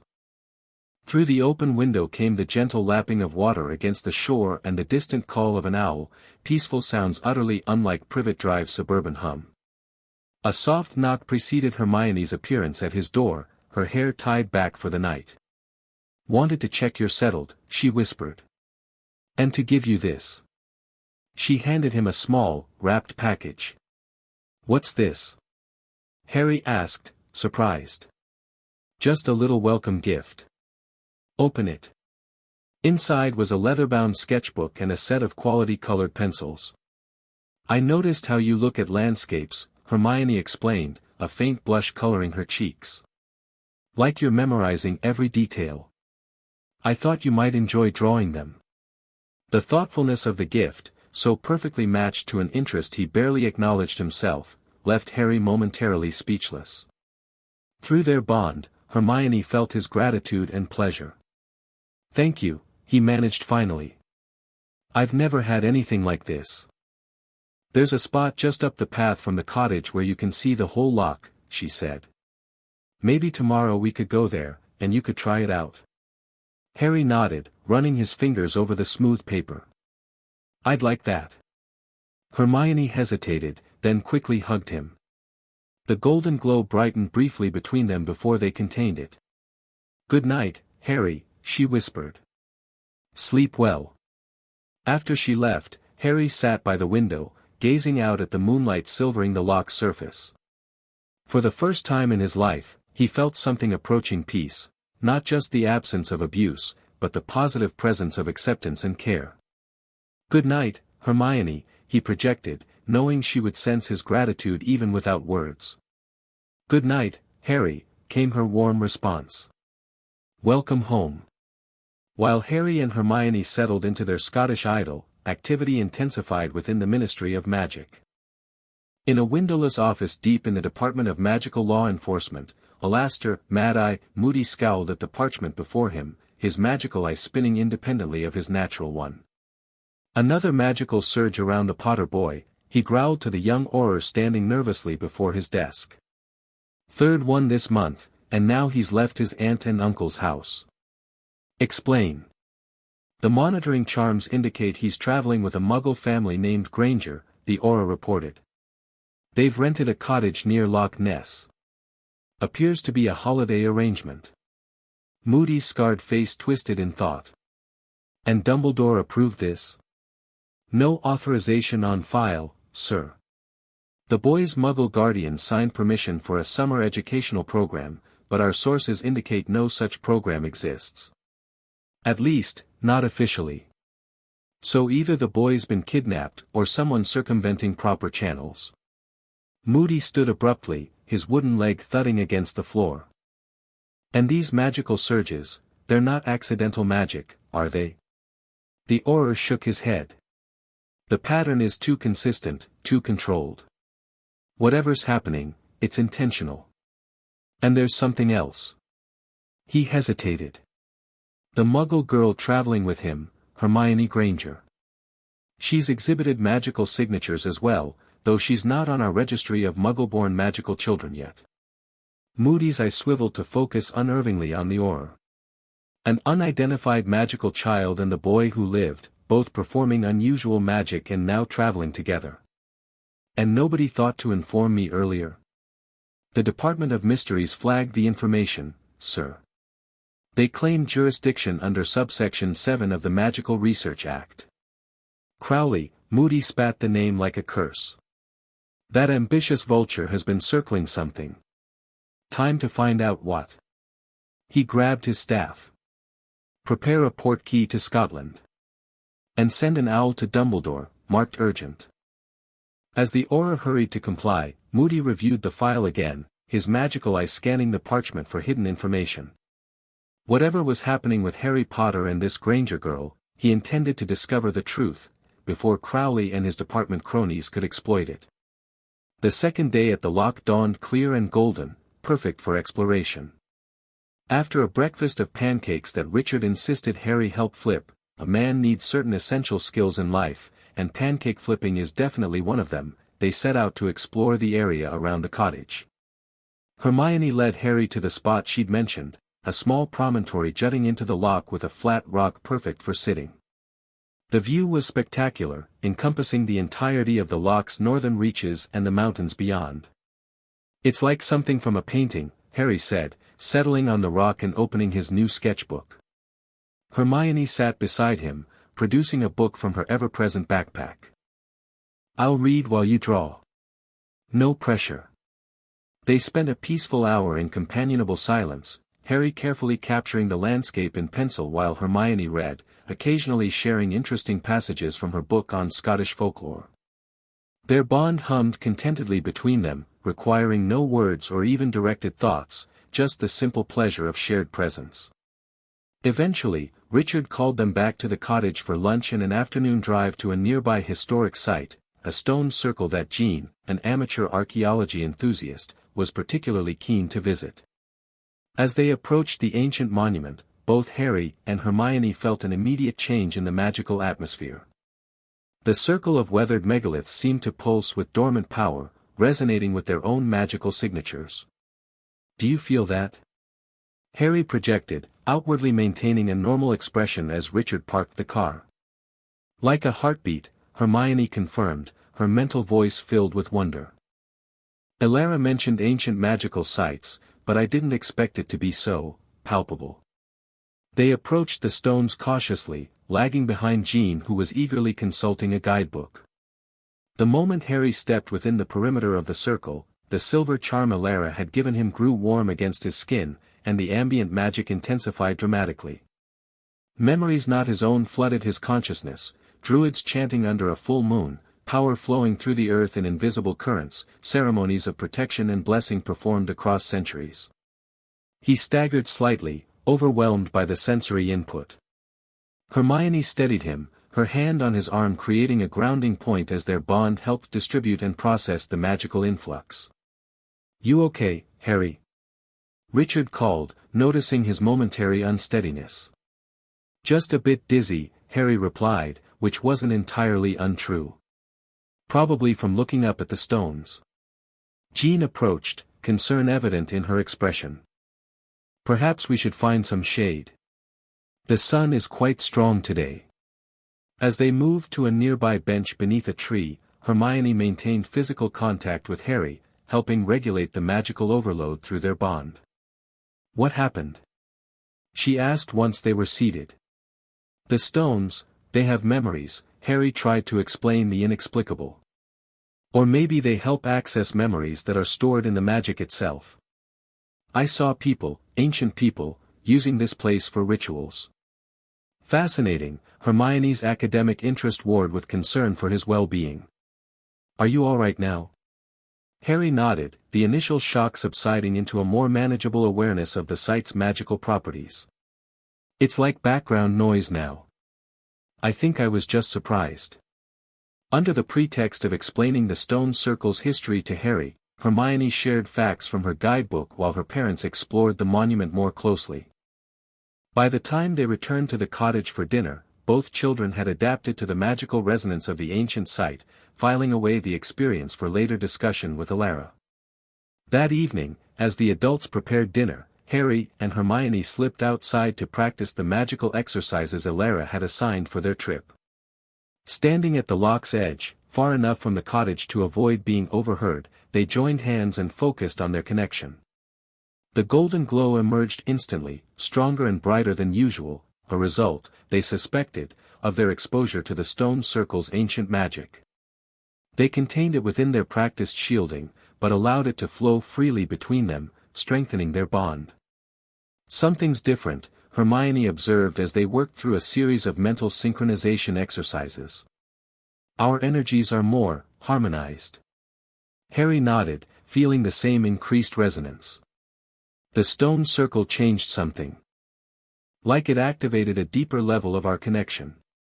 They experimented with projecting their shared magic outward, causing ripples on the loch's surface that moved counter to the natural wind patterns. The manipulation came easier than ever before, requiring less concentration and producing stronger effects. We should be careful, Hermione cautioned after they successfully lifted and moved a small boulder that should have been too heavy for them both combined. This power increase might make us more detectable to people like Crowley. Or Dumbledore, Harry added, remembering the powerful presence he'd sensed outside Privet Drive. We should strengthen our shielding before we sleep tonight. They worked on their concealment techniques as the sun set over the loch, finally achieving a level of magical dampening that satisfied them both. As they turned back toward the cottage, a flicker of movement in the tree line caught Harry's attention, a fleeting shadow that vanished when he turned to look directly at it. Did you see that?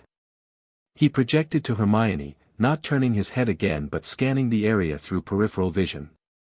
Just at the edge of my awareness, she confirmed, maintaining a casual pace as if they'd noticed nothing.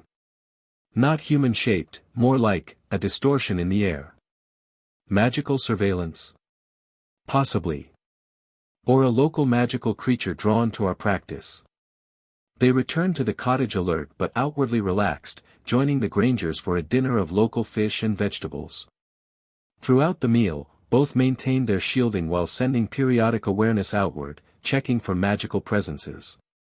The shadow, whatever it was, seemed to have vanished, but a subtle tension remained between them, the knowledge that their sanctuary might not be as isolated as they'd hoped. Later, in their dream space, they constructed a detailed replica of the stone circle, examining their memories of its magical resonance from a safe distance. The stones were placed on a natural convergence of ley lines, Hermione theorized, drawing glowing patterns in the dream air to illustrate. Magical energy flows like underground rivers, and the ancients built their monuments at crossing points to harness that power. And when we entered the circle, we connected with that energy network, Harry added, understanding intuitively. It's like our bond plugged into something bigger, older.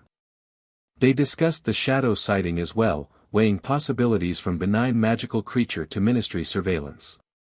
By the time their dream meeting concluded, they had developed plans for both further exploration and increased vigilance, determined to make the most of their time in Scotland while protecting their bond from unwanted attention. In the Department of Mysteries, Arcturus Crowley leaned forward in his chair, watching the silvery mist swirling above one of his instruments.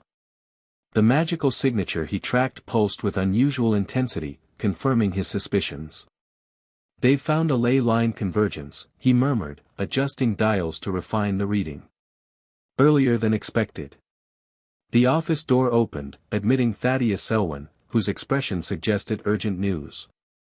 Moody's involved, Selwyn announced without preamble. He's petitioned for a surveillance authorization for both children. Crowley's eyebrows rose fractionally. On what grounds? Unauthorized magical activity around the boy who lived. The Potter boy's departure from his designated residence without ministerial approval.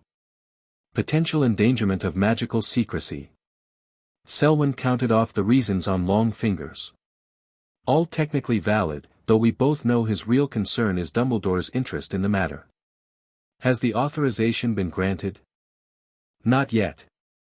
I've delayed it through bureaucratic channels, but Moody's persistent. We have 3 days at most before he circumvents the red tape. Crowley nodded thoughtfully. 3 days is sufficient. The solstice is tomorrow night, and the children's exposure to the stone circle has accelerated their bond's development perfectly. He gestured to the swirling silver mist. They're practically humming with harmonic resonance. Selwyn moved closer to examine the readings, his expression troubled. The ritual preparations are complete? Nearly. The final components must be gathered on site. Crowley closed a leather-bound journal containing complex magical diagrams. I'll depart for Scotland tonight. Matthew's daughter has provided the exact location of the cottage. And the Muggle parents? Selwyn asked, a hint of discomfort coloring his tone. A simple sleeping draught in their evening tea will keep them from interfering. Crowley's voice was clinically detached. They'll wake with no memory of anything amiss, and the children will be returned before morning. Returned in what condition? Selwyn's question hung in the air between them. Crowley smiled thinly. That depends entirely on the success of our extraction. The procedure is experimental, after all. Selwyn's gaze dropped to the ancient tome on Crowley's desk, its leather binding darker than natural aging could explain, its pages covered in diagrams that seemed to shift when viewed directly. This goes beyond research, Arcturus, he said quietly. Beyond what I agreed to. Having doubts, old friend? Crowley's tone remained light, but his eyes hardened. Remember who secured your position after the unfortunate business with your family's involvement in the war. Remember who kept certain artifacts in your possession from being examined too closely. Color drained from Selwyn's face. That's unnecessary. Is it? Crowley stood, his tall frame looming over the other man. We're on the verge of a discovery that could revolutionize magical theory. Cold feet now would be disappointing. After a tense moment, Selwyn nodded stiffly. I'll prepare the extraction vessels as discussed. But I want it noted that I advised caution regarding the children's safety. Duly noted, Crowley replied, already turning back to his instruments. Now, if you'll excuse me, I have travel arrangements to finalize. Once alone, Crowley activated a small communication device disguised as an ordinary quill. Miss Matthews. Inform your mother that the project advances tomorrow night. The southern shore of Loch Ness, near the abandoned chapel. She'll know the place. In the corridor outside, Thaddeus Selwyn paused, internal conflict evident in his troubled expression. Then, coming to a decision, he changed direction, heading not toward his own office, but to a rarely used exit that would allow him to leave the ministry unobserved. The third day of their Scottish holiday brought rain, soft, misty precipitation that shrouded the loch in ethereal fog. Richard pronounced it perfect weather for museums, and proposed a visit to a nearby historical exhibit on Highland clans. As they prepared to leave after breakfast, Jean noticed Harry's threadbare raincoat. That won't keep anything dry, she said with frank concern. Richard, don't we have that extra jacket from Hermione's growth spurt last year? Before Harry could protest, Richard produced a high-quality blue rain jacket that, while slightly large, was infinitely better than his frayed hand-me-down. It's just gathering dust, Richard insisted when Harry hesitated. Consider it a loan for the duration of the trip. Take it, Hermione urged mentally. Dad hates waste more than anything. Harry accepted with awkward thanks, touched yet again by the Grangers' casual generosity. The jacket not only fit better than anything the Dursleys had ever provided, but actually kept him dry as they dashed from the cottage to the car through increasing rainfall. The clan museum proved fascinating, with elaborate displays of tartans, weapons, and historical artifacts. Harry and Hermione lingered over a glass case containing items allegedly belonging to a Highland seer, including a crystal pendant that resonated subtly with their magical senses. "It's genuinely magical," Hermione confirmed after careful examination. "Though not particularly powerful. I wonder how many magical artifacts are sitting in Muggle museums, unrecognized for what they are," Harry mused. A pleasant lunch at the museum cafe followed, with Richard entertaining them with increasingly improbable facts about Scottish cuisine until Jean finally intervened. "Stop filling the children's heads with nonsense," she chided affectionately. "Haggis is not made from the legendary haggis creature that roams the Highlands on 3 legs." Richard winked at Harry. "That's what they want you to believe." The easy banter continued throughout their return journey, though Harry noticed Hermione growing increasingly pensive as they approached the cottage. Through their bond, he sensed her uneasiness, though she concealed it well from her parents. "What's wrong?" he asked as they helped unload shopping bags from the trunk. "Something feels off," she replied, glancing around the misty landscape. "Like we're being watched." Harry extended his magical awareness, sensing nothing immediately threatening but understanding her concern. The ambient magic around the cottage seemed different somehow, subtle disturbances in the natural flow of energy that suggested recent magical activity. "I think I left my book outside last night," Hermione said aloud, providing an excuse. "Harry, will you help me look?" They searched the cottage grounds systematically, using the pretense of looking for the non-existent book to examine the area for magical tampering. Near the path leading to the lock, Hermione froze, crouching to examine something in the soft earth. "Footprints," she whispered. "Too large for local wildlife, too small for an adult human." Harry knelt beside her, noting the unusual pattern. "Not normal shoes either. Look at the impression, it's almost cloven." They followed the tracks to the water's edge where they disappeared. Standing at the lock's shore, both children extended their magical senses fully, dropping their shielding momentarily to achieve maximum sensitivity.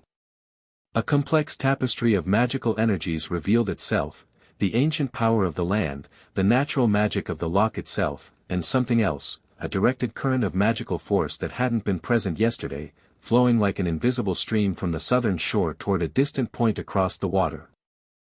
"Someone's created a magical channel," Hermione assessed, her mental voice tense. "Recently, and with significant power." "Crowley?" Harry suggested, the familiar dread returning. "Possibly. Or another magical entity entirely. Scotland has a rich magical ecosystem, according to what I've read." They restored their shielding, but maintained heightened awareness as they returned to the cottage where Jean was preparing afternoon tea.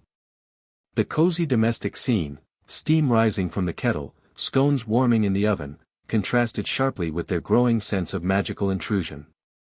"Everything all right?" Richard asked, noting their serious expressions. "No luck with the book. We got distracted by the view," Hermione covered smoothly. "The mist over the lock is quite atmospheric." As they settled around the kitchen table with tea and scones, Harry noticed Jean adding an extra spoonful of sugar to her cup, unusual for the health-conscious dentist. A subtle warning prickle ran through his magical senses. "Something's wrong with the tea," he projected urgently to Hermione, keeping his expression neutral with effort. Hermione's eyes widened fractionally, but she maintained her composure, reaching for her cup with deliberate casualness. Under the table, her other hand found Harry's, establishing physical connection. Through their bond, they extended shared magical perception toward the teapot, detecting a faint but distinct magical signature that didn't belong, a foreign energy infused into the liquid. "Sleeping draught," Hermione identified, recognizing the magical pattern from Alara's teachings. "Mild, but effective." "Your parents already drank some," Harry noted, seeing the slight glassiness developing in Richard's eyes. "We need to appear affected while staying alert," Hermione decided. "Pretend to drink, then gradually act drowsy." They mimicked drinking while actually diverting the tea through subtle magical manipulation, a challenging technique they practiced with water but never under pressure. Meanwhile, they maintained normal conversation, though Richard and Jean's contributions grew increasingly muddled as the potion took effect. "I think I need to lie down," Jean said after 15 minutes, her words slightly slurred. "Feeling rather tired suddenly." "Me too," Richard agreed, blinking heavily. "Must be the rainy day." They helped the Grangers to their bedroom, where both adults collapsed onto the bed fully clothed, falling into deep, enchanted sleep within moments. "They'll be unconscious for hours," Hermione said after checking her parents' steady breathing. "We need to prepare. Whoever did this is coming back." Harry nodded grimly. "And they didn't drug the tea just to rob the cottage. They're after us." They barricaded the Grangers' bedroom door as a basic precaution, then retrieved the pouch of emergency magical supplies Alara had provided. Working quickly and methodically, they prepared basic protective measures around the cottage, nothing strong enough to alert magical authorities, but sufficient to warn them of intrusion. As dusk approached, transforming the mist over the loch into ghostly silver veils, they positioned themselves in the cottage's main room with clear sightlines to all entrances. "Solstice," Hermione said suddenly, checking the calendar on the wall. "Today is the summer solstice."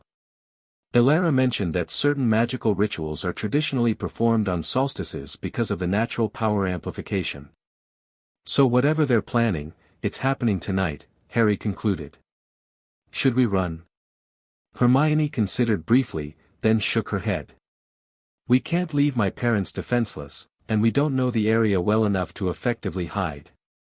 Better to face this on our terms, with preparations in place."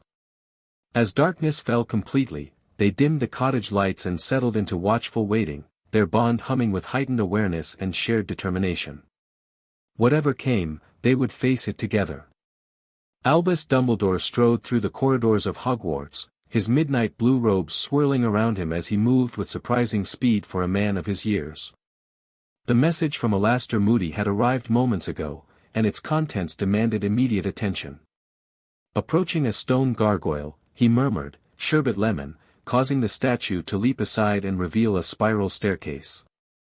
In his office, a silver instrument on a spindly table emitted soft, pulsing tones that increased in urgency as he approached. "Most concerning," he murmured, adjusting delicate controls on the device. The resulting pattern of smoke revealed a location in the Scottish Highlands, specifically near Loch Ness. A soft pop announced the arrival of a house elf bearing a sealed parchment. "Urgent message from Mr. Mad-Eye, Headmaster Sir," the elf squeaked, presenting the letter with a deep bow. Dumbledore read quickly, his expression growing graver with each line. Harry Potter had left his relatives' home without authorization, traveling with a Muggle family to Scotland.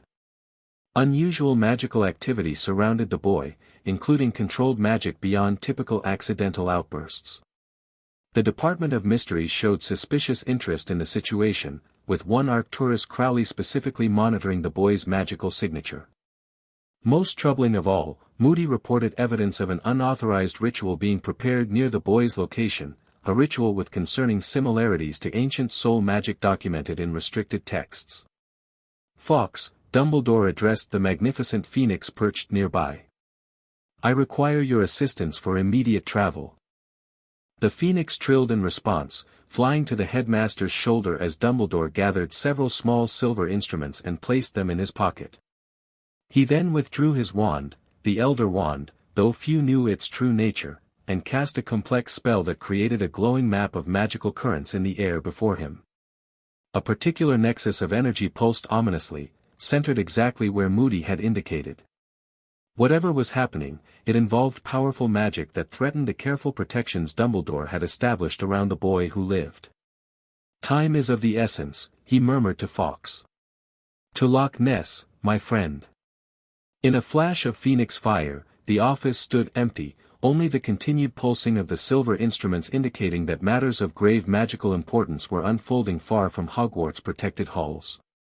At the precise moment Dumbledore departed Hogwarts, a figure materialized silently at the edge of the property surrounding the Granger's cottage. Arcturus Crowley, dressed in dark robes designed for ritual work, surveyed the building with calculating eyes. Beside him appeared Imogen Matthews, Jessica's mother, a stern-faced witch with silver-streaked black hair and the cold demeanor of someone accustomed to power. The preparations at the ritual site are complete, she informed him without preamble. Selwyn has not arrived. His conscience is becoming inconvenient, Crowley replied dismissively. We proceed without him. The children? Imogen cast a detection spell, her wand movements precise and economical. Inside, awake despite the potion. They've established rudimentary protective measures around the perimeter. Clever, but insufficient. Crowley raised his wand, casting a subtle counterspell that dismantled the children's magical alarms without triggering them. The Muggles? Unconscious, as planned. My daughter's information about their routine was accurate. Miss Matthews continues to prove her value, Crowley acknowledged. She'll be rewarded appropriately when this is complete. They approached the cottage silently, magical dampening fields preventing their presence from registering on normal detection methods.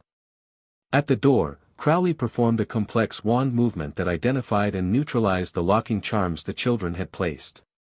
Remember, he instructed as the door swung silently open, we need them conscious but compliant for transportation to the ritual site. The extraction requires their bond to be active during the initial phase. Imogen nodded, raising her wand as they entered the darkened cottage. The girl is mine to subdue. I've studied her magical signature extensively through my daughter's observations.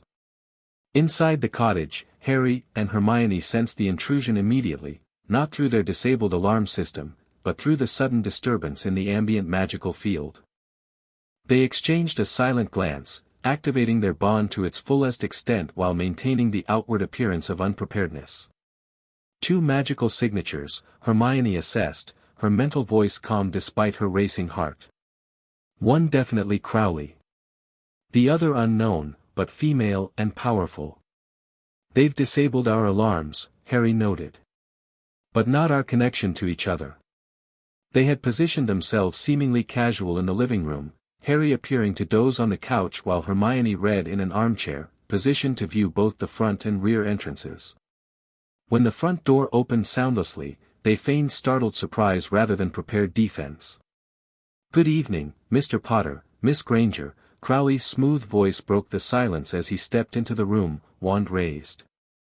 How fortunate to find you both awake. It saves us the trouble of reviving you. Who are you? Hermione demanded, playing the role of frightened but defiant child while simultaneously strengthening her mental connection with Harry. What do you want? You know perfectly well who I am, Crowley replied, stepping further into the room. We've played this game of cat and mouse for months now. I'm Arcturus Crowley, Department of Mysteries. And this is Madame Matthews, a colleague with particular interest in your unique connection. The woman entered behind him, her wand trained steadily on Hermione. Remarkable, she said, her cold eyes evaluating them clinically. The bond is much stronger than our instruments indicated. Even now, they're communicating silently. What have you done to my parents? Hermione demanded, genuine fear entering her voice. Merely sleeping, Imogen replied dismissively. They're irrelevant to our purpose. Through their bond, Harry and Hermione continued rapid strategic communication while maintaining outward dialogue. They want to take us somewhere, Harry assessed. The ritual site we sensed earlier.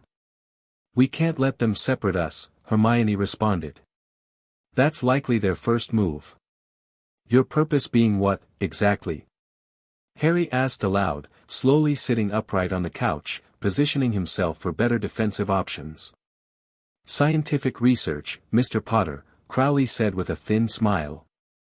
Your bond with Miss Granger represents a magical phenomenon of immense theoretical interest.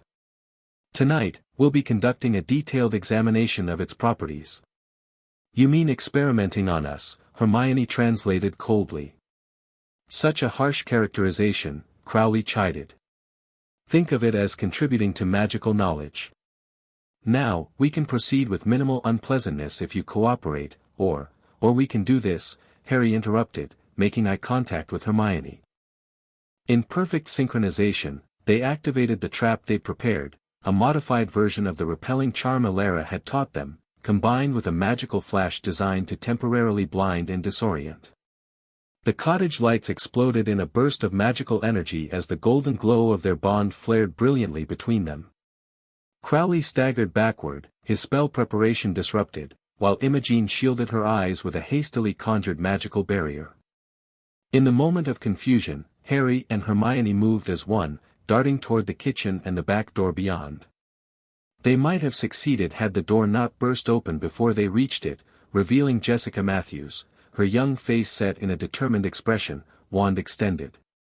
Impedimenta, she cast with surprising power for her age, sending both children tumbling backward onto the kitchen floor. "Excellent timing, daughter," Imogen said as she recovered, entering the kitchen with Crowley close behind. "Though you were instructed to remain at the ritual site. I sensed they might need additional assistance," Jessica replied, her voice carrying the practiced formality of a child raised in political circles. "They've grown stronger since I last observed them." Sprawled on the floor, temporarily immobilized by Jessica's spell, Harry and Hermione maintained their mental connection while assessing their deteriorating situation. 3 opponents, all armed with wands, Hermione analyzed. Direct confrontation is no longer viable. Defensive strategy? Harry suggested, feeling the jinx's effects beginning to fade from his limbs. Shield and scatter. Create chaos. Head for the lock, water amplifies our connection. Crowley approached, wand trained on them both. "That was ill-advised," he said coldly. "But educational. Your synchronized magical output is most impressive. Now, we'll be applying magical restraints for transport to our research facility." As he raised his wand to cast the binding spell, Harry and Hermione executed their contingency plan. Drawing on the deepened connection they developed at the stone circle, they released a controlled pulse of their combined magic, not directed as an attack, but expanding outward in all directions like a shock wave. The resulting magical burst was more powerful than they'd anticipated. Kitchen cabinets flew open, dishes exploded from shelves, and all 3 of their opponents were thrown backward against the walls. The cottage's electrical system failed completely, plunging the room into darkness broken only by the golden glow emanating from Harry and Hermione. "Run!" Harry gasped, scrambling to his feet and pulling Hermione up. They dashed for the back door, now hanging from a single hinge after the magical outburst. Outside, rain had resumed, falling in heavy sheets that limited visibility. They sprinted toward the lock, their previous explorations providing familiarity with the terrain even in darkness. Behind them, angry voices and flashes of magical light indicated pursuit. Stupefy. Imogen's spell sliced through the rain, missing Hermione by inches. They reached the water's edge, gasping for breath, the lock stretching dark and forbidding before them. "Now what?" Harry panted, hearing their pursuers crashing through the underbrush behind them. Hermione gripped his hand tightly, their bond pulsing with shared determination. "Remember what Alara taught us about natural amplifiers. Water, especially natural bodies of water with historical magical associations, can enhance magical capabilities," Harry finished, understanding immediately. "You want us to enter the lock?" "Just to the shallows," Hermione confirmed. "Enough to connect with its magical properties." They waded into the frigid water, gasps escaping them as the cold penetrated their clothing. The moment the water reached their knees, they felt it, a surge of ancient power rising to meet their own magical signatures, responding to the golden energy of their bond. Turning to face their pursuers, who had reached the shore and were spreading out to surround them, Harry and Hermione stood hand in hand in the lock's shallow waters. Their joined magical aura reflected off the surface, creating an otherworldly golden glow that illuminated the scene.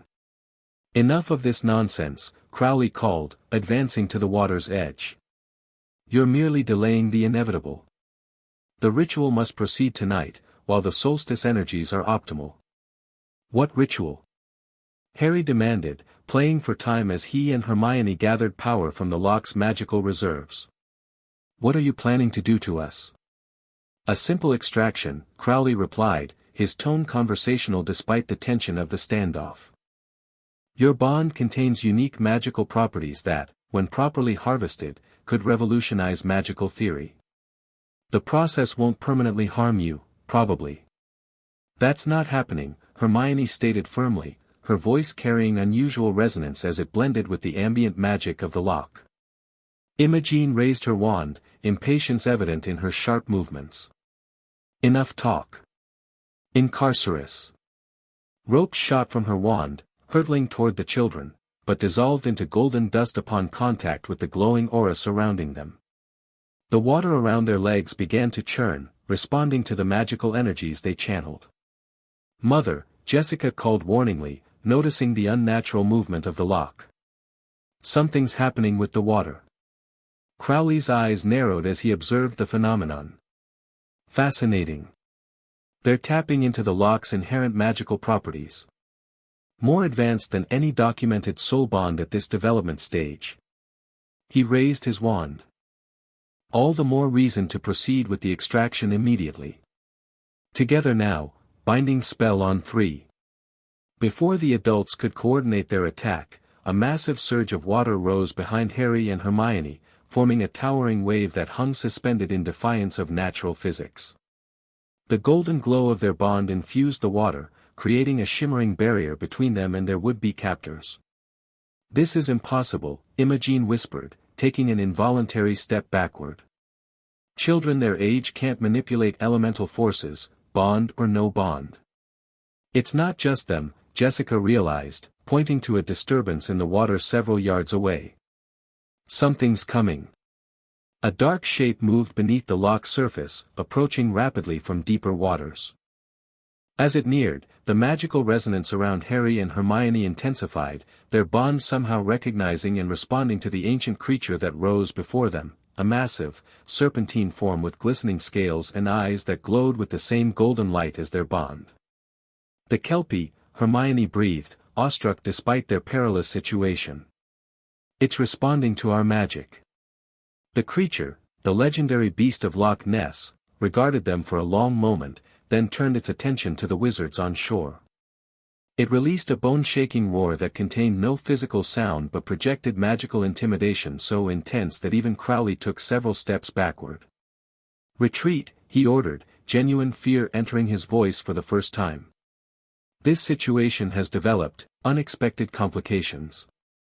We can't abandon the ritual, Imogen protested, though she too was backing away from the increasingly turbulent shoreline. The solstice alignment is meaningless if we're dead, Crowley snapped. That creature is a Class 5 magical beast with territorial protective instincts. It's adopted the children's bond signature as something to defend. As if confirming his assessment, the Kelpie advanced toward the shore, water churning violently around its massive form.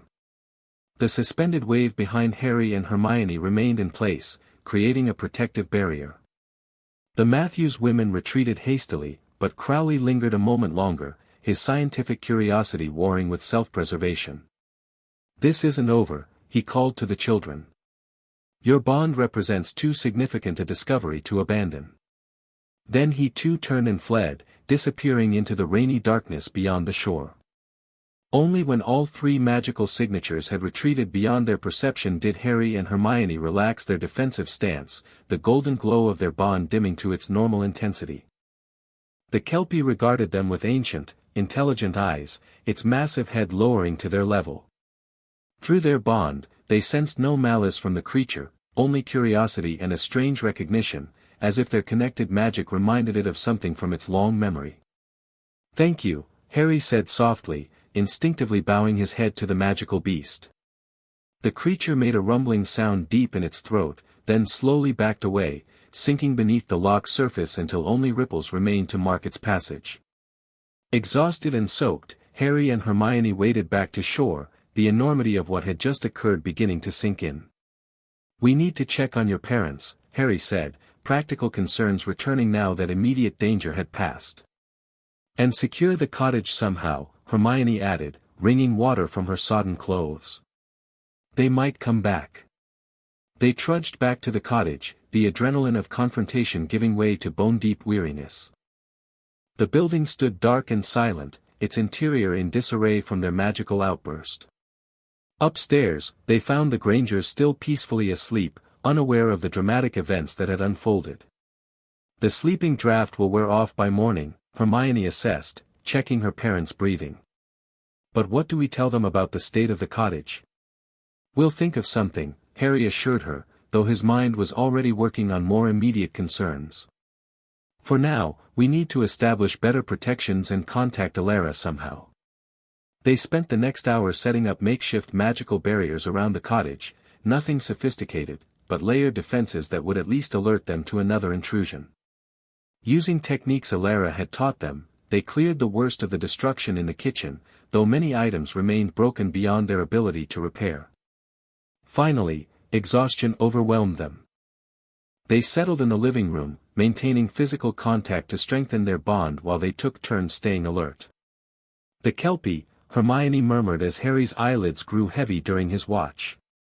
"It recognized our bond somehow. Protected us." "Maybe magical creatures perceive connections differently than humans," Harry suggested sleepily. "Or maybe it just didn't like Crowley. Can't blame it for that." Despite the lingering danger and uncertainty, a small smile touched Hermione's lips. Even in crisis, Harry's ability to find moments of lightness remained one of his most endearing qualities. "Sleep," she told him softly. "I'll wake you in 2 hours to trade." As Harry drifted into exhausted slumber, his hands still clasped in Hermione's, neither child noticed the tall figure that materialized silently at the edge of the property, an elderly wizard with a long silver beard and half-moon spectacles, surveying the scene with grave concern. Albus Dumbledore had arrived at Loch Ness, too late for the confrontation but in time to witness its aftermath. And what he sensed from the cottage, the remarkable magical connection between two children who should have been strangers, would change all his carefully laid plans for the boy who lived. Dawn broke over Loch Ness with pale golden light that found Harry and Hermione still in the living room, keeping vigilant watch despite their exhaustion. They had traded shifts through the night, each sleeping briefly while the other maintained their magical awareness of the surrounding area. "Someone's coming," Hermione whispered, tensing as she detected an approaching magical signature. Powerful, but different from Crowley. Harry was instantly alert, rising to stand beside her as they faced the front door. They joined hands, prepared to defend themselves again if necessary. A polite knock sounded, something their previous attackers hadn't bothered with. After exchanging glances, they approached cautiously. "Who's there?" Harry called, his voice steadier than he felt. "Albus Dumbledore," came the reply, the voice elderly but resonant with quiet authority.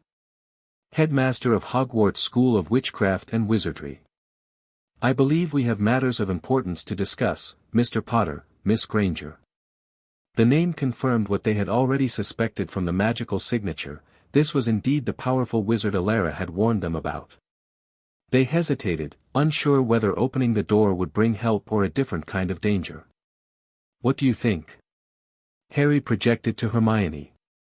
"He could have entered without knocking if his intentions were hostile," she reasoned. "And Alara said he's not malevolent, just controlling. Better to face him on our terms than have him find another way in," Harry agreed. "We're opening the door," he announced. "But we're not lowering our defenses." "Most prudent, after your experiences last night," Dumbledore acknowledged. Harry unlocked the door, and they stood together as it swung open to reveal a tall, elderly man with twinkling blue eyes behind half-moon spectacles. His long silver beard and hair contrasted with robes of deep purple embroidered with silver stars. Despite his grandfatherly appearance, the magical power emanating from him was palpable. "Good morning," he greeted them with gentle courtesy. "May I come in? I assure you my intentions are peaceful, though I understand your caution given recent events." After a moment's consideration, they stepped aside, maintaining their joined hands and the protective glow of their bond. Dumbledore entered, surveying the still disheveled cottage with a knowing eye.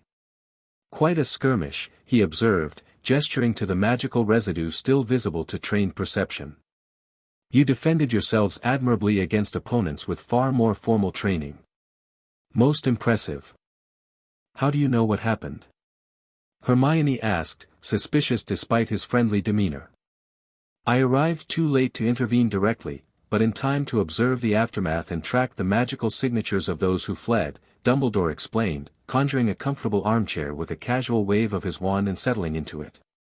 The Department of Mysteries has overstepped its boundaries rather dramatically. Unauthorized experimentation on magical children is forbidden by numerous statutes, not to mention basic ethical principles. Why are you here? Harry asked, coming straight to the point. Elara said you placed me with the Dursleys and never checked on me. Why the interest now? If Dumbledore was surprised by Harry's directness or the mention of Elara, he hit it well. A fair question deserving a candid answer. I did indeed arrange your placement with your mother's sister, believing blood protections would keep you safe from magical threats. As for not checking personally, a shadow of regret crossed his features. I relied on reports from others, which I now realize were inadequate. For that, I apologize. The simple apology, delivered without excuses, caught Harry off guard. He had expected denials or justifications, not acceptance of responsibility. That doesn't answer why you're here now, Hermione pointed out, her analytical mind cutting to the core issue. No, it doesn't, Dumbledore agreed, regarding them both with increased interest. I'm here because unusual magical activity around Mr. Potter triggered monitoring charms I established years ago. Activity that coincided with reports of Department of Mysteries' interest in the same phenomena. His gaze dropped to their joined hands and the golden glow emanating from them. I see now what attracted such attention. A spontaneous soul bond, formed between untrained magical children. Extraordinary. Harry and Hermione exchanged glances, communicating silently through their connection. He knows what our bond is, Hermione noted. And he's not trying to hide that knowledge or his interest in it, Harry added. Yes, I am familiar with soul bonds, Dumbledore confirmed, responding to their unspoken exchange with a small smile. Though I've never personally witnessed one of such strength in one so young. It explains much about the magical surges that have been detected around you both over the past months. Are you here to separate us? Harry asked bluntly, tightening his grip on Hermione's hand. Because we won't let that happen. Separate you? Certainly not, Dumbledore looked genuinely disturbed by the suggestion. Soul bonds are sacred magical connections, not to be interfered with lightly, or at all, in my personal view. No, I'm here to ensure your safety and to better understand a situation that significantly changes my previous assumptions about your magical development. Before they could respond, sounds of movement came from upstairs. The Grangers were waking. Hermione looked alarmed. My parents, they don't know about magic or our bond. What do we tell them about the cottage? About you? Dumbledore rose smoothly. If you'll permit me, I can assist with both concerns.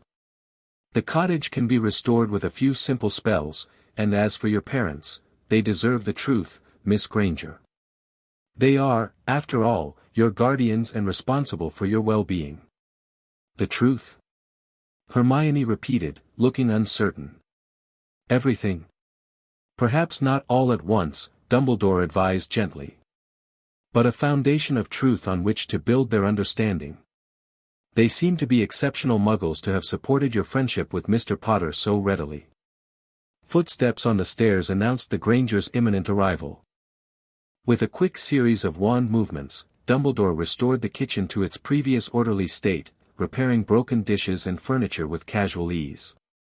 Jean and Richard appeared, looking slightly disoriented from the lingering effects of the sleeping draught. They froze at the sight of the elderly wizard standing in their living room. Who? Richard began, instinctively moving in front of his wife. Good morning, Dumbledore greeted them with reassuring calm. I apologize for the unexpected intrusion. My name is Albus Dumbledore, and I'm here regarding a matter concerning your daughter and Mr. Potter. Perhaps we should all sit down.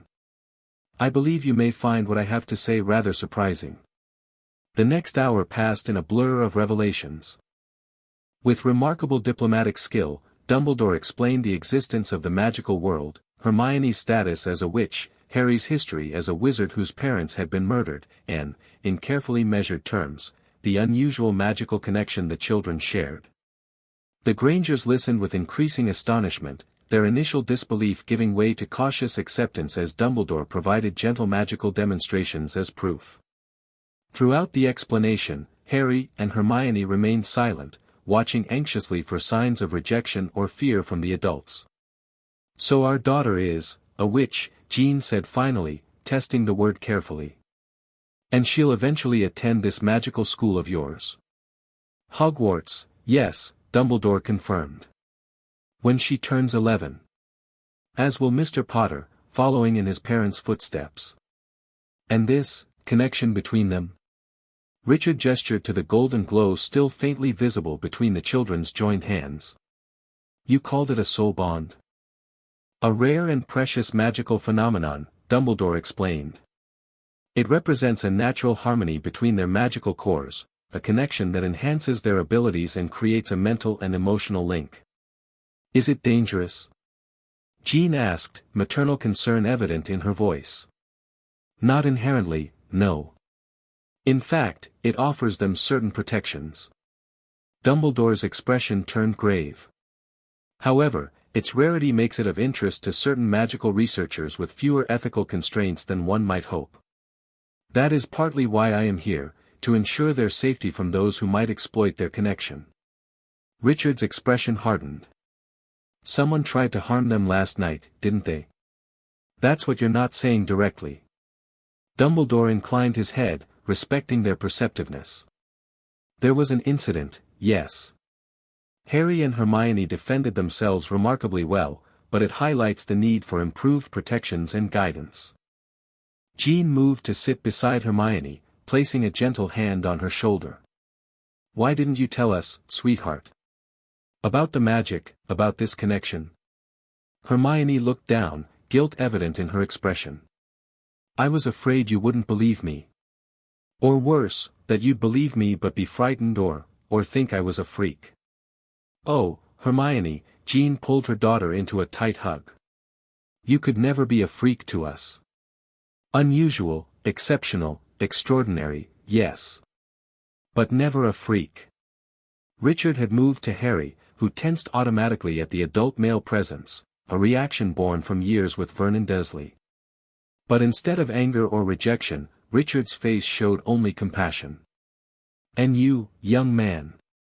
Living with this secret, and from what I gather, in a home that doesn't appreciate your gifts." He shook his head sadly.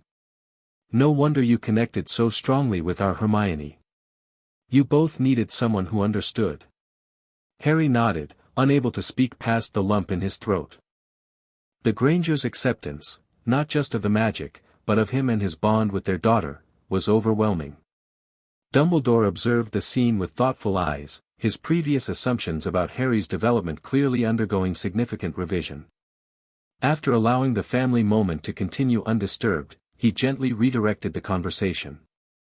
"There are practical matters we must address," he said. "Primarily, your safety for the remainder of your holiday, and arrangements for Harry's living situation moving forward." "His living situation?" Jean asked, her arms still around Hermione. "The protective magic at his aunt and uncle's home has been compromised," Dumbledore explained. "Whether by the bond itself or by the surveillance activities of the Department of Mysteries, the blood wards that once shielded him are no longer sufficient. Additionally..." He hesitated, then continued with careful diplomacy, "I have concerns about the quality of care he receives there." "They're horrible to him," Hermione stated bluntly, protective anger flashing in her eyes. "They make him sleep in a cupboard, they barely feed him, they treat him like a servant." "Hermione," Harry murmured, embarrassed by the exposure of his home life. "No, Harry, they should know," she insisted. "If Professor Dumbledore is really here to help, he needs to understand everything." Dumbledore's expression had darkened at Hermione's revelations. "A cupboard, Mr. Potter. Is this accurate?" Harry nodded reluctantly. Under the stairs. A brief flash of something powerful and angry crossed Dumbledore's face before his features settled into grave concern. I see. It appears my arrangements for your care have been even more inadequate than I realized. This will be rectified immediately. He'll stay with us, Richard declared firmly, surprising everyone with his immediacy and conviction. For the remainder of the holiday at minimum, and beyond if necessary. Richard, Jean began cautiously, we should discuss, what's to discuss? Richard countered. The boy has been mistreated, he's in danger, and he shares a special connection with our daughter that's clearly beneficial to them both. We have the space and the means. Unless there are magical reasons why he can't stay with us. He directed this question to Dumbledore. The headmaster stroked his beard thoughtfully. There are considerations, certainly. The blood protection at his relative's home, while compromised, still offers certain safeguards. However, he studied the golden glow connecting Harry and Hermione. The bond provides its own form of protection, potentially stronger than the blood wards if properly nurtured. And there's the matter of young Harry's happiness, which I fear I've neglected in favor of physical safety. Then it's settled, Richard concluded.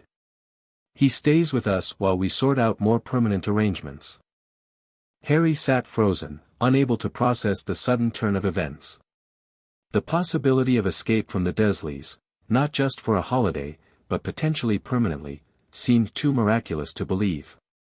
There would need to be magical protections established around your home, Dumbledore cautioned.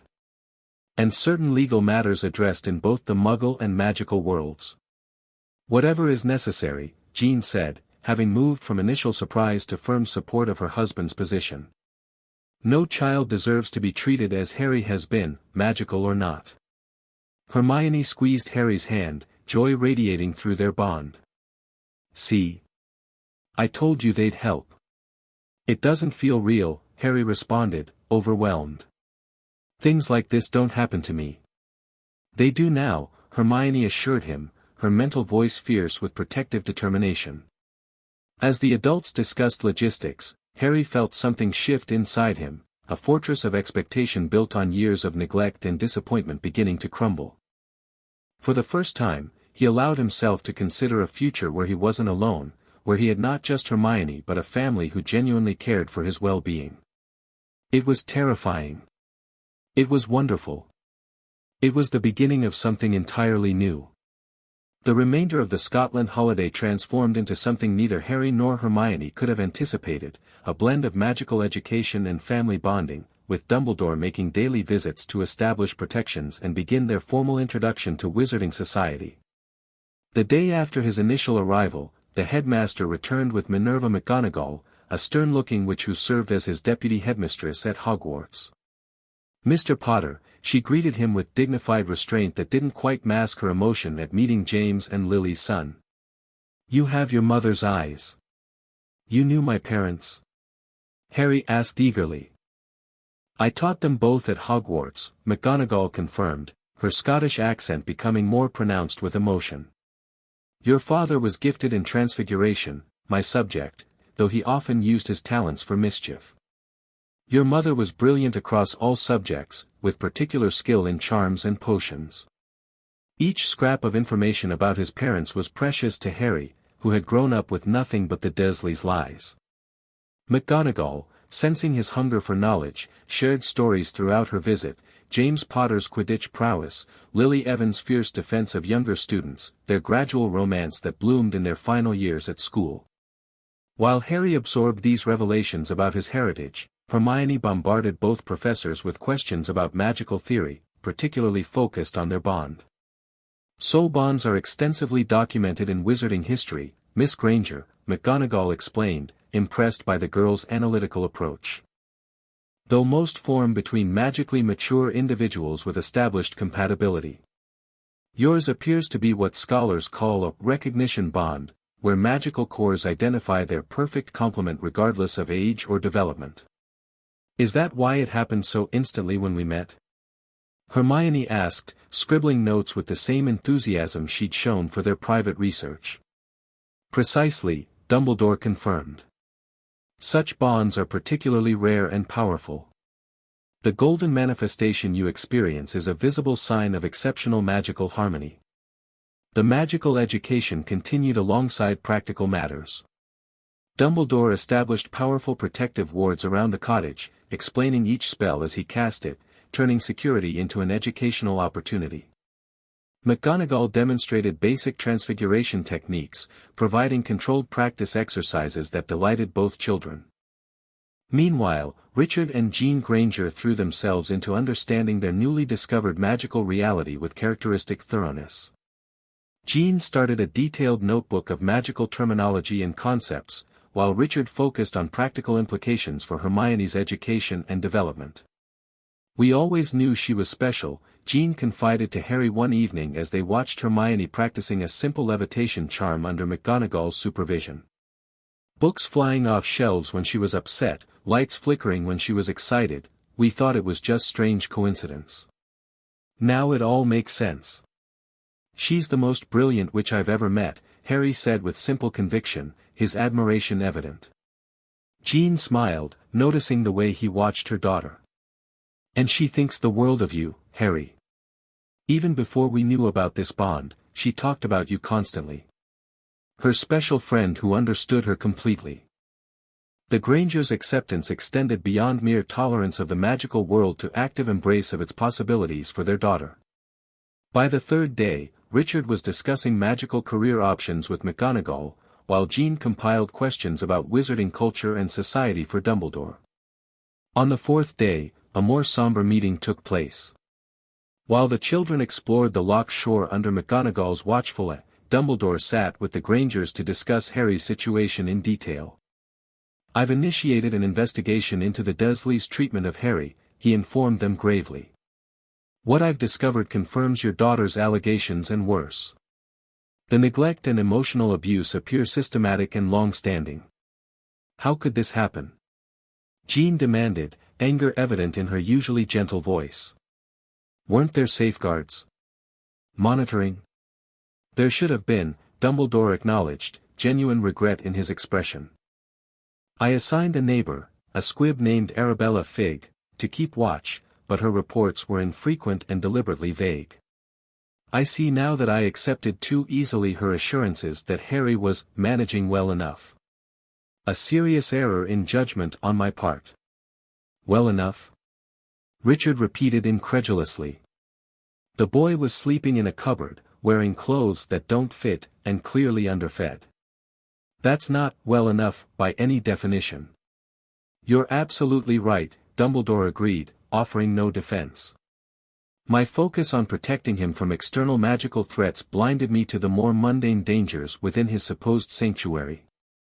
It is a mistake I intend to rectify immediately." "How?" Jean asked directly. "There are several options." Dumbledore steepled his fingers thoughtfully.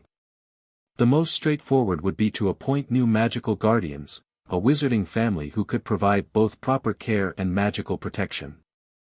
"And separate him from Hermione?" Richard shook his head firmly. "Not acceptable, especially with this bond between them. We've seen how they function together, they need regular contact." "I agree completely," Dumbledore surprised them by saying. "Which brings me to the alternative I believe most suitable, that you, the Grangers, become Harry's primary caregivers in the Muggle world, with myself serving as his magical guardian to address wizarding legal matters." Jean and Richard exchanged glances, a silent marital communication passing between them. "We'd need to formalize this properly," Jean said finally. "Through the proper legal channels, not just an informal arrangement." "Naturally," Dumbledore nodded. "I've taken the liberty of consulting with magical and Muggle legal experts. The Dursleys, I believe, will relinquish guardianship without protest if approached correctly. They have little attachment to Harry beyond obligation." "Their loss," Richard said firmly. "Their profound loss."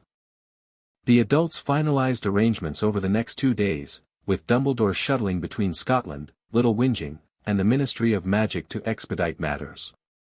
By the weekend, preliminary paperwork was complete for a temporary guardianship arrangement that would allow Harry to remain with the Grangers while more permanent solutions were pursued.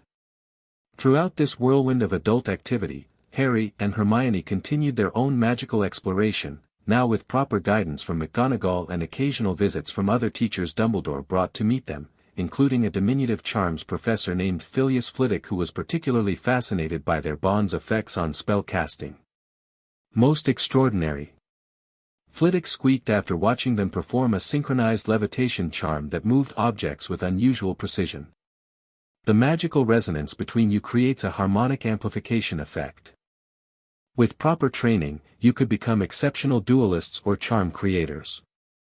The most significant magical event, however, came unexpectedly on their final day at the lock. While packing for their return to England, Harry and Hermione took one last walk to their favorite promontory overlooking the water. As they sat together on their usual rock, the kelpie surfaced in the distance, its massive form unmistakable even from afar. "It's saying goodbye," Hermione projected, sensing the creature's intent somehow through their bond. "Should we respond?" Harry wondered, uncertain of magical creature etiquette.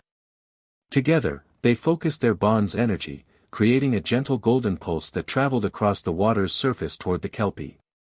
The creature raised its head higher, acknowledging their farewell with a deep rumbling call that carried across the loch. Then, to their astonishment, a small object detached from the kelpie and floated across the water toward them. When it reached the shore below their rock, Harry climbed down carefully to retrieve it, a scale the size of his palm, iridescent and somehow still wet despite its journey through air. A gift, Hermione realized as Harry rejoined her, the scale gleaming with subtle magic in his hand. That's incredibly rare, magical creatures seldom give parts of themselves voluntarily.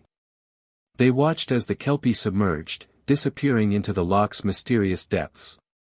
The scale continued to shimmer, its magic resonating harmoniously with their bond. When they showed it to Dumbledore during his final visit that evening, the headmaster examined it with profound respect. A freely given kelpie scale, he marveled, handling it with reverent care. "In all my years, I've never seen such a gift bestowed upon wizards, let alone young ones. This represents a blessing and protection from one of Britain's most ancient magical beings. What should we do with it?" Harry asked. "Keep it safe," Dumbledore advised, returning it carefully. "Such a gift contains powerful protective magic that will strengthen over time. It may prove invaluable in years to come." As they prepared to depart Scotland the following morning, Harry stood at the cottage window, watching dawn light touch the loch's surface. The week had transformed his life completely, from unwanted burden at the Dursleys to welcomed member of the Granger's family, from isolated magical anomaly to recognized wizard with a heritage and future. Hermione joined him at the window, slipping her hand into his. The golden glow of their bond shimmered between their fingers, contained but vibrant. "Ready to go home?" she asked, emphasizing the last word meaningfully. Home. The concept still felt foreign to Harry, a theoretical rather than experienced reality. Yet as he glanced around at the Grangers bustling about with final packing, at McGonagall shrinking their luggage with practical efficiency, at the warmth in Jean's smile when she caught his eye, perhaps home wasn't just a place he was going to. Perhaps it was these people, this connection, this belonging. "Ready," he confirmed, squeezing Hermione's hand gently. As they left the cottage behind, neither child noticed the tall figure watching from distant trees, Elara Blackwood, observing with quiet satisfaction the outcome of events she had subtly influenced but not directly controlled. Her work with the children would continue, but now within the protection rather than the shadows of wizarding society.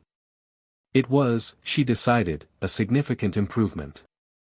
The ancient protections of the loch receded as the Granger's car wound its way back toward civilization, but the magic Harry and Hermione had discovered there, both within their bond and within the broader wizarding world now opening to them, would continue to grow and evolve, preparing them for challenges still to come. In the Department of Mysteries, Arcturus Crowley nursed his wounded pride and plotted his next approach. In Hogwarts, Albus Dumbledore contemplated how Harry Potter's soul bond might affect prophecies and plans long established.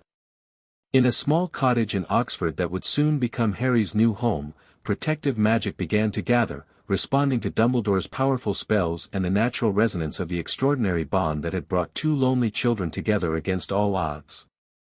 The golden thread connecting Harry and Hermione strengthened with each passing day, no longer just a mysterious magical phenomenon, but the foundation of a future neither could have imagined when they first met in that secluded park. Whatever shadows might gather on the horizon, they would face them together, their souls entwined in a bond of power that grew from the simplest and strongest magic of all, true understanding between two hearts that recognized each other from the very first touch. Chapter 4, Powers Awakening. Autumn leaves spiraled down onto the neatly trimmed lawn of the Grangers' Oxford home, painting the garden in hues of amber and gold.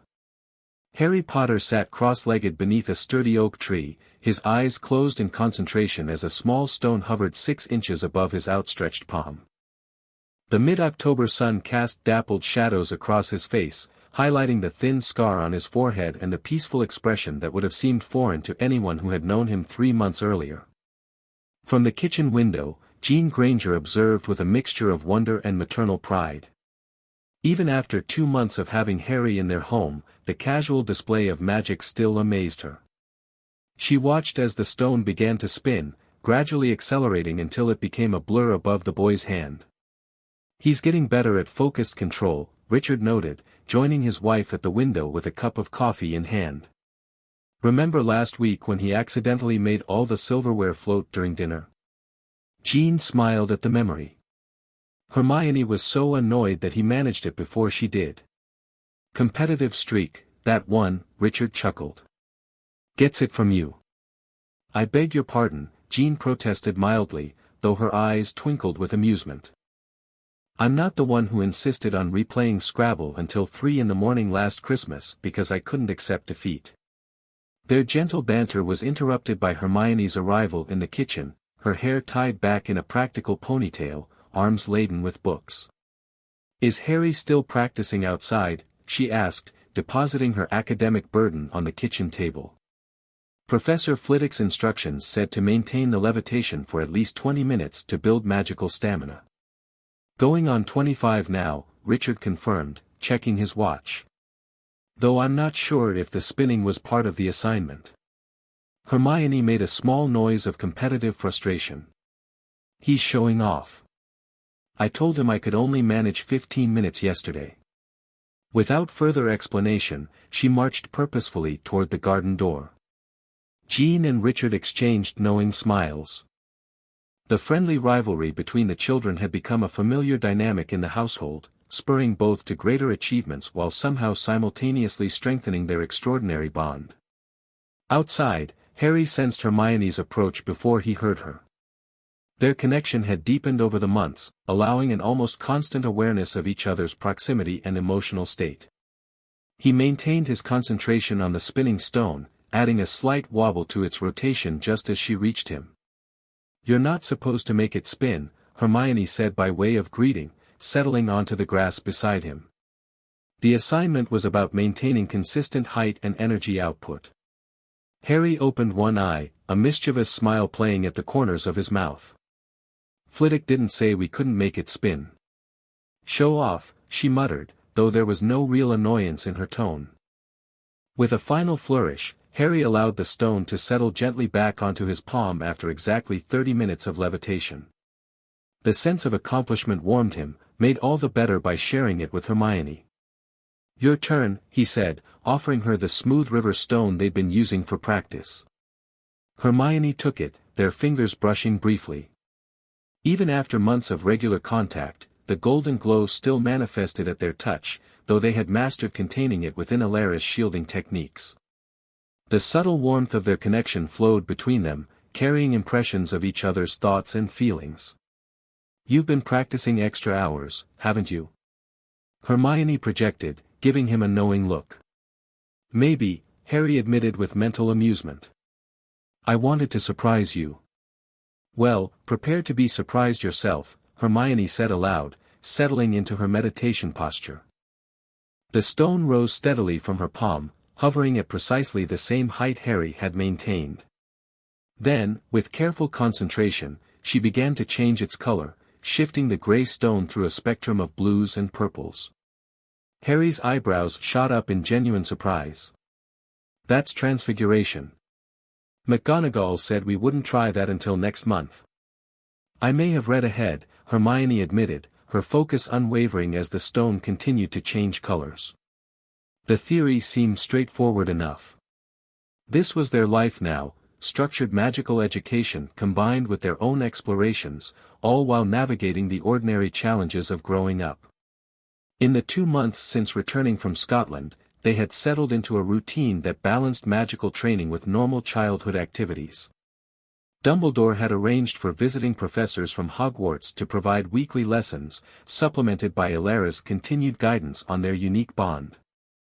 Harry still marveled at how completely his life had transformed. From the cupboard under the stairs to his own bedroom in the Grangers' comfortable home. From systematic neglect to attentive parenting. From isolation to belonging.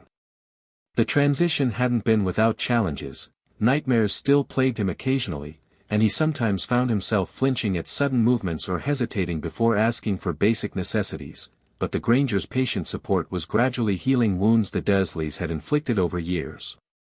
As Hermione continued her levitation exercise, Harry allowed his mind to drift back to the day they had returned from Scotland, the day his new life had officially begun. The Dursleys' reaction to Dumbledore's arrival had been a study in conflicting emotions, fear of the imposing wizard warring with their ingrained hatred of anything magical. Vernon's face had cycled through impressive shades of purple as Dumbledore calmly explained the situation, his voice pleasant but carrying an undercurrent of steel that even Vernon recognized as dangerous. "You're taking the boy?" Vernon had asked, struggling to sound disinterested rather than hopeful. "Mr. and Mrs. Granger have agreed to become Harry's guardians," Dumbledore confirmed. "I have the necessary paperwork here, requiring only your signatures." Petunia's thin lips had pressed together, her expression unreadable as she glanced at Harry standing quietly in the corner of the living room. "And our protection? The arrangement you mentioned when you left him here?" "The magical protections tied to your home have already been compromised," Dumbledore explained. "New arrangements have been made for Harry's safety." Vernon had practically snatched the papers, signing with theatrical flourish. "Well, that's that then. When will his things be collected?" Harry had almost laughed at the question. His things consisted of Dudley's cast-offs and the few precious items hidden beneath the loose floorboard in his cupboard, the enchanted journal from Hermione, the protective charm from Elara, and now the Kelpie scale from Scotland. "I've already gathered my belongings," Harry said quietly. "There isn't much." Something flickered in Petunia's expression then, not quite regret, but perhaps a momentary recognition of how little they had provided her sister's child. Without speaking, she had risen and left the room, returning moments later with a small, battered box. "These were Lily's," she said stiffly, thrusting the box toward Harry without making eye contact. "I kept them when she died. You should have them now." Harry had taken the box with numb fingers, too shocked by this unexpected gesture to speak. Inside were a handful of photographs, Lily as a child, as a teenager, one with a tall black-haired boy who could only be Harry's father, along with a delicate silver bracelet and a folded letter in his mother's handwriting that he would read later, privately, with tears streaming down his face. "Thank you," he had managed finally, his voice barely audible. Petunia had given a sharp nod, then retreated to Vernon's side, her brief moment of humanity submerged once again beneath years of practiced resentment. The actual departure had been anticlimactic, no tearful goodbyes, no parting words of wisdom or reconciliation. Just Dudley watching sullenly from the stairs, Vernon checking his watch impatiently, and Petunia standing rigidly by the door as Harry walked out of number 4 Privet Drive for the last time as its resident. The Grangers had been waiting in their car at the end of the street, Hermione practically bouncing with excitement in the back seat. The moment Harry had slipped in beside her, she'd taken his hand, their bond flaring with shared joy and relief. "It's real," he had projected, still half expecting to wake up and find himself back in the cupboard. "I'm really leaving." "Forever," Hermione had confirmed, squeezing his hand. "You're coming home with us." "Home." The word had echoed in Harry's mind throughout the journey to Oxford, gradually transforming from an abstract concept into the concrete reality of the Grangers' welcoming household. "Harry? Are you listening to me?" Hermione's voice pulled him back to the present. The stone had returned to her hand, and she was looking at him with mild exasperation. "Sorry," he said sheepishly. "Got lost in thought. I was saying that Professor McGonagall is coming tomorrow instead of Thursday. Something about a staff meeting at Hogwarts." Hermione tucked the practice stone into her pocket. "She wants to start us on switching spells." Harry nodded, rising to his feet and offering Hermione a hand up. As she took it, a pulse of golden light briefly surrounded their joined hands before they contained it within their practiced shielding. "Race you inside," he challenged, grinning.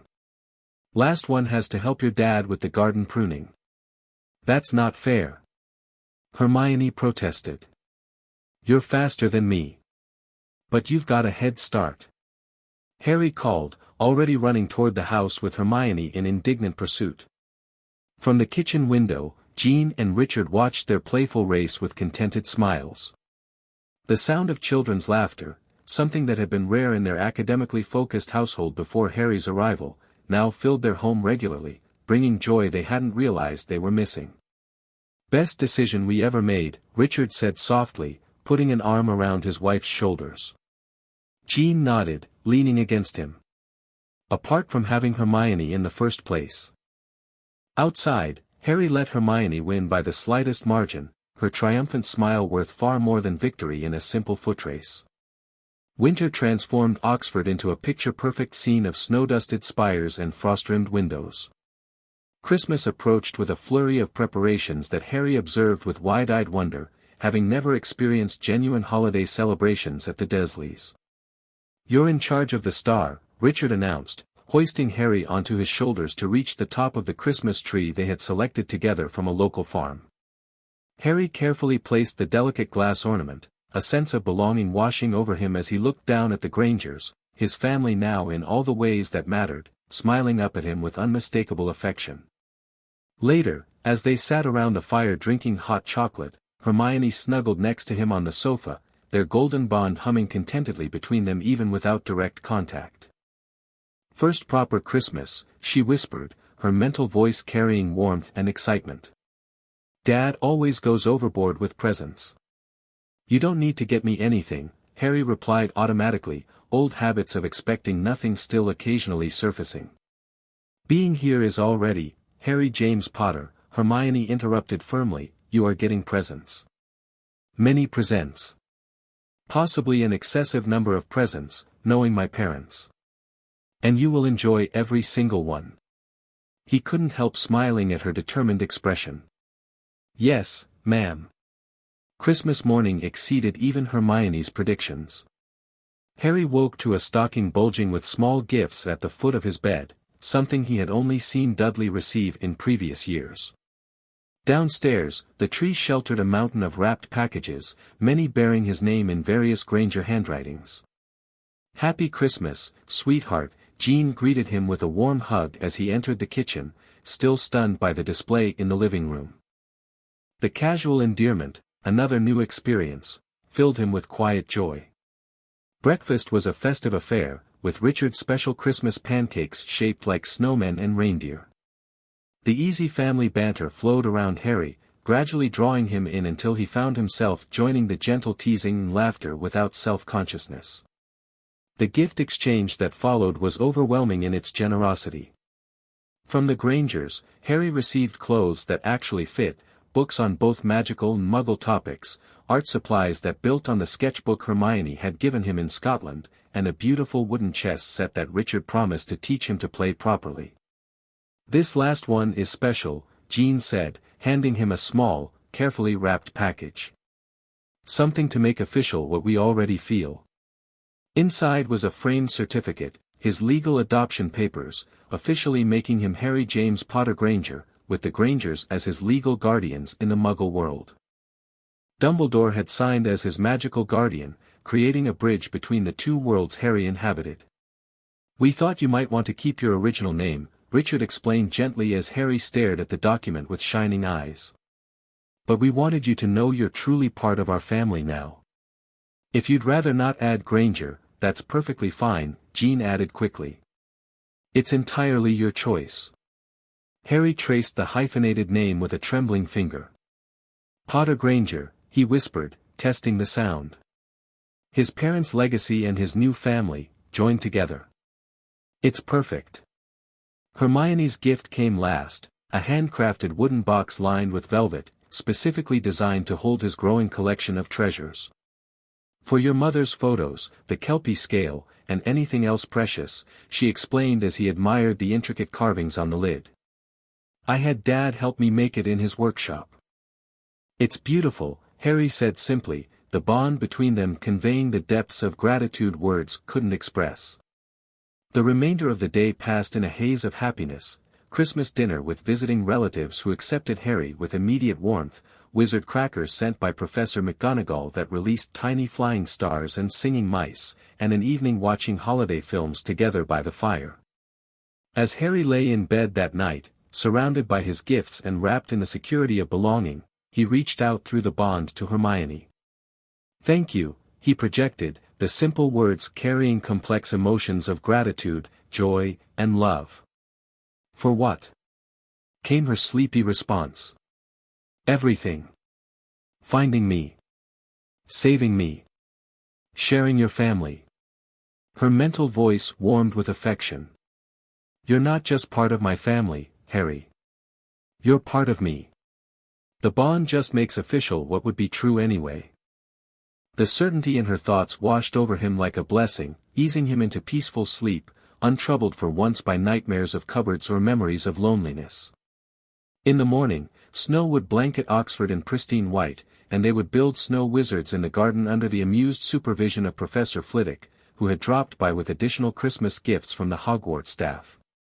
For now, Harry drifted in the simple knowledge that he was home, he was wanted, and he belonged.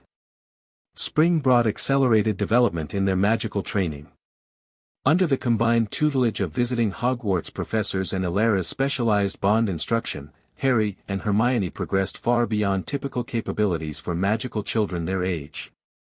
The synchronized casting is particularly impressive, Professor McGonagall remarked to Dumbledore during one of his periodic visits to assess their progress. They watched from the Granger's patio as Harry and Hermione performed a complex transfiguration sequence, turning fallen leaves into butterflies that fluttered in perfect formation before reverting to their original state. Their magic has harmonized at a fundamental level, Dumbledore observed, his eyes twinkling as the children executed another flawless transformation. Most bonded adults require years to achieve such synchronicity. It's not just the bond, McGonagall noted. They're both exceptionally talented in their own right. Potter has his father's intuitive grasp of magic, combined with Lily's precision. And Miss Granger's theoretical understanding is beyond anything I've seen in a first-year student, let alone a child of 8. The adults' discussion was interrupted by a sudden burst of golden light as Harry and Hermione attempted a particularly challenging transformation. The leaf in their joined hands didn't merely change form, it multiplied and expanded, creating a swirling vortex of butterflies that surrounded them like a living cloak before dispersing into the garden. Well, McGonagall said after a moment of stunned silence, that was decidedly not in the lesson plan. Dumbledore's expression shifted from surprise to thoughtful concern. Their power grows more quickly than anticipated. We must ensure their ethical framework develops equally rapidly. This concern was shared by Elara, who had continued her regular instruction sessions, now conducted openly with Dumbledore's knowledge and the Granger's permission. During an April lesson in the garden, she observed the children practicing influence projection, a subtle aspect of their bond that allowed them to extend calming or reassuring emotions to others. Remember, she cautioned as they successfully soothed an agitated bird that had flown into the garden, this ability carries significant responsibility. The line between calming influence and manipulative control is thin and easily crossed. We would never control someone, Hermione asserted firmly, her ethical boundaries well established despite her youth. Not intentionally, perhaps, Elara acknowledged. But as your power grows, so does the potential for unintended consequences. A suggestion meant to calm might inadvertently compel if delivered with too much magical force. Harry understood the warning on a visceral level.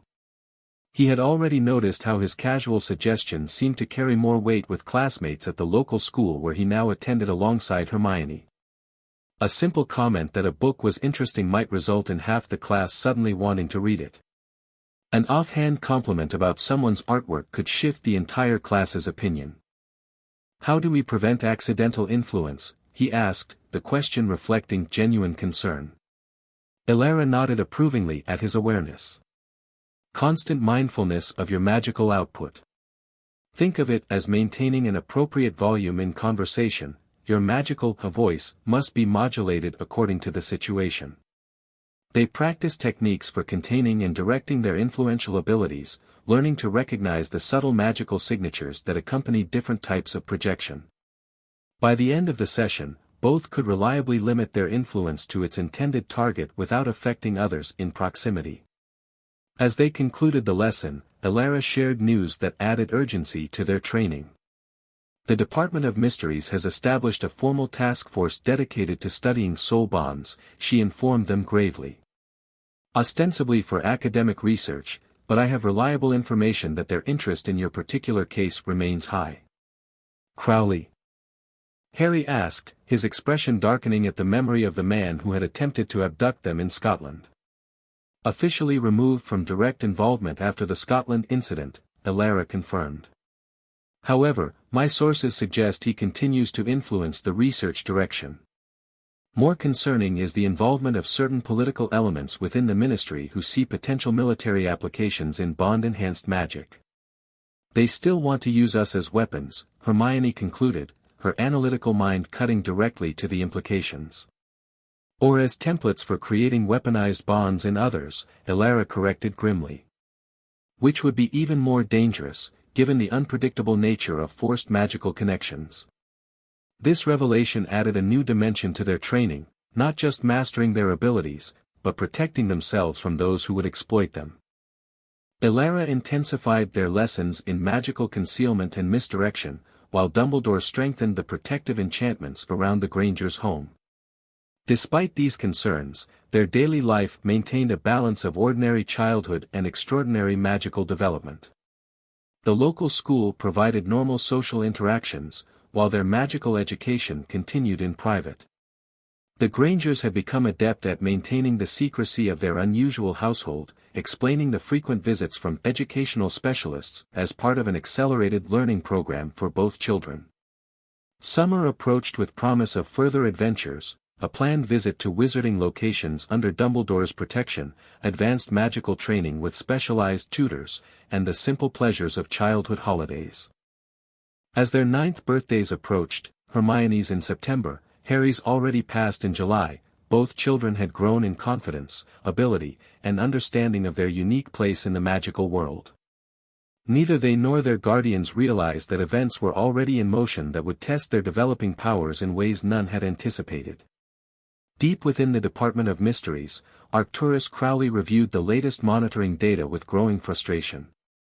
Despite his official reassignment after the Scotland incident, he had maintained surveillance on the Potter-Granger bond through unofficial channels and proxies within the newly established Soul Bond Research Division. Their magical signature has evolved again, he noted to Thaddeus Selwyn, who had reluctantly maintained their association despite increasing moral qualms. The harmonic resonance has shifted to a higher frequency, suggesting further integration of their magical cores. Selwyn examined the spectral analysis displayed on a specialized magical instrument. The containment is impressive, he observed. They've learned to mask the bond's energy output almost completely except during active use. Blackwood's influence, Crowley said dismissively. Her techniques are distinctive. Ancient methodologies largely abandoned by modern magical theory.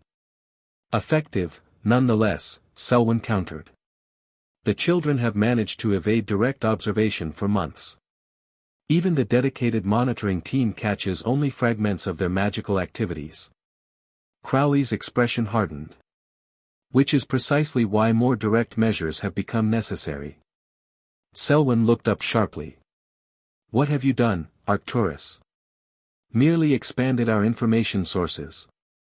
Crowley activated a secondary monitoring device that displayed a different magical signature.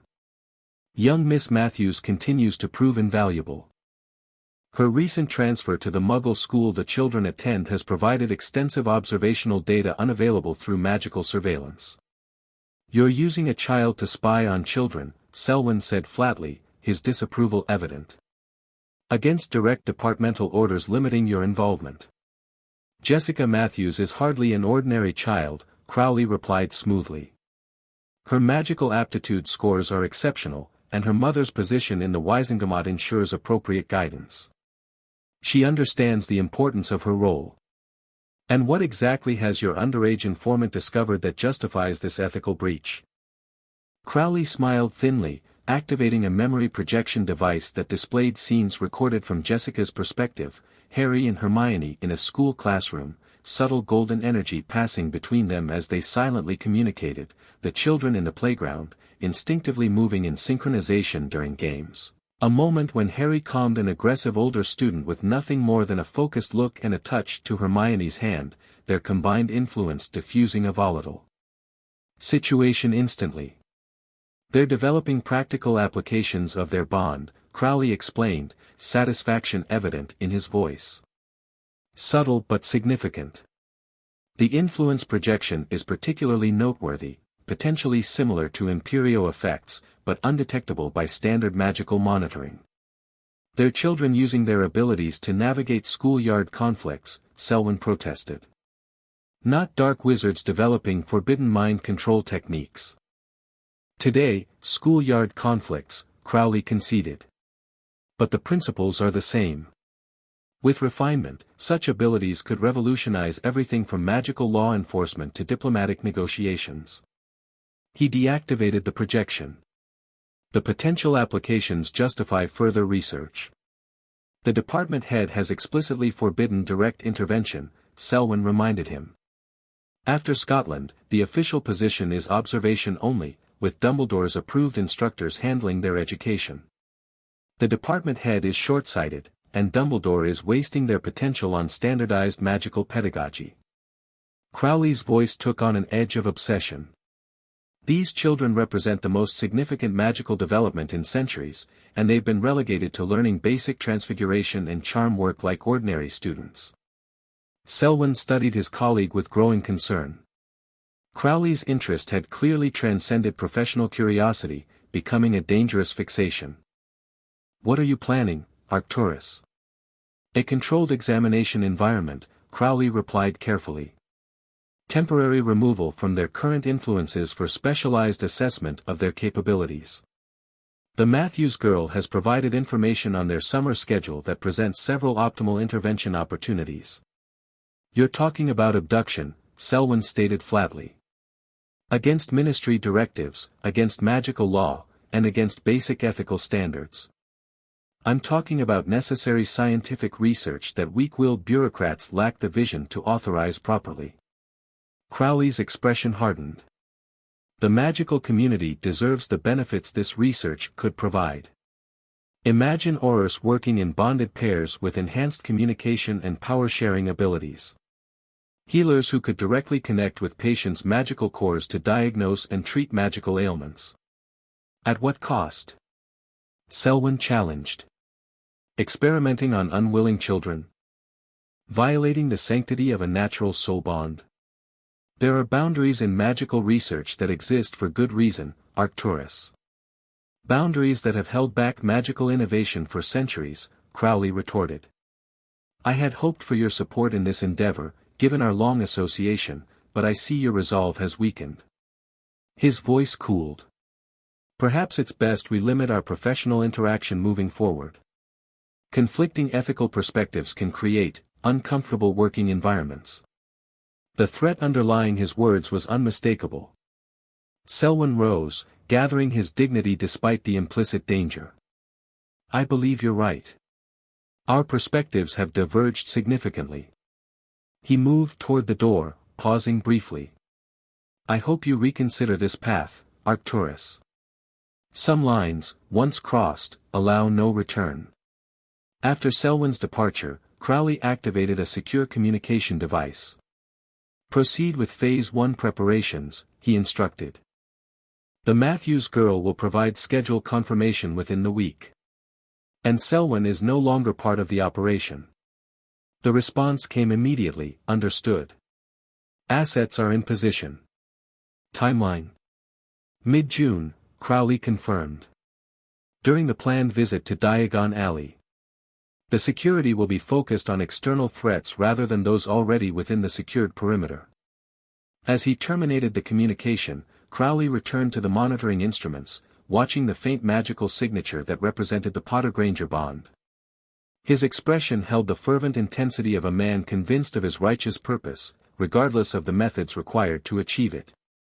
May sunshine warm the Hogwarts grounds as Albus Dumbledore walked beside the lake, deep in conversation with a concerned Minerva McGonagall.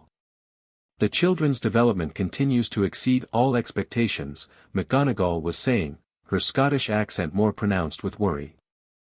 Their combined magical output during yesterday's lesson was equivalent to that of qualified wizards, not 9-year-old children. Their individual capabilities would be remarkable even without the bond, Dumbledore agreed, pausing to watch the giant squid create lazy ripples on the lake's surface. With it, they access magical potential typically unavailable until magical maturity. It's not just their power that concerns me, Albus. It's the knowledge they're accumulating. McGonagall's brow furrowed. Miss Granger's thirst for magical theory is insatiable, and Mr. Potter's intuitive grasp allows him to implement concepts that should be beyond his understanding. Together, they're progressing through the Hogwarts curriculum at an alarming rate.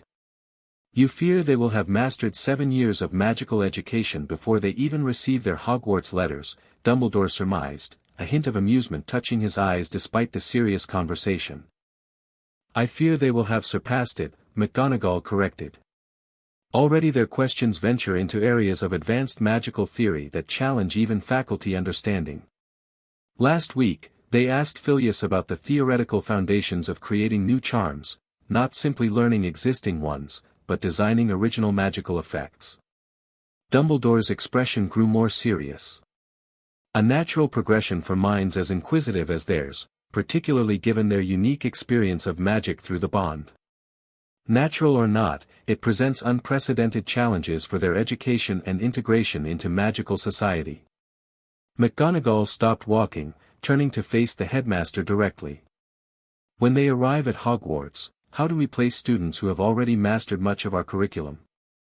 How do we ensure their safety and that of other students when their combined magical abilities potentially exceed those of many adult wizards?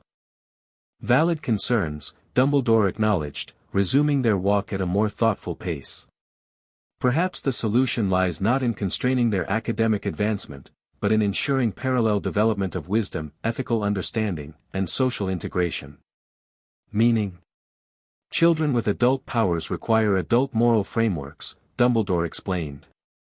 While their magical education progresses, we must ensure equal attention to helping them understand the responsibilities their abilities entail. The Grangers provide excellent moral guidance in the Muggle context, but the ethical complexities of magical power require specialized attention. McGonagall nodded slowly.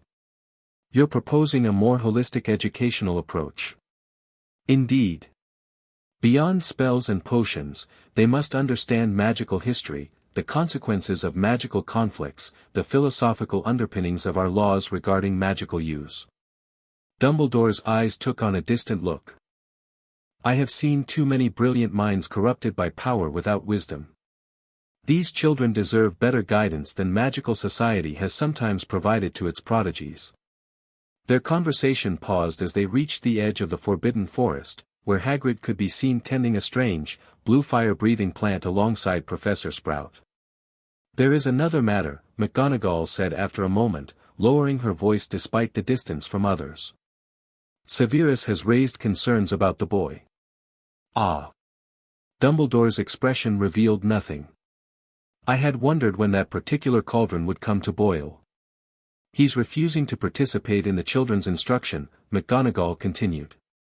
Says he will not teach James Potter's son, bond or no bond. Old wounds heal slowly, if at all, Dumbledore sighed. However, Severus's expertise will eventually become necessary, particularly given the connection between Harry's scar and Voldemort's magic. McGonagall flinched slightly at the name, even after all these years. You still believe he who must not be named will return? I know it, Dumbledore said gravely. The signs grow clearer. Which makes Harry and Hermione's bond all the more significant, and potentially, all the more dangerous for them. You think he would target the bond if he returned? Tom Riddle has always been drawn to unusual magical power, Dumbledore confirmed. A natural soul bond of this strength would certainly attract his attention. More concerning is how Harry's unique connection to Voldemort might interact with the bond he shares with Miss Granger. McGonagall paled slightly. You don't think the bond could somehow transmit the connection to the girl? That remains unclear, Dumbledore admitted. Soul magic is ancient and unpredictable, particularly when multiple connections intersect. It is one of many reasons why their training must balance power with protection. They turned back toward the castle, their conversation shifting to practical matters of the children's summer instruction schedule. Neither noticed the beetle that had been resting on a nearby flower, which now took flight with unusual purpose toward the edge of the Hogwarts grounds. In the Granger's back garden, Harry and Hermione sat facing each other, eyes closed in concentration as they worked on their latest magical exercise. Between them lay the Kelpie scale from Scotland, glowing with subtle blue-green light as they channeled their magic through it.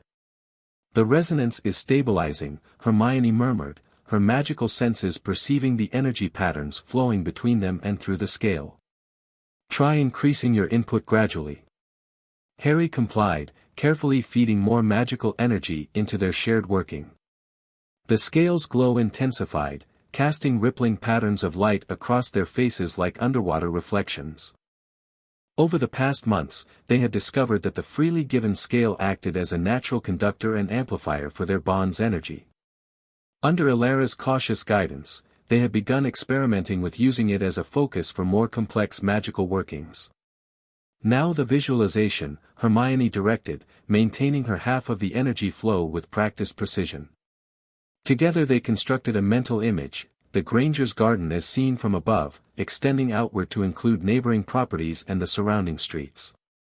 As their visualization stabilized, the Kelpie scale projected their shared vision as a three-dimensional magical map hovering above it, showing not just physical structures but magical energies and the location of magical beings within the area.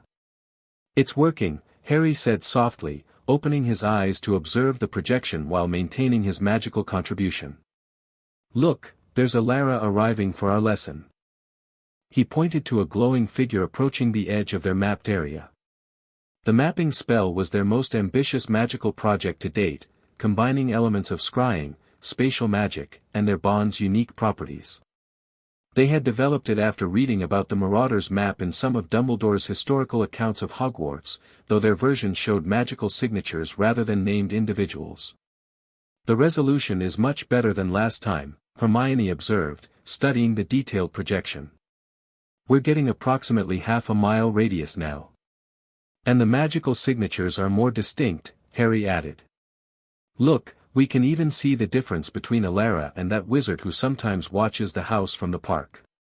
Moody, Hermione identified. Professor Dumbledore's friend who checks the security occasionally. They allowed the projection to fade as they felt Elara approaching the back gate. The Kelpie scales glowed dim to its usual subtle luminescence as they carefully withdrew their magical energy. Impressive work, Elara commented as she entered the garden, having clearly sensed their magical activity. Your control has improved significantly. We maintained the projection for nearly 5 minutes this time, Hermione reported proudly.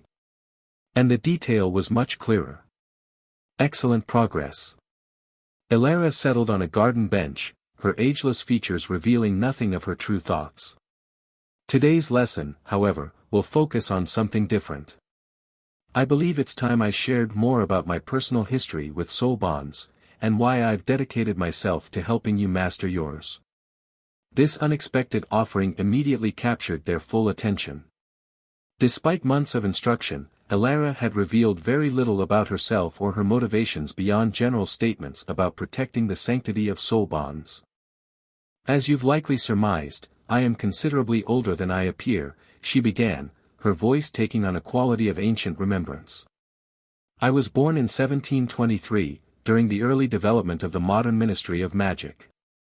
My magical aptitude was identified early, and I received private tutoring before attending Hogwarts, where I excelled in ancient magics and theoretical studies. Harry and Hermione exchanged glances of surprise, not at the great age, which they had suspected, but at the sudden openness from their usually reserved mentor. Upon completing my formal education, I was recruited to a predecessor of what you now know as the Department of Mysteries, Elara continued. My research focused on rare magical phenomena, particularly the intersection of ancient magic with natural bonds between magical beings. You were an unspeakable, Hermione realized. Like Crowley. The title came later, but yes, essentially the same role. Elara's expression darkened slightly. Unlike Crowley, however, my interest was understanding and preservation, not exploitation.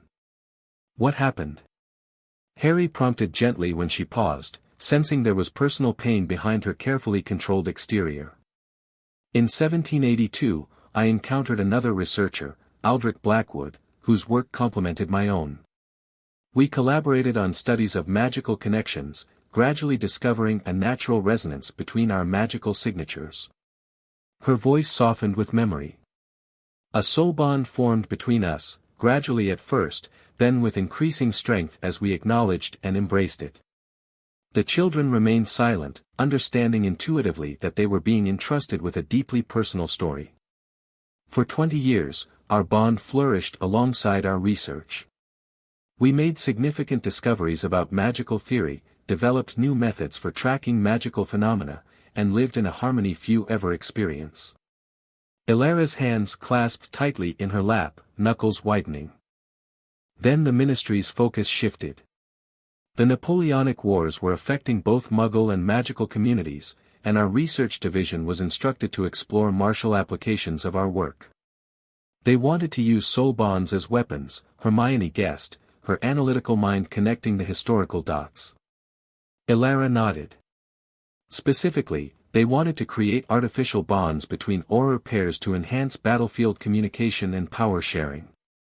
Aldrich and I resisted, arguing that forced bonds would be unstable and potentially destructive to the participants. We were overruled. Her gaze turned distant, seeing across centuries. The initial experiments were conducted on volunteers, Aurors who believed in the cause and accepted the risks. The artificial bonds created through ritual magic appeared successful at first, allowing enhanced magical cooperation similar to natural bonds, though without the emotional connection.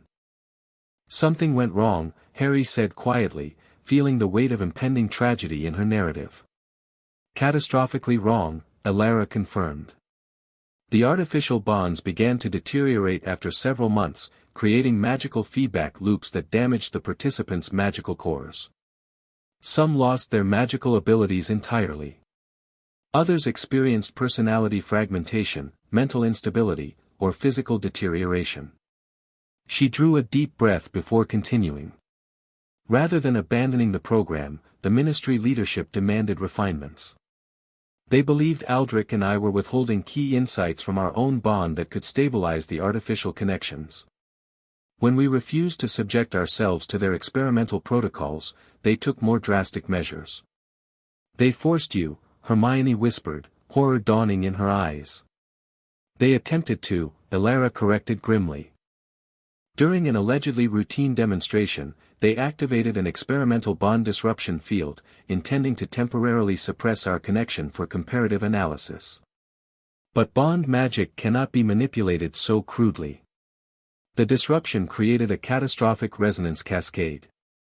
Her voice remained steady, but the ancient pain beneath her words was unmistakable. Aldrich recognized the danger before I did. He positioned himself to absorb the majority of the magical backlash, shielding me from the worst effects. By the time I understood what was happening, it was too late. Our bond shattered, and with it, Aldrich's magical core. He died, Harry said softly, not a question but a gentle acknowledgement of her loss. His body survived, Elara replied, the distinction clearly significant. But his magic, his mind, everything that made him Aldrich, that was destroyed. He lived as an empty shell for 3 days before his body followed his spirit. Silence fell in the garden, broken only by distant birdsong that seemed inappropriately cheerful against the weight of Elara's story. "I'm so sorry," Hermione said finally, tears glistening in her eyes. "It was long ago," Elara responded, though the carefully controlled pain in her voice belied the dismissal. "I share this history not to burden you with ancient sorrows, but to explain why I am so committed to protecting your bond, and why I understand the dangers you face from those who would study or exploit it." "What happened afterward?" Harry asked. "To the research program?" "I destroyed it," Elara stated simply. "Every record, every experimental device, every ritual component. Then I disappeared from the magical community, allowing them to believe I had perished alongside Aldrich. For over a century, I lived among Muggles, returning to magical society only periodically and under different identities to ensure similar research did not resume. Until you sensed our bond forming," Hermione realized. "Natural soul bonds create distinctive magical signatures recognizable to those attuned to them," Elara confirmed. "When yours manifested last year, I detected it immediately. The spontaneous formation at such young ages was unprecedented, and I knew it would attract exactly the kind of attention that destroyed Aldrich and myself." Crowley and the Department of Mysteries, Harry nodded, understanding better now why she had intervened so quickly in their lives. "Among others," Elara added grimly. "Soulbond research never completely ceased, despite my efforts. Various magical institutions maintain theoretical interest, and certain private researchers continue practical experiments, albeit with greater secrecy after the historical failures became known. Is our bond at risk from the same kind of disruption that affected yours?" Hermione asked, the practical question reflecting her need to understand specific dangers. "Not identical risks," Elara assured them. "Natural bonds formed in childhood develop differently than adult bonds, with greater integration of magical signatures and increased stability. However, there are other dangers. Attempts to harness or redirect your bond's energy could potentially damage your developing magical cores, or create dependencies that would limit your individual growth." Harry absorbed this information thoughtfully. "That's why you focused so much on teaching us independence alongside bond techniques, making sure we develop as individuals even while strengthening our connection." "Precisely," Elara confirmed, approval warming her voice. "A healthy bond enhances rather than subsumes the individuals involved. You must each develop your full magical potential independently, while learning to work in harmony when circumstances require it." The lesson that followed took on new significance with this historical context. Elara guided them through exercises designed to strengthen their individual magical signatures while maintaining awareness of their bond, a delicate balance that required both concentration and intuitive understanding of their connected energies. As the session concluded, Elara appeared slightly drained by the emotional toll of sharing her past. Before departing, she placed a hand on each child's shoulder. "You face challenges I could not have imagined at your age," she told them seriously. "But you also possess strengths and supports I lacked. Learn from my experience, but do not be limited by it. Your bond is unique, as is your path forward." After she had gone, Harry and Hermione remained in the garden, processing everything they had learned. The Kelpie scale glowed faintly between them, responding to their heightened emotional state even without active magical use. "It explains so much," Hermione said finally. "Why she found us so quickly after our bond formed, why she's so protective, why she knows techniques no one else seems to remember. And why she's so cautious about who knows about our training," Harry added. "She's protecting us from the same fate she and Aldrich suffered." They sat in thoughtful silence until Jean called them in for dinner, both reflecting on the new weight of responsibility that came with understanding their bond's place in magical history, and the potential dangers it still attracted from those who would study or exploit it. June arrived with warmer weather and increasing activity around the Potter Granger household. Preparations for a supervised visit to Diagon Alley, their first exposure to the heart of Wizarding Britain, occupied much of their attention, alongside continued magical training and normal school activities. The visit had been carefully arranged by Dumbledore, designed as a controlled introduction to Wizarding society before their eventual attendance at Hogwarts. Security would be provided by trusted Order of the Phoenix members, and the timing arranged to avoid peak shopping periods when their presence might attract undue attention. 2 days before the planned excursion, Harry woke suddenly in the middle of the night, his scar burning with unusual intensity. Instinctively, he reached through the bond for Hermione, finding her already awake and concerned. "Are you okay?" she projected immediately. "I felt your pain." "Bad dream," Harry responded, pressing his palm against his forehead where the lightning scar pulsed with dull pain. "Different from the usual ones." "I'm coming to your room," Hermione decided, their connection carrying her worried determination. Moments later, his bedroom door opened softly, and Hermione slipped inside, closing it quietly behind her. In the faint moonlight streaming through his window, her concerned expression was clearly visible as she approached his bed. "What kind of dream?" she whispered, sitting beside him. Harry frowned, trying to capture the fading images. "It was dark, foggy. I was in a forest, but not really me, more like I was seeing through someone else's eyes. There was hunger. Terrible hunger, and anger. And a snake. Your scar hurts." Hermione reached out, gently touching his forehead near the lightning bolt mark. The contact sent a soothing pulse of their bond's energy through the pain, diminishing it significantly. "It's better now," Harry said gratefully, the burning sensation fading under her touch. "It's never hurt like that before." Hermione's brow furrowed with concern. "Professor Dumbledore said your scar was created by dark magic, when Voldemort tried to kill you. Maybe it's still connected to him somehow." "But he's gone," Harry pointed out. "Dead for years." "Dumbledore never actually says that," Hermione reminded him. "He says Voldemort was defeated or vanquished, but never specifically dead. I've noticed the distinction in how he discusses it." Harry considered this, uneasiness growing. "You think Voldemort might still be alive somehow? After being hit with a killing curse that rebounded?" "I don't know," Hermione admitted. "But your scar hurting can't be coincidence. We should tell Dumbledore about this when we see him tomorrow." They sat together in comfortable silence, the bond flowing gently between them, gradually soothing Harry's residual discomfort.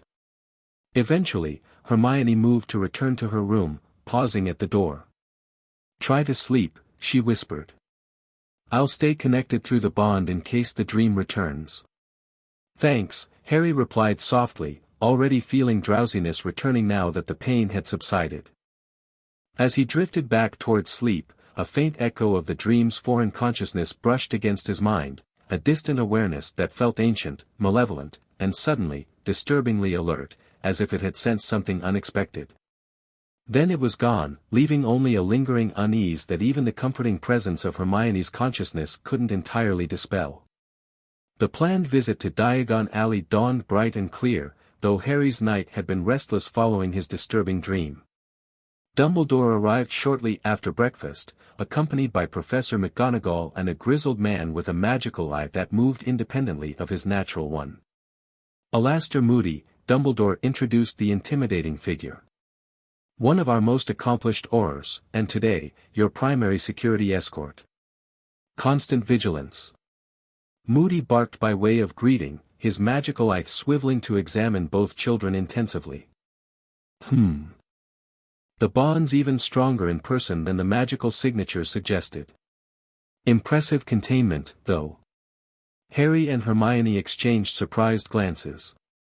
Few people could perceive their bond when they weren't actively using it, thanks to Alara's shielding techniques. "Don't look so shocked," Moody growled. "This I sees through most magical concealment. Useful in my line of work." His scarred face twisted into what might have been a smile. Don't worry, your secrets are safe enough. Dumbledore vouches for you, and that's good enough for me." Before departing, Harry pulled Dumbledore aside to describe his disturbing dream and the pain in his scar.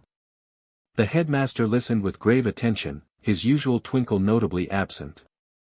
"Has your scar hurt on previous occasions?" he asked when Harry finished. "Never like this," Harry answered. "Sometimes it itches or tingles, but actual pain is new." Dumbledore nodded thoughtfully. "I believe your connection with Miss Granger may be affecting your other magical sensitivities, including the residual link created by your scar. This bears further investigation, but need not disrupt today's excursion. Professor Moody's presence ensures additional security against any potential concerns." Though not entirely satisfied with this explanation, Harry accepted it for the moment, rejoining the others as final preparations were completed. The Grangers would accompany them, having been granted special permission to visit the Wizarding shopping district as parents of a magical child, though slightly ahead of the usual schedule for Muggle-born introductions. "We'll be traveling by Flow Powder," McGonagall explained to the Grangers, indicating the fireplace that Dumbledore had temporarily connected to the Flow network. "It may feel disorienting initially, but the journey is quite brief." After demonstrating the process, the adults assisted everyone through the green flames, emerging in a private room at the Leaky Cauldron. Richard looked slightly queasy from the magical transportation, while Jean brushed soot from her clothing with remarkable composure for someone who had just traveled through a fireplace. "Welcome to the gateway to Diagon Alley," Dumbledore announced, leading them through the pub where Tom the barkeeper nodded respectfully to their group. The brick wall behind the Leaky Cauldron transformed into an archway at Dumbledore's wand tap, revealing the winding magical shopping street beyond. Harry and Hermione stepped through together, their expressions mirroring each other's wonder at the magical panorama before them. Colorful shops lined the cobblestone street, selling everything from cauldrons and broomsticks to magical creatures and potion ingredients. Witches and wizards in robes of various styles moved purposefully between establishments, some carrying packages wrapped in colorful paper, others consulting lists or chatting animatedly about magical matters. "Extraordinary," Richard murmured, his academic curiosity overcoming his lingering Flow discomfort. "An entire economic ecosystem hidden within London." "Our first stop will be Gringotts," Dumbledore announced, indicating the imposing white marble building at the far end of the street. "Wizarding banking requires a personal introduction, and there are matters regarding Harry's inheritance that should be addressed." As they made their way along the street, Harry noted with interest how their group attracted attention despite Dumbledore's efforts at discretion. Witches and wizards paused in their activities to stare, some nudging companions and whispering behind their hands. He realized belatedly that while his scar was largely hidden by his deliberately messy fringe, Dumbledore himself was instantly recognizable to any magical person. "Ignore them," Moody advised gruffly, noticing Harry's discomfort with the attention. "Magical folk are terrible gossips. They'll have a new topic by tea time." Gringotts proved to be an education in itself. The imposing goblins with their formal mannerisms and obvious magical power impressed both children, while the Grangers observed the non-human bankers with fascinated respect. After formal introductions and verification of Harry's identity, which involved a drop of blood on a special parchment, they were ushered into a private office where an elderly goblin named Gornick presented Harry with a summary of the Potter estate. "Your trust vault contains the funds allocated for your education and personal expenses until majority," Gornick explained, showing him a ledger with impressive figures. "The main Potter vaults remain sealed until you reach magical majority at 17, though their contents continue to accrue interest." "I had no idea," Harry said quietly, stunned by the revelation of his family's apparent wealth. Through the bond, he felt Hermione's happiness for him, untinged by any jealousy or resentment. "You deserve this, Harry," she projected warmly. "It's your heritage. A heritage that extended beyond monetary value," as Gornick went on to explain. "The Potter family vault contains various heirlooms, magical artifacts, and documents related to your family history. While access is restricted until your majority, we can provide a detailed inventory for your records." By the time they emerged from Gringotts, with Harry's trust vault key securely in his possession and a modest withdrawal of galleons for their shopping, the reality of his wizarding heritage had begun to sink in more concretely. He was not just Harry Potter, the unwanted orphan from Privet Drive, or even Harry Potter Granger, the adopted child of a loving family. He was also the heir to an ancient magical lineage with its own history and traditions. The shopping expedition that followed took on new significance with this knowledge. At Flourish and Blott's, Harry purchased books on wizarding genealogy and magical family histories alongside their educational texts. At Madame Malkin's, he was measured for proper wizarding robes, not the Hogwarts uniform yet, but casual wear appropriate for a young wizard of his standing when attending magical functions. Throughout the excursion, Moody maintained vigilant watch, his magical eye constantly scanning their surroundings while McGonagall guided their educational purchases and Dumbledore facilitated interactions with shopkeepers who might otherwise be overwhelmed by Harry's celebrity status. "I believe a visit to Ollivander's would be appropriate," Dumbledore suggested as their shopping neared completion. "While you won't be purchasing wands until your Hogwarts letters arrive, a preliminary assessment might prove informative." The ancient wand shop was dimly lit and hushed, creating an atmosphere of reverent magic that even the Grangers could sense. Garrick Ollivander emerged from the shadowy depths of his shop, his silvery eyes widening at the sight of their distinguished group. Albus Dumbledore, he greeted the headmaster. "Accompanied by young Mr. Potter, I see. Earlier than expected, but not unwelcome." His gaze shifted to Hermione, then back to Harry, a knowing expression crossing his ancient features. "Most interesting. Most interesting indeed. Mr. Ollivander," Dumbledore began formally, "we were hoping you might conduct a preliminary wand assessment for Harry and Miss Granger. Not for purchase yet, merely for informational purposes." A wise precaution, given their unique circumstances, Ollivander agreed cryptically, approaching the children with measuring tapes that began working independently once he set them in motion. A soul bond at their age will significantly affect wand selection. Best to understand the parameters in advance. Harry and Hermione exchanged startled glances. They had not mentioned their bond, yet Ollivander identified it immediately. "Wand makers perceive magical connections others might miss, Mr. Potter," Ollivander explained, noting their surprise. "The affinity between your magical signatures is quite distinctive to those with the training to recognize such things."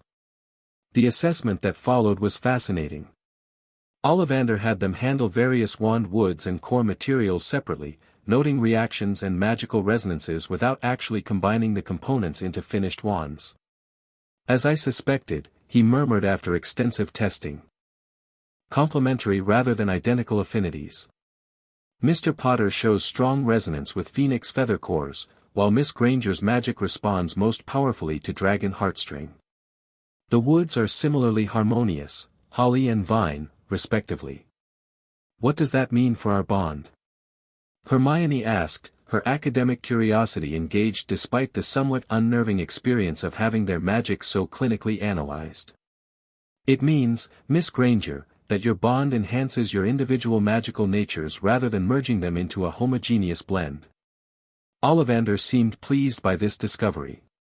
Many bonded pairs find their magical affinities converging over time, sometimes resulting in nearly identical wand requirements. Your bond, however, appears to preserve and strengthen your distinct magical signatures while allowing them to work in harmony. Like complementary instruments in an orchestra rather than playing in unison, Harry suggested, drawing on his growing appreciation for classical music fostered by the Grangers' influence. "An apt metaphor, Mr. Potter," Ollivander nodded approvingly. "When you return for your actual wand selection, I anticipate remarkable results. The wands that choose you will likely exhibit enhanced capabilities when used in tandem." Their visit concluded with Ollivander providing written notes of his assessment for Dumbledore's records, along with a recommendation for specialized dual-casting techniques the children might explore once properly wand. As they exited the shop into the late afternoon sunlight, Moody's magical eye suddenly swiveled sharply, focusing on a point near Nocturne Alley's entrance. "We're being watched," he growled softly to Dumbledore. "Southeast corner, wizard in charcoal robes. Magical signature heavily masked, but distinctive residual patterns suggest Department of Mysteries training. Crowley, McGonagall whispered, instinctively moving closer to the children. Unlikely to attempt anything in such a public location, Dumbledore assessed calmly. Nevertheless, I believe we've completed our intended business. Perhaps it's time to return to the Leaky Cauldron. They altered their route slightly, approaching the pub from a different direction than planned. As they walked, Harry felt a distinct magical probe brush against their shielded bond, subtle but unmistakable. Someone's trying to scan our bond, he projected to Hermione, maintaining an outwardly casual demeanor while strengthening his mental shields. I feel it, she confirmed, doing the same. Elara's third-level containment. Exactly what I was thinking. Together, they implemented the advanced shielding technique Elara had taught them for situations exactly like this, a layered magical defense that not only concealed their bond signature but returned false readings to magical probes. To anyone scanning them, their connection would appear as a simple juvenile friendship bond, unremarkable and uninteresting. The probe withdrew after encountering their enhanced shields, but the sense of being observed remained until they reached the safety of the Leaky Cauldron's private floor room. Well handled, Moody approved gruffly as they prepared to return home. Good instincts with those shields. Might make a decent aura of you yet, Potter. Indeed, Dumbledore agreed, though concern lingered in his eyes. The department's interest apparently continues despite official restrictions. We shall need to address this more definitively. The return journey passed without incident, and soon they were safely back in the Grangers' living room, surrounded by their purchases and discussing the day's events. While the adults conferred in the kitchen about security implications, Harry and Hermione examined their new books with excitement, already planning how to incorporate the information into their studies. Look at this, Hermione whispered, showing Harry a passage in Advanced Magical Connections that described bond-enhanced spell-casting techniques. It says bonded pairs can create magical effects impossible for individuals by harmonizing their magical frequencies. Like what Ollivander was saying about our wands, Harry noted, leaning closer to read the text. Complementary magic rather than identical magic. Their discussion was interrupted by the arrival of an owl at the living room window, an elegant tawny specimen bearing a sealed parchment. Dumbledore accepted the delivery, his expression growing grave as he read the message. It appears, he announced to the room at large, that our visit to Diagon Alley has prompted an official response from the Ministry. The Department of Magical Law Enforcement has requested a formal meeting regarding Harry and Hermione's magical status and training. On what grounds? Richard asked sharply, parental protectiveness evident in his tone. Officially, concern about underage magical education outside approved structures, Dumbledore explained, refolding the parchment. Unofficially, I suspect multiple departments are vying for jurisdiction over what they perceive as an unusual magical phenomenon worthy of study. They can't force the children to submit to examination, Jean stated firmly, the maternal lioness awakening in her normally gentle demeanor. We won't allow it. And you won't have to, Dumbledore assured her. As Harry's magical guardian and the chief warlock of the Wizengamot, I have significant authority in this matter. Additionally, Hermione's status as a Muggleborn which not yet formally inducted into magical society provides certain protections under international magical statutes. So we ignore the request? McGonagall asked, clearly skeptical of such a direct approach with Ministry bureaucracy. Not ignore, Dumbledore corrected. Manage. I shall attend their meeting, present appropriate documentation of the children's supervised magical education, and remind certain parties of the legal and ethical boundaries regarding magical children. His eyes twinkled suddenly. I may also mention my intention to review certain departmental research budgets during the next Wizengamot session. Moody snorted appreciatively at this political maneuvering. That should settle the official channels. The unofficial interest is the greater concern. Indeed, Dumbledore agreed. Which is why we shall be implementing additional security measures around the Granger's home and adjusting our training schedule to include more advanced protective techniques. After the professors departed, with promises of enhanced wards to be installed the following day, the household settled into evening routines, dinner, quiet reading time, preparation for bed. Yet an undercurrent of tension remained, the day's events having reminded everyone of the continued interest in Harry and Hermione's unusual bond. That night, in their dream space, they constructed a detailed replica of Diagon Alley based on their fresh memories, discussing everything they had learned and experienced. "I still can't believe I have a family vault," Harry said, his dream self sitting on the steps of their imagined Gringotts. "With actual family heirlooms and history." "It's your birthright," Hermione responded, settling beside him. "A connection to your parents and their legacy." "Our legacy now," Harry corrected gently. "Potter Granger, remember? Whatever comes from my family history belongs to both of us." The simple statement carried profound meaning through their bond, not just sharing of material resources, but a deeper commitment to facing whatever challenges emerged together, as a unit bound by more than magic alone. "Do you think Crowley will try something more direct?" Hermione asked, giving voice to the concern that had lingered since their mysterious observer in Diagon Alley. "Eventually," Harry answered honestly. "He seems the type to obsess over things he can't understand or control. And our bond definitely falls into that category. We're better prepared than we were in Scotland," Hermione pointed out. "Our magic is stronger, more controlled. We have better protections and more people watching out for us." "True," Harry agreed. "But I can't shake the feeling that something's coming, something bigger than Crowley and his department politics." He hadn't mentioned it earlier, but through their bond, Hermione sensed the connection to his disturbing dream. "Your scar hurting. You think it's warning you?" "Maybe," Harry admitted. "Or maybe it's just coincidence.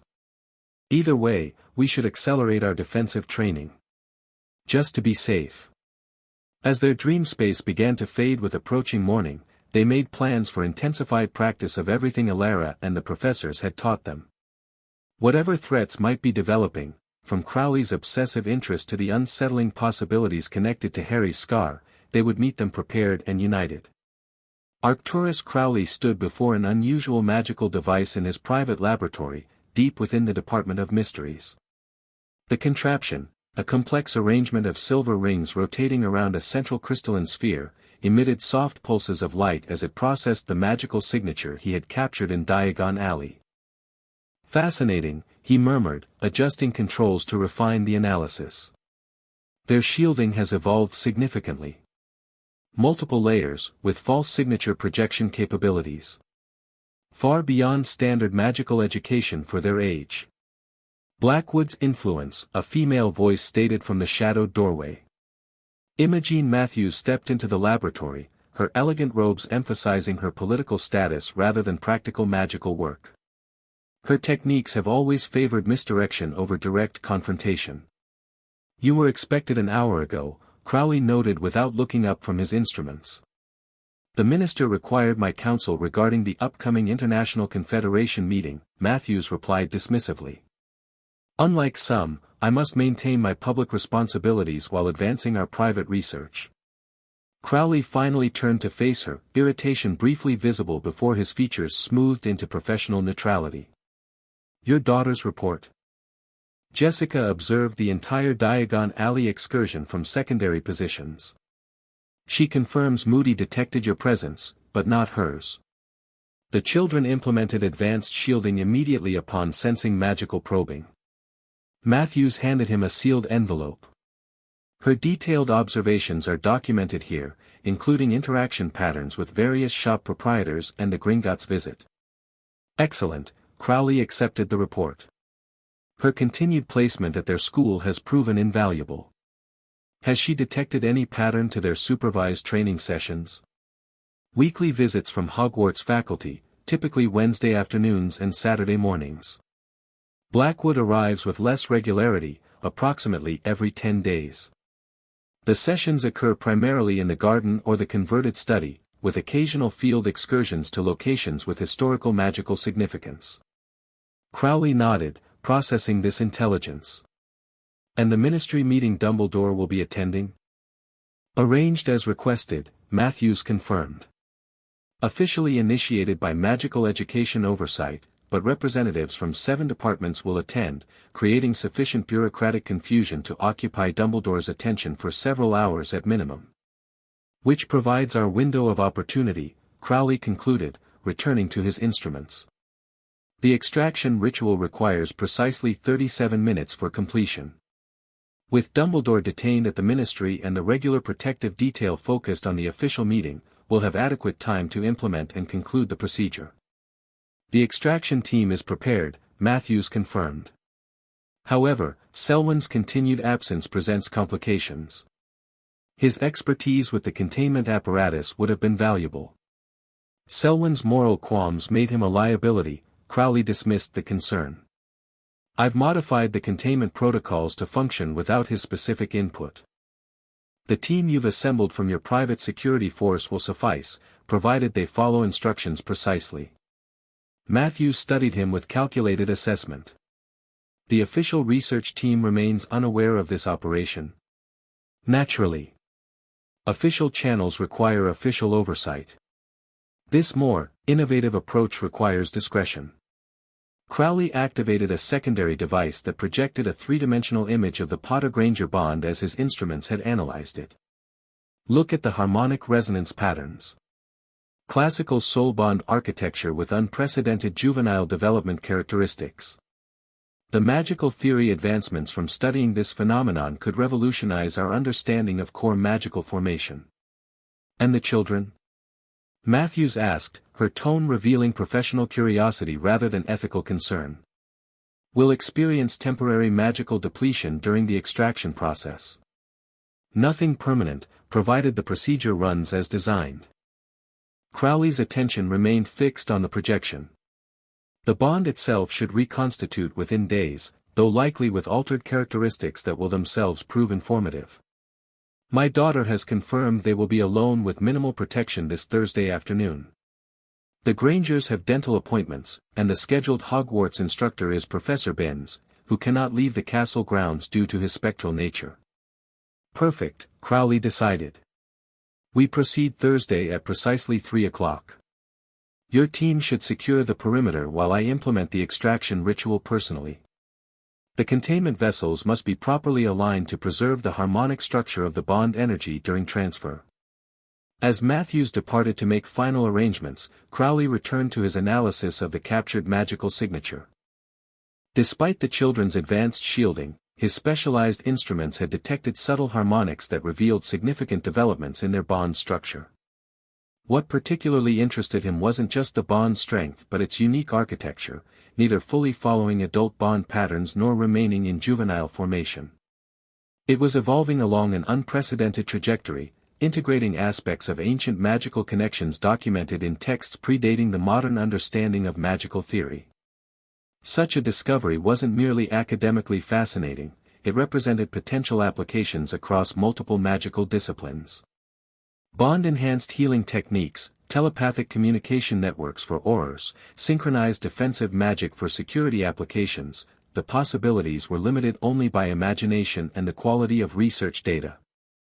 And Thursday's extraction would provide the most comprehensive data yet, regardless of what Dumbledore or his allies might wish.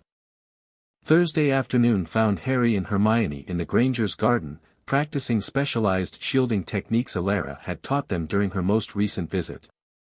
With Jean and Richard at their dental practice and Professor Binns' history lesson delivered via enchanted lecture notes, the ghost professor being unable to leave Hogwarts, they had the house to themselves apart from the discreet magical security Dumbledore had arranged, currently a young Auror named Kingsley Shacklebolt monitoring from a position down the street.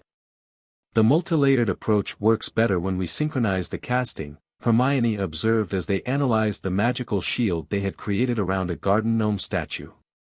See how the colors blend more seamlessly? Harry nodded, studying the barely visible magical layers surrounding the concrete figure. The outer deflection barrier is stronger too. It should redirect both physical and magical probes effectively. Their practice session had progressed well, each shield stronger and more refined than the last. After 2 hours of concentrated work, they decided to take a break, settling on the garden bench with glasses of lemonade Jean had prepared before leaving. "I've been thinking about what Ollivander said," Hermione began, watching a butterfly navigate the flower beds. "About our magic being complementary rather than identical. I've noticed patterns in which spells come easier to each of us." "You're better at precise, structured magic," Harry noted. "Transfiguration, complex charms with multiple steps. I tend to do better with instinctive magic, shields, elemental manipulations." "Exactly," Hermione confirmed. "It's like your magic flows more naturally, while mine responds better to detailed direction. Together we cover all the bases," Harry smiled, comfortable with this analysis. "Your precision balances my intuition."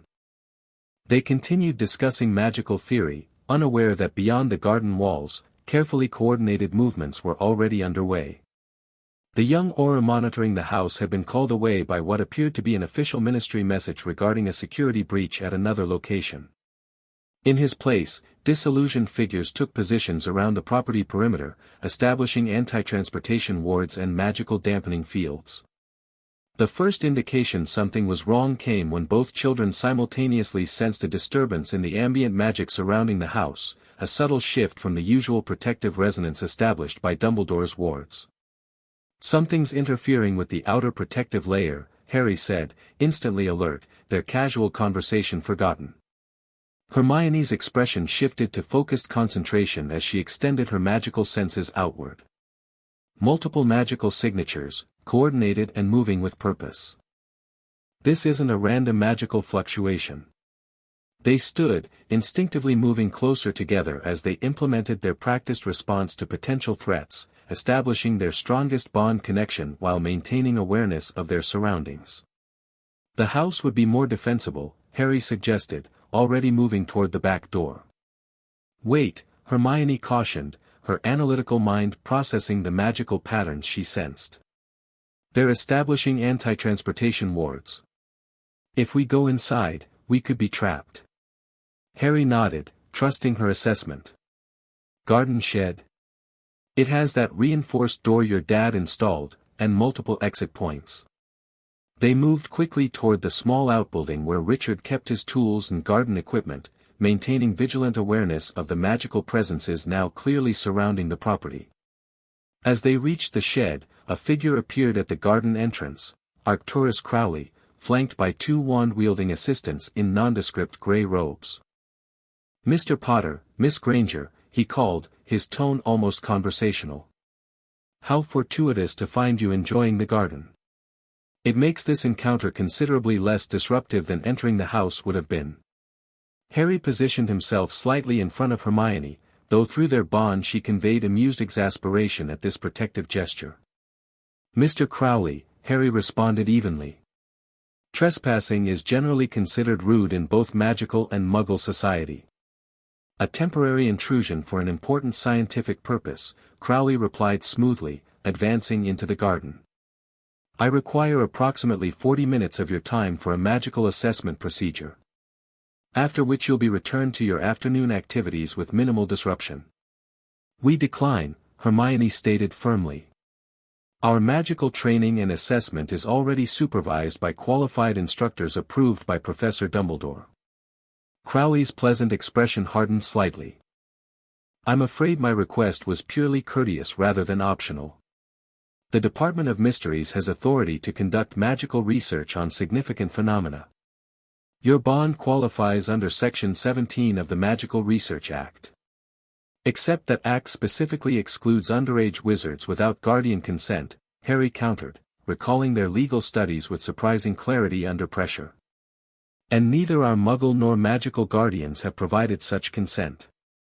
A flicker of irritation crossed Crowley's features before he mastered it. "Legalities can be addressed afterward. The procedure is harmless, simply a detailed analysis of your bond's magical architecture. Using what you call extraction vessels," Hermione added, watching realization and surprise register on Crowley's face. "Yes, we know about your research methods. We also know they're experimental, potentially dangerous, and specifically designed to temporarily separate bond energy from its source for external study. "You're remarkably well informed for children," Crowley acknowledged, his pretense of friendliness falling away. "Which only confirms the exceptional nature of your bond and the importance of studying it properly. This can proceed with your cooperation or without it, but it will proceed." He gestured to his assistants, who spread out to flank the children from different angles. From beyond the garden wall, additional figures became visible, establishing a complete containment perimeter. Harry and Hermione exchanged a brief glance, their bond carrying complex strategic communication that required no words or conscious thought. In perfect synchronization, they joined hands, the golden glow of their bond flaring brilliantly before being contained within their practiced shielding. "Shield and signal," Harry proposed mentally. "Exactly what I was thinking," Hermione confirmed. Together, they implemented the emergency magical response they had practiced repeatedly under Alara's guidance, a two-part magical working design for precisely this scenario. The first component established a powerful protective shield around them both, incorporating elements of ancient warding magic Alara had taught them. The second sent a distinctive magical distress signal designed to alert both Dumbledore and Alara to their situation, a modified version of the Patronus charm that could travel through most magical barriers. Crowley recognized the distress signal immediately, barking orders to his team, "Accelerate the containment procedure. We have minutes at most before interference." The gray-robed assistants raised their wands in unison, casting a specialized containment spell designed to suppress magical abilities. The spell struck the children's shield, creating a shower of golden sparks but failing to penetrate their combined defense. "Impressive," Crowley acknowledged, drawing his own wand. "But ultimately futile. Your shield, while remarkably strong for wizards your age, cannot withstand coordinated assault from trained adult practitioners." He joined the spell casting, adding his considerable magical power to the suppression effort. The children's shield began to shimmer under the combined assault, golden light fluctuating as they struggled to maintain its integrity. "We can't hold this indefinitely," Hermione projected to Harry, her mental voice strained with effort. "We don't need to," Harry responded, his confidence flowing through their bond. "Just long enough for help to arrive." Crowley seemed to realize time was against him.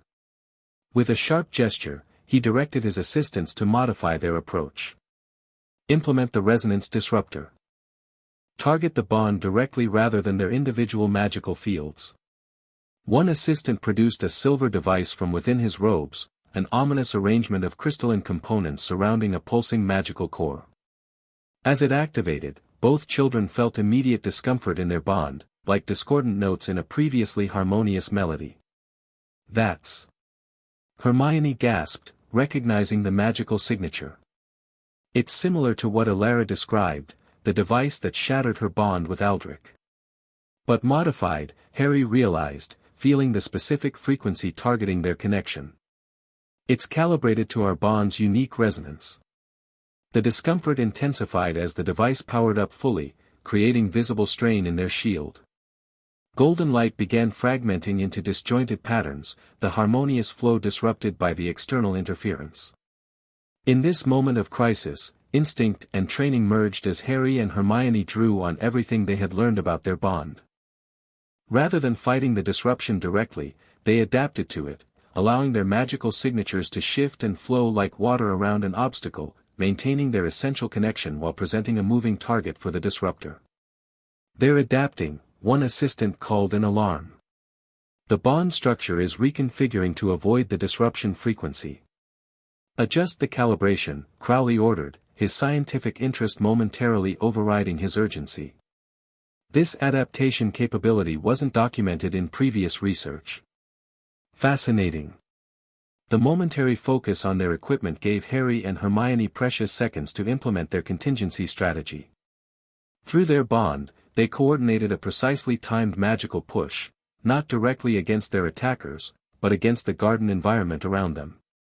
At their combined magical command, the garden erupted in controlled chaos. Plant life responded to their magic, growing and moving with unnatural speed. Vines burst from manicured beds to entangle the nearest assistants. The garden hose animated like a snake, spraying water forcefully at the resonance disruptor. Even the garden gnome statues seemed to shift position subtly, creating obstacles and confusion. Environmental manipulation, Crowley observed, genuinely impressed despite the disruption to his plans. Wandless and wordless, at their age. Extraordinary. Taking advantage of the momentary distraction, Harry and Hermione backed toward the shed, maintaining their shield while conserving magical energy for their next move. They had nearly reached the door when a new figure appeared directly behind them, Imogen Matthews, her wand already moving in a complex pattern. Enough games, she stated coldly, completing a spell neither child recognized. Somnus profundus. A wave of overwhelming drowsiness hit them from behind, partially penetrating their shield which had been focused primarily forward. Both children staggered, fighting the magical compulsion to sleep. "Fight it," Harry urged through their bond, gripping Hermione's hand tighter as she swayed beside him. "Focus on our connection, not the external magic." They poured energy into their bond, using its golden light to burn away the sleep spell's influence. Gradually, their thoughts cleared, though the effort left them magically drained and still surrounded by Crowley's team, who had recovered from the garden's magical rebellion. Impressive resistance, Matthews acknowledged, circling to join Crowley. But ultimately futile. The extraction will proceed now. Before either side could act further, a distinctive crack of apparition sounded from multiple points around the garden, impossible given the anti-transportation wards, unless the new arrivals possessed sufficient power to break through them. Elara Blackwood materialized first, her usually composed features set in cold fury as she assessed the situation. Beside her appeared Albus Dumbledore, whose characteristic twinkle had been replaced by a dangerous magical intensity that seemed to charge the very air around him. "Arcturus," Dumbledore greeted Crowley with deceptive mildness. "This is an unexpected research methodology. I don't recall the department's protocols including the ambush of magical children." "Albus," Crowley responded stiffly. "This matter falls under department jurisdiction. Your interference is noted but unwelcome." "You mistake the situation entirely," Dumbledore replied, his wand appearing in his hand though he had made no visible movement to draw it. "These children are under my protection both legally and magically. Your unsanctioned operation ends now." While Dumbledore confronted Crowley, Elara moved swiftly to the children's side, adding her considerable magical power to reinforce their flagging shield. "The resonance disruptor," she said urgently, identifying the silver device still emitting its harmful frequency. "It must be neutralized immediately." Without waiting for permission, she directed a precise magical strike at the device. Her spell work so refined it passed through the operator's defenses before he could react. The disruptor imploded with a shower of silver fragments, instantly relieving the pressure on Harry and Hermione's bond. Matthews signaled to her team, who formed a defensive formation around Crowley. "This operation has ministerial authorization," she declared, producing an official-looking document. "Signed by the department head himself." "Forged," Dumbledore stated confidently. "Or obtained under misrepresentation. Cornelius confirmed to me personally, not 30 minutes ago, that no such authorization was issued." Matthew's expression betrayed momentary uncertainty. Clearly, something in the carefully arranged plan had gone awry. Crowley, however, remained focused on his objective. The extraction must proceed. The data is too valuable to abandon. He raised his wand toward the children, only to find Elara standing between them, her own wand directed precisely at his throat. "You will not touch these children or their bond," she stated, her voice carrying the weight of centuries of magical knowledge and personal pain. "I destroyed this research once before. I will not hesitate to do so again, with all that implies." The standoff might have escalated further had Kingsley Shacklebolt and Alastor Moody not arrived at that moment with a contingent of officially authorized Aurors, having been alerted by Dumbledore after receiving the children's distress signal. "Department of Magical Law Enforcement," Moody announced gruffly. "Everyone lower your wands. By order of Amelia Bones, this unauthorized operation is terminated." Crowley's team looked to Matthews for direction, clearly uncertain how to proceed now that official law enforcement had become involved. Matthews herself appeared to be calculating political implications, her expression shifting between defiance and strategic retreat. "This isn't over," Crowley stated quietly, though he lowered his wand in acknowledgement of the overwhelming opposition. "The ministry will determine the appropriate jurisdiction regarding this bond research." "Indeed they will," Dumbledore agreed pleasantly. "I expect the investigation into unauthorized experimental procedures on magical children will prove particularly thorough. The Wisengamot takes a rather dim view of such activities." As the Aurors took control of the scene, securing Crowley and his team for questioning, Elara focused on Harry and Hermione's well-being. The children remained standing but visibly drained from the magical exertion of defending themselves. "Your bond?" she asked urgently, her experienced senses already assessing for damage. "Intact," Harry confirmed, still holding tightly to Hermione's hand. "The disruptor caused discomfort but couldn't match the frequency properly. We kept adapting." "Extraordinary," Elara murmured, genuine pride warming her voice. "You implemented everything I taught you perfectly. Few adult-bonded pairs could have maintained their connection under such an assault." Dumbledore joined them, his expression gentle now as he observed the children. "You demonstrated remarkable courage and skill today. Most impressive was your restraint, defending without directly attacking, even when threatened." "We remember what you taught us," Hermione said, fatigue evident in her voice but pride too. "Magic is a responsibility, not just a tool or weapon." "Indeed it is," Dumbledore agreed, his eyes regaining some of their characteristic twinkle. "A lesson many adult wizards never fully comprehend." The aftermath proceeded efficiently under Moody's gruff direction. The Aurors dismantled the remaining magical apparatus Crowley's team had established, restoring the property's normal protective enchantments. Statements were taken from Harry and Hermione regarding the attempted extraction, with Dumbledore present as their magical guardian.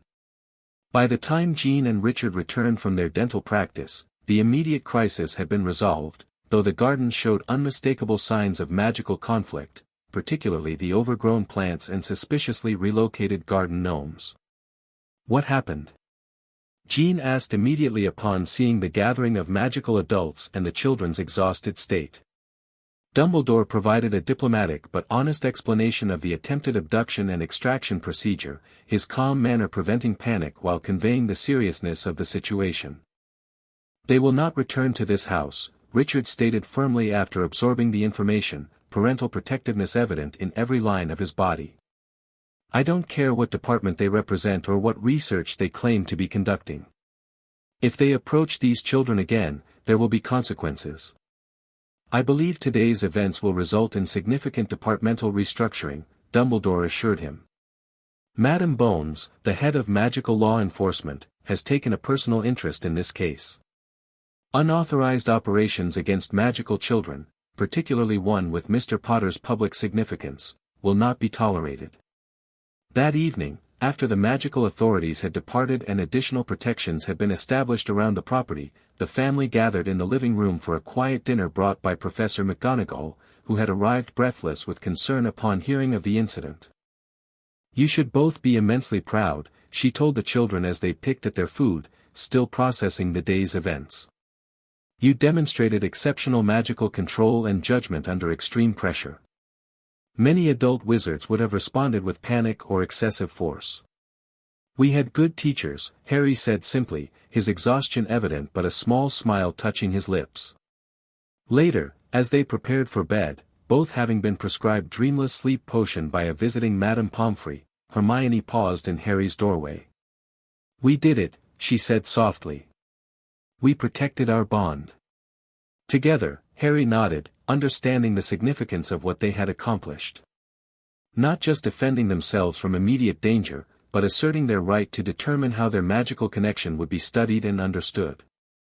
Through their bond, they shared a moment of quiet triumph mixed with deeper understanding of the challenges they would continue to face. Their connection was extraordinary, powerful, and clearly valuable to various factions within the magical world. Today's confrontation would not be the last. But they had proven they were not helpless subjects for research or exploitation. They were partners in a unique magical journey, capable of defending their bond's integrity against even coordinated adult opposition. As they drifted into potion-induced sleep, their bond hummed peacefully between them, golden light pulsing with renewed strength after weathering its first serious assault.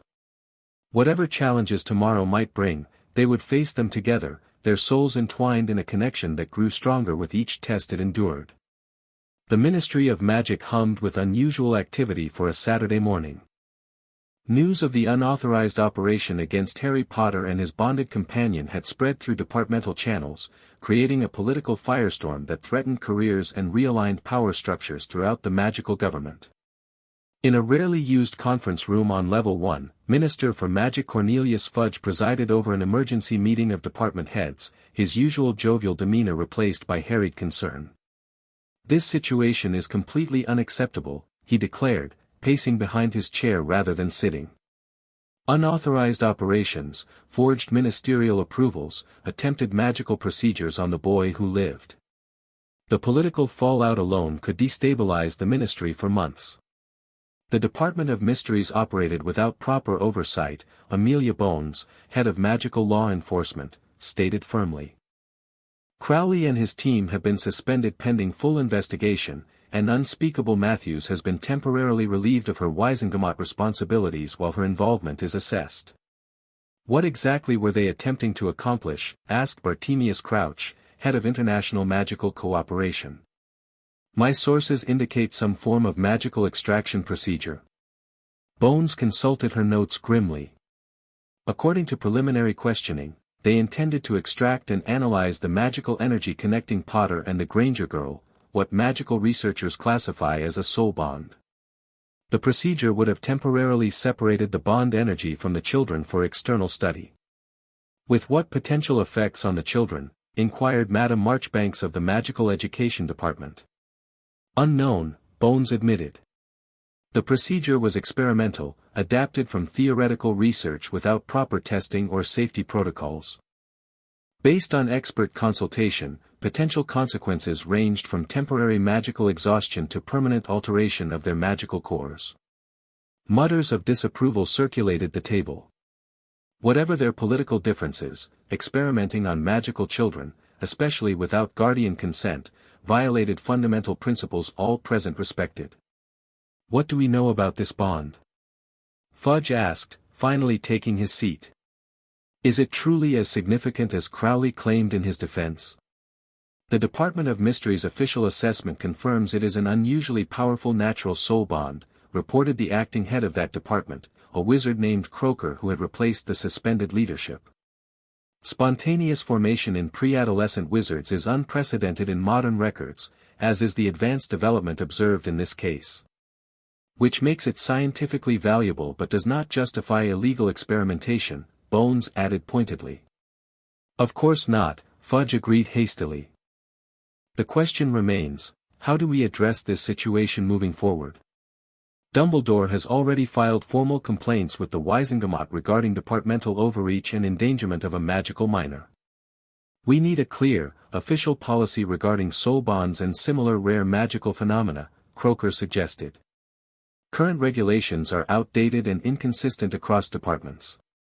I propose a formal registry," offered a representative from the Department for the Regulation and Control of Magical Creatures. "Similar to our systems for tracking rare magical abilities like metamorph magi or parselmouths. These are children, not magical creatures," Bones objected sharply. "And registration systems have historically led to monitoring and restrictions that infringe on magical rights." The debate continued for hours, different departments advocating approaches that aligned with their particular interests and jurisdictions. By afternoon, a compromise emerged: the formation of an interdepartmental committee to develop appropriate policies regarding soul bonds, with input from international magical organizations and expert consultants including Albus Dumbledore. "Until formal policies are established," Fudge declared as the meeting concluded, "the Potter-Granger bond will remain under educational supervision as currently arranged." No department shall conduct research or monitoring without explicit approval from both their magical and muggle guardians, as well as notification to my office. As the officials departed, few noticed the small green beetle that had been perched on a decorative plant throughout the proceedings. Rita Skeeter had obtained her most significant story in years, one that would appear in the next day's Daily Prophet under the headline, "The Boy Who Lived Shares Soul Bond, Ministry Scrambles After Unauthorized Research Attempt on Potter and Muggleborn Witch." Sunday breakfast at the Granger's house was interrupted by the arrival of an unfamiliar owl bearing the Daily Prophet. Dumbledore had warned them to expect media coverage of the incident but had hoped to manage the narrative more carefully than Rita Skeeter's sensationalist article permitted. Sources within the ministry confirmed that Harry Potter, the famous boy who lived, shares a rare magical connection known as a soul bond with Hermione Granger, a Muggleborn witch not yet officially enrolled at Hogwarts. Jean read aloud, her expression growing increasingly concerned. This extraordinary magical phenomenon, unprecedented in wizards so young, has attracted significant research interest, culminating in an unauthorized ministry operation that was thwarted by Albus Dumbledore's timely intervention. It gets worse, Richard noted, reading ahead. The bond, described by experts as potentially the most powerful magical connection documented in centuries, raises questions about Potter's future role in wizarding society and the ministry's responsibility to monitor such unusual magical developments. Harry and Hermione exchanged troubled glances across the breakfast table. Their private connection, something precious and personal, had suddenly become public knowledge throughout magical Britain. "Well, secrecy was nice while it lasted," Harry said with forced lightness, though his discomfort was evident through their bond. "They're making it sound like we're some kind of magical experiment," Hermione said indignantly. "Not actual people with privacy rights." Before further discussion could occur, the fireplace flared green, and Dumbledore's face appeared in the flames, the Floo connection having been established specifically for emergency communications. "I see the prophet has arrived," he observed, noting the newspaper on the table. "I apologize for this breach of privacy. Ms. Skeeter has once again demonstrated her remarkable talent for obtaining confidential information." "What does this mean for Harry and Hermione?" Jean asked directly. "Are they in more danger now that this information is public?" "It creates complications," Dumbledore acknowledged. "However, it also provides certain protections. Public awareness makes clandestine operations like Crowley's more difficult to implement, as any action against the children will now attract immediate scrutiny. But it also makes them targets for other interested parties," Richard pointed out. "Not just ministry researchers but anyone fascinated by unusual magic." "Indeed," Dumbledore agreed. "Which is why we will be implementing enhanced security measures immediately. If agreeable, I would like to establish more comprehensive wards around your property today, and arrange for additional protective escorts during any public outings." The practical arrangements were quickly settled, with Dumbledore promising to arrive personally that afternoon to strengthen the home's magical protections. After ending the Floo call, the family attempted to resume their breakfast, though the newspaper's revelations had thoroughly disrupted their usual weekend peace. "I'm sorry," Harry said suddenly, setting down his fork. "This is all happening to your family because of me." "Don't be ridiculous," Jean responded immediately, maternal firmness in her tone. "None of this is your fault, Harry. And it's happening to our family," Richard emphasized. "Which includes you. We're in this together." "Besides," Hermione added practically, "the bond formed between both of us equally.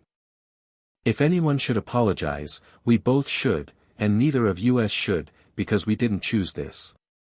It chose us." Harry nodded, accepting their support with growing comfort.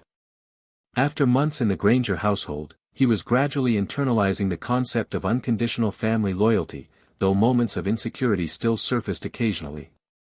The remainder of the day brought a parade of magical visitors, Dumbledore and McGonagall establishing enhanced protections, Moody conducting a thorough security assessment of the property, and finally Elara, who arrived with books and materials to accelerate their defensive training in light of the increased public attention. "The article has one benefit," Elara noted as she guided them through advanced magical concealment techniques in the garden. The ministry must now acknowledge your bond officially, which grants certain legal recognitions and protections under international magical law. Soul bonds are considered sacred magical phenomena in most magical jurisdictions. So they can't legally experiment on us now? Hermione asked, practicing the subtle wand movement Alara had demonstrated using a training wand provided for their lessons. Not without explicit consent from all involved parties, Alara confirmed. And certain types of interference are absolutely prohibited regardless of consent, based on historical catastrophes like my own experience. But unofficial attempts might continue, Harry surmised, successfully implementing the concealment charm around a small garden stone.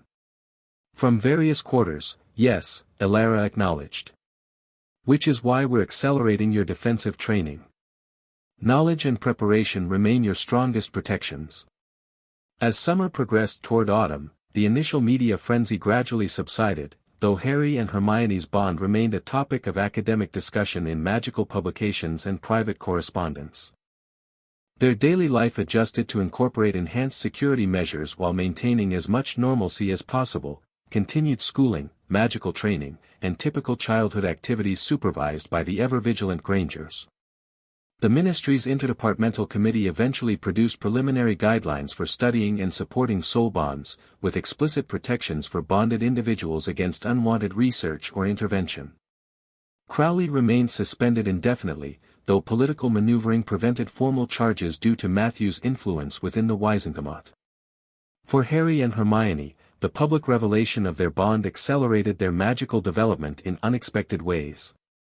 The need for enhanced defensive capabilities focused their training, while the supportive educational environment established by Dumbledore and the Hogwarts professors encouraged their natural talents to flourish. By the following spring, as they approached their 10th birthdays, they had mastered magical techniques typically taught to third-year Hogwarts students, with particular strengths in defensive magic, transfiguration, and charms.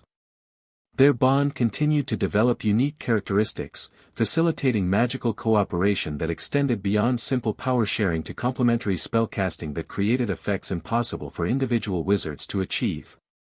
Throughout this accelerated development, Dumbledore and the other educators maintained careful focus on ethical magical use and responsible decision-making. Every new ability came with discussions of appropriate applications and potential consequences, lessons the children absorbed with surprising maturity. "They're growing up faster than children should," McGonagall observed to Dumbledore after a particularly impressive transfiguration lesson in which the children had successfully created a self-sustaining magical ecosystem within a terrarium. Not just magically, but emotionally and intellectually.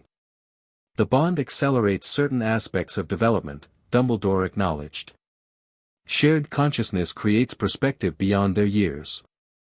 Yet they retain childlike wonder and joy in appropriate measure, thanks largely to the Grangers' excellent parenting and our collective efforts to balance their education." "And when they come to Hogwarts?" McGonagall pressed. "How do we integrate students who have already mastered much of our curriculum and possess a magical connection unlike anything in the school's history?" "That," Dumbledore admitted with a small smile, "remains a challenge for which I have not yet found a perfect solution. Perhaps there isn't one. We may need to adapt our approach as circumstances develop, just as they have adapted to their extraordinary connection." Summer 1990 arrived with brilliant sunshine and increasing anticipation of the children's eventual Hogwarts attendance, now just over a year away. Harry had fully acclimated to life with the Grangers, his previous existence with the Dursleys becoming an increasingly distant memory, though occasional nightmares still disrupted his sleep. Their bond had matured into a stable, harmonious connection that facilitated constant low-level awareness of each other's presence and emotional states, with the ability to establish deeper mental communication when desired. They had mastered Alara's techniques for containing the visible manifestation of their bond, though the golden glow still appeared when they used their connection actively or experienced strong emotions. On a warm July afternoon, the children were practicing in the garden when Harry suddenly clutched his forehead, a sharp pain lancing through his scar. "Harry!" Hermione was instantly at his side, their bond transmitting his discomfort before he could verbalize it. "The scar," he managed through gritted teeth. "Worse than before." The pain subsided after a moment, leaving a lingering burning sensation and a disturbing impression of foreign consciousness, distant but somehow more substantial than previous occurrences. It felt closer, Harry explained as they sat beneath the shade of an apple tree. Like whatever causes these episodes is gaining strength somehow. Hermione's expression reflected deep concern. We should tell Professor Dumbledore. These incidents are becoming more frequent, and each one seems more intense than the last. Harry nodded agreement, though reluctance showed in his expression. I just wish we understood what it means. Why a scar from when I was a baby would suddenly start hurting years later. And why it coincides with your dreams of forests and snakes, Hermione added thoughtfully. There's a pattern we're missing. They reported the incident to Dumbledore during his next visit, describing both the increasing frequency and intensity of the scar pain as well as the disturbing dreams that often accompanied it. I had hoped this connection might diminish with time, Dumbledore said gravely after hearing their account. It appears instead to be strengthening, which aligns with other signs I've observed. Signs of what, Professor? Hermione asked directly. Dumbledore considered the children thoughtfully before responding. Their bond had accelerated their maturity, and they had demonstrated remarkable responsibility with information thus far. Perhaps partial truth was appropriate, even if the full prophecy remained too burdensome for children their age. I believe, he said carefully, that Lord Voldemort was not completely destroyed the night he attacked Harry's family. Some essence of him survives, disembodied but conscious, and is gradually regaining strength. Harry's scar, created by dark magic of unprecedented nature, maintains a connection to this essence. The children absorb this disturbing information with remarkable composure, their bond allowing them to process the emotional impact together rather than individually. Is he trying to return? Harry asked finally, the obvious question that followed from Dumbledore's explanation. I believe he is seeking means of restoring his physical form, yes, Dumbledore confirmed. Though such magic would require assistance and specific circumstances that have not yet aligned. And if he succeeds? Hermione pressed, her analytical mind following the implications to their logical conclusion. He would come after Harry again. Voldemort left unfinished business the night he attacked the Potters, Dumbledore acknowledged. His nature would not allow him to leave such business unresolved. Harry's expression remained thoughtful rather than fearful. That's why you've arranged such comprehensive magical training for us. Not just because of our bond, but because you've always suspected Voldemort might return. Your bond was an unexpected development that accelerated and expanded educational plans already in consideration, Dumbledore confirmed. Though I had hoped to protect you from these concerns until you were older. We appreciate your honesty now, Professor, Hermione said. Knowledge allows preparation. Ignorance only creates vulnerability. Dumbledore's eyes twinkled briefly at her mature assessment. Indeed, Miss Granger. A philosophy I generally share, though tempered by consideration of readiness to bear certain burdens. The conversation shifted to practical matters, monitoring Harry's scar episodes, additional protective measures, and specific defensive techniques they might prioritize in their training. Throughout the discussion, the children maintained remarkable focus, asking insightful questions while processing the troubling implications with mutual support through their bond. After Dumbledore departed, Harry and Hermione retreated to the garden bench that had become their favorite spot for serious conversations. So we're preparing for a possible confrontation with the darkest wizard in recent history, Harry summarized, his tone surprisingly calm given the subject matter. Apparently so, Hermione agreed, equally composed. Though not immediately. Dumbledore seemed to believe we have time to prepare properly. Their bond hummed between them, golden light contained but vibrant with shared determination rather than fear. After nearly 2 years of connection, they had developed a unique perspective on challenges, viewing them as opportunities for growth and application of their abilities rather than insurmountable obstacles. We should accelerate our defensive practice, Harry suggested practically. Especially the shield variations and countercurse techniques Professor Flitwick introduced last month. And research Voldemort's first rise to power, Hermione added. Understanding his previous strategies might help predict his future approaches. Their matter-of-fact planning reflected the unusual maturity their bond had fostered, a shared consciousness that processed information and emotions differently than individual minds might have. Fear, while present, was tempered by their absolute confidence in each other and their connection. Later that evening, as the household prepared for bed, Jean noticed the children's thoughtful demeanor and sensed something significant had occurred during Dumbledore's visit. "Everything all right?" she asked as Harry helped her dry dishes, a chore he had volunteered for early in his residence with them. Harry considered how to respond. The Grangers were aware of his magical history and the circumstances of his parents' deaths, but Dumbledore's specific concerns about Voldemort's potential return had not previously been shared with them. "Professor Dumbledore thinks my scar might be connected to Voldemort somehow," he said finally, deciding honesty was appropriate given their parental role in his life. "That's why it hurts sometimes. He's watching for signs that might indicate problems." Jean's hand stilled on the plate she was washing, her expression shifting to maternal concern.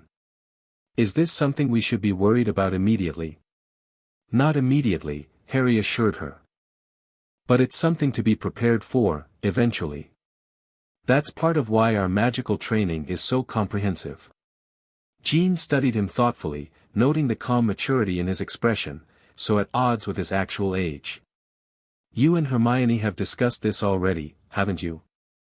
Through your bond?" Harry nodded. "It helps us process things together. Sharing the emotional weight makes it easier to handle." "I see." Jean rinsed the final dish and dried her hands, then surprised Harry by pulling him into a gentle hug. "Just remember that sharing with family beyond your bond is important too. Richard and I may not have magic, but we do have life experience and perspective that might help." "I know," Harry said softly, returning the hug with increasing comfort, physical affection having become easier for him after months of the Grangers' casual embraces and touches. "And we appreciate that more than we can say." That night, in their shared dream space, Harry and Hermione constructed a detailed timeline of Voldemort's first rise to power, based on historical accounts they had studied and information provided by their various magical instructors. The exercise was part academic analysis, part psychological processing, a way to transform nebulous fears into concrete information that could be understood and addressed.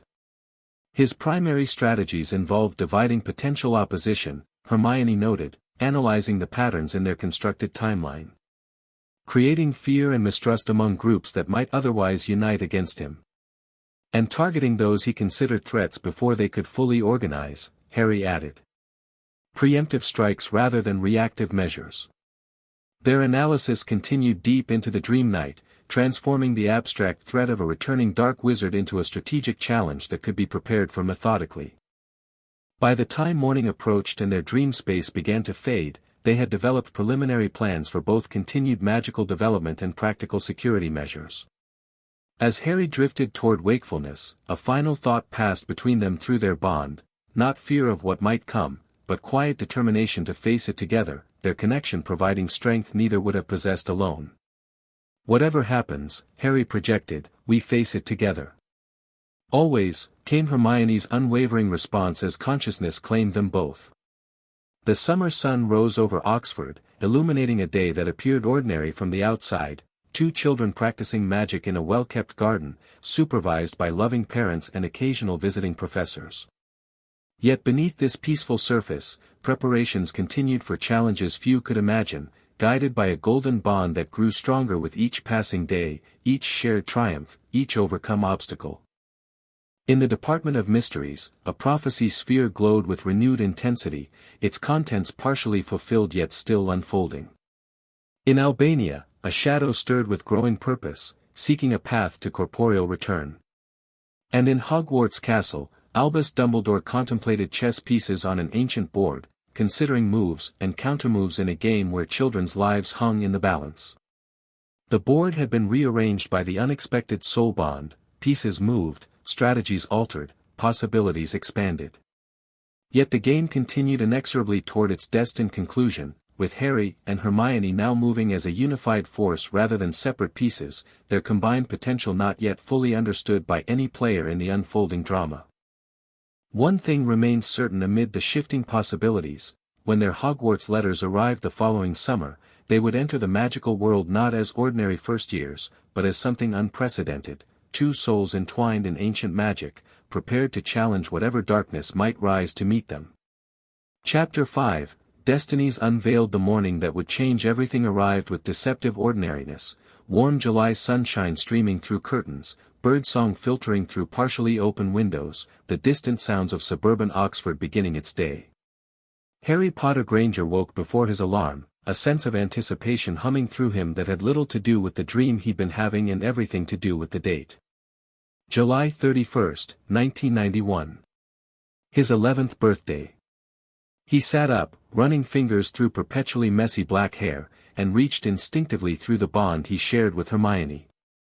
Her consciousness responded immediately, already awake and buzzing with the same excitement that filled him. "Happy birthday, Harry." Her mental voice came through their connection, bright with affection. "Coming downstairs? Mum's making your favorite breakfast." "Be right there," he responded, throwing back his covers and reaching for his glasses. In the 3 years since their soul bond had formed, their mental communication had evolved from simple image sharing to complex exchanges that required no conscious effort. Distance within the house presented no barrier, they could maintain clear connection throughout the Grangers' home and garden without strain. As Harry dressed quickly in comfortable jeans and a blue t-shirt, proper clothes that actually fit, still a small miracle even after years with the Grangers, he felt a different kind of anticipation beneath the birthday excitement. Today wasn't just his 11th birthday, it was the day Hogwarts letters traditionally arrived for magical children. After years of unofficial magical education, today they would receive formal confirmation of their place in the wizarding world. Assuming, of course, that their unusual circumstances hadn't somehow altered the normal process. Harry pushed that worry aside as he bounded down the stairs to find the Grangers' kitchen transformed into a celebration zone. Balloons floated near the ceiling, some behaving with decidedly non-Newtonian physics thanks to a charm Professor Flitwick had taught Hermione the previous week. A banner stretched across one wall proclaimed, "Happy 11th birthday Harry," in changing colors that shifted through the rainbow spectrum. "There he is," Richard Granger announced from his position at the stove, where he was flipping blueberry pancakes with theatrical flair. "The birthday boy himself." Hermione launched herself at Harry the moment he entered, wrapping him in an enthusiastic hug that sent golden light shimmering briefly around them before they contained it with practiced ease. Through their contact, he felt her happiness and excitement flowing into him, mingling with his own emotions in the harmonious resonance that had become the foundation of their daily experience. "Happy birthday, sweetheart," Jean said warmly, kissing the top of his head as Hermione released him. After 3 years of mothering him, the affectionate gestures came naturally to her, and Harry no longer stiffened at the casual physical contact that had once been so foreign to him. "Thank you," he replied, happiness bubbling through him at the simple family moment. "This looks amazing." "Well, 11 is a particularly special birthday in our family now," Richard winked, sliding a perfect pancake onto a growing stack. "Magical coming of age and all that." The magical significance of the day hung in the air between them, unspoken but acknowledged. The Grangers had embraced the magical world with remarkable adaptability, incorporating wizarding celebrations and milestones into their family traditions while maintaining the grounding influence of their Muggle perspective. Breakfast was a joyous affair, with Richard's famous blueberry pancakes accompanied by crisp bacon, fresh fruit, and hot chocolate prepared exactly the way Harry liked it. They ate amid lively conversation, the bond between Harry and Hermione humming with shared happiness that required no words or even conscious thought to maintain. "So," Richard said as they finished eating, leaning forward with conspiratorial excitement, "presents before or after the post arrives?" The question carried weighted significance. They all knew what might be in the post today. "After," Harry decided after a moment's consideration. "Just in case we need to respond to anything that comes." Jean and Richard exchanged knowing looks. "Very sensible," Jean approved. "Though I imagine your restraint has nothing to do with the fact that Hermione has been vibrating with excitement about her gift to you for weeks." I have not been vibrating, Hermione protested, though her mental projection to Harry contradicted this. I might have been vibrating a little. It's a really good present. Harry suppressed a smile, the warm contentment of belonging filling him as it often did during these family moments. The contrast between his current life and his years with the Dursleys sometimes struck him with breathtaking clarity, the difference between mere survival and actual living, between enduring and thriving. The familiar sound of mail dropping through the letterbox interrupted these reflections. 4 pairs of eyes turned instantly toward the hallway, the conversation halting mid-sentence. "I'll get it," Jean offered, rising with deliberate casualness that fooled no one. The moments of her absence stretched with unbearable tension. Harry and Hermione instinctively reached for each other's hands beneath the table, their bond surging with nervous anticipation. Richard pretended great interest in the remaining crumbs on his plate. When Jean returned, her expression gave nothing away, but in her hands were 2 identical envelopes of heavy yellowish parchment, addressed in emerald green ink. She placed them ceremoniously on the table before Harry and Hermione. "Well," she said, her voice slightly unsteady, "it seems Hogwarts has not forgotten you." Harry stared at his letter, emotion tightening his throat. The address was written with precision, Mr. H. Potter Granger, the Blue Bedroom 17, Woodhill Lane, Oxford. Beside him, Hermione was already tracing the Hogwarts seal with one finger, the lion, eagle, badger, and snake surrounding the letter H. Through their bond, he felt her reverence and excitement, mirroring his own complex emotions. "Go on, then," Richard encouraged gently. "They won't open themselves." Actually, Harry thought, in the magical world, that wasn't entirely certain. But he reached for his envelope all the same, breaking the seal with careful movements, preserving the wax impression intact. The heavy parchment unfolded in his hands, revealing the emerald green writing, Hogwarts School of Witchcraft and Wizardry Headmaster, Albus Dumbledore, Order of Merlin, First Class, Grand Source, CHF, Warlock, Supreme Mugwump, International Confede, of Wizards. Dear Mr. Potter Granger, we are pleased to inform you that you have been accepted at Hogwarts School of Witchcraft and Wizardry. Please find enclosed a list of all necessary books and equipment. Term begins on September 1st. We await your owl by no later than July 31st. Yours sincerely, Minerva McGonagall, Deputy Headmistress. A second page listed required supplies, cauldrons, books, robes, and notably, a wand. After years of practicing with training wands, they would finally receive their own. They've acknowledged your adoption, Jean noted, reading over his shoulder. Potter Granger, not just Potter. And they know exactly which bedroom is yours, Richard added, sounding impressed despite having witnessed magic for years now. Rather specific postal service, isn't it? Hermione had already read her letter twice and was examining the equipment list with scholarly intensity. Standard first-year requirements, she reported. Though I imagine Professor McGonagall will have additional recommendations given our advanced training.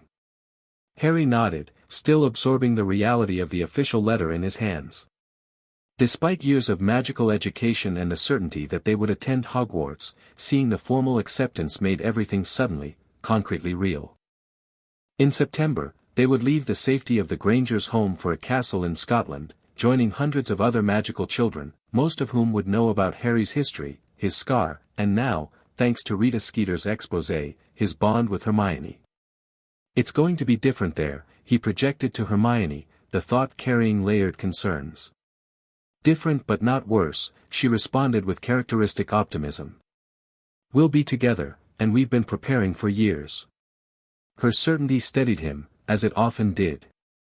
Their bond provided not just shared abilities but emotional balance, her analytical confidence tempering his instinctive caution, his adaptability softening her occasionally rigid expectations. We should send a response immediately, Hermione said aloud, always focused on practical necessities. The letter says they await our owl by today. Fortunately, Richard announced, glancing at his watch, I believe today's scheduled visitor should be arriving any moment, and he can surely assist with owl-related communications. As if summoned by the words, the doorbell chimed. Jean opened it to reveal Albus Dumbledore, resplendent in robes of deep purple that somehow didn't look entirely out of place despite their Oxford suburb setting. His long silver beard was tied with a simple purple ribbon, and his eyes twinkled merrily as he surveyed the breakfast celebration. "Happy birthday, Harry," he greeted warmly. "I see the Hogwarts letters have arrived right on schedule." "Professor Dumbledore!" Hermione exclaimed. "Did you bring them yourself?" "The owl post maintains its own ancient magic, Miss Granger," Dumbledore replied, accepting the cup of tea Jean immediately offered. "Though I did ensure yours and Harry's letters received particular attention, given your unique circumstances." Harry held up his letter. "They've addressed me as Potter Granger." "Indeed," Dumbledore nodded, settling comfortably into a kitchen chair. "I took the liberty of updating the magical registry to reflect your legal adoption. Magic recognizes such bonds of family, even when created through Muggle legal processes." The casual validation of his place in the Granger family warmed Harry deeply. Though he had lived as their son for years now, having the magical world officially recognize this relationship felt significant. "Now," Dumbledore continued, "I suspect you have questions about your Hogwarts attendance, given your advanced magical education and other unique considerations." For the next hour, they discussed practical arrangements, how their class placement would be handled, standard first-year enrollment but with individualized additional instruction, dormitory considerations, standard house assignments but with special accommodations for their bond, and security measures, enhanced but discreet. Dumbledore had clearly given considerable thought to balancing their exceptional circumstances with normal student experiences. "While your magical abilities exceed typical first-year levels," he explained, "social integration and age-appropriate development remain equally important educational considerations. You will face some remedial lessons, certainly, but also challenges beyond the standard curriculum." "What about our bond?" Hermione asked the question that concerned them most. "Everyone in the wizarding world knows about it now, thanks to Rita Skeeter. How will that affect our reception at Hogwarts?" Dumbledore's expression grew thoughtful. "Curiosity will be inevitable, as will some measure of both admiration and envy. However, Hogwarts has hosted unique magical individuals throughout its history. Students are remarkably adaptable, particularly when firm boundaries are established by authority figures." He reached into his robes and withdrew two small silver devices that resembled compass cases. "These are modified secrecy sensors, adapted specifically for your bond. They will alert you to any unauthorized monitoring or magical intrusion, allowing you to maintain appropriate privacy without constant vigilance." Harry accepted his with gratitude, recognizing Dumbledore's thoughtfulness in providing tools for independence rather than simply imposing protective restrictions. "When should we visit Diagon Alley for supplies?" Richard asked, ever practical about logistics. "I would suggest next Tuesday," Dumbledore replied. "The initial rush of families following letter distribution will have subsided, yet we'll avoid the late August crowds. I've arranged for Hagrid to accompany you. His presence tends to discourage unwanted approaches, and he has been most eager to meet you both properly." After finalizing these arrangements and helping them compose their official acceptance responses, which Dumbledore would deliver personally, the headmaster prepared to depart. At the door, he paused, reaching into his robes once more. "I nearly forgot," he said, producing a small, wrapped package. "A modest birthday token, Harry. Something that once belonged to your father, which I believe is time to return to its rightful owner." Harry accepted the package with surprise and reverence. Gifts from his parents' lives were precious beyond measure, connecting him to the history he'd been denied in his early years. "Thank you, sir. I suggest opening it privately," Dumbledore advised with a mysterious smile. "Its nature is best discovered without an audience, even one as supportive as your family." With that cryptic recommendation, he departed, leaving the family to resume their interrupted birthday celebrations. The presence of the Hogwarts letters added a layer of excitement to the day, but Harry found himself equally focused on the small package from Dumbledore, wondering what piece of his father's legacy it might contain. Gift opening commenced in the living room, where Harry received thoughtful presents from the Grangers, books on advanced defensive magic from Jean, a handcrafted wooden wand case from Richard, who had developed impressive woodworking skills specifically to create magical implements and containers, and from Hermione, a stunning magical atlas that showed real-time weather and significant magical sites throughout Britain. For planning adventures, she explained as he marveled at the animated clouds swirling over Scotland. And because Hogwarts isn't on regular maps, but it does appear on this one if you know the right revealing charm. It's perfect, Harry said sincerely, demonstrating the revealing charm she'd referenced and watching Hogwarts Castle materialize on the Scottish Highlands page, its many towers and turrets rendered in extraordinary detail. Later, after cake and an impromptu garden Quidditch lesson from visiting Professor McGonagall, who revealed unexpected skills on a broomstick, Harry finally had a moment alone in his room to examine Dumbledore's mysterious gift. He unwrapped it carefully to reveal a shimmering, silvery cloth that seemed to flow like water through his hands. An invisibility cloak. A note in Dumbledore's elegant handwriting explained, "Your father left this in my possession before his death. It is time it was returned to you. Use it well." Harry stared in wonder at the magical artifact. He had read about invisibility cloaks, of course, rare and valuable magical items that typically lost their effectiveness over time. Yet this one, according to Dumbledore's note, had belonged to his father, suggesting it had maintained its power for at least a decade, possibly much longer. He couldn't wait to show Hermione. "Can you come to my room?" he projected through their bond. "I have something incredible to show you." Her curiosity flowed back to him instantly, and moments later she appeared in his doorway, closing it carefully behind her. Harry held up the shimmering fabric with a grin. "Dumbledore's gift. It belonged to my father." Hermione's eyes widened as she recognized the magical item. An invisibility cloak. "Harry, that's extraordinary, they're incredibly rare and valuable." "Want to try it?" he suggested, the mischievous streak that had developed during his years with the Grangers emerging in his smile. Without waiting for an answer, he swung the cloak around both their shoulders. They crowded together to fit under it, and turned as one toward the mirror on his closet door. Where their bodies should have been reflected was nothing, simply empty space. Perfect invisibility, Hermione breathed, her academic appreciation warring with practical excitement. Through their bond, Harry felt her mind already calculating potential applications, some scholarly, others decidedly adventurous. This could be incredibly useful at Hogwarts. For purely educational purposes, of course, Harry added innocently. Hermione's mental response carried amused skepticism. Of course. Nothing to do with exploring restricted areas or avoiding unwanted attention. They experimented with the cloak for nearly an hour, testing its properties and limitations.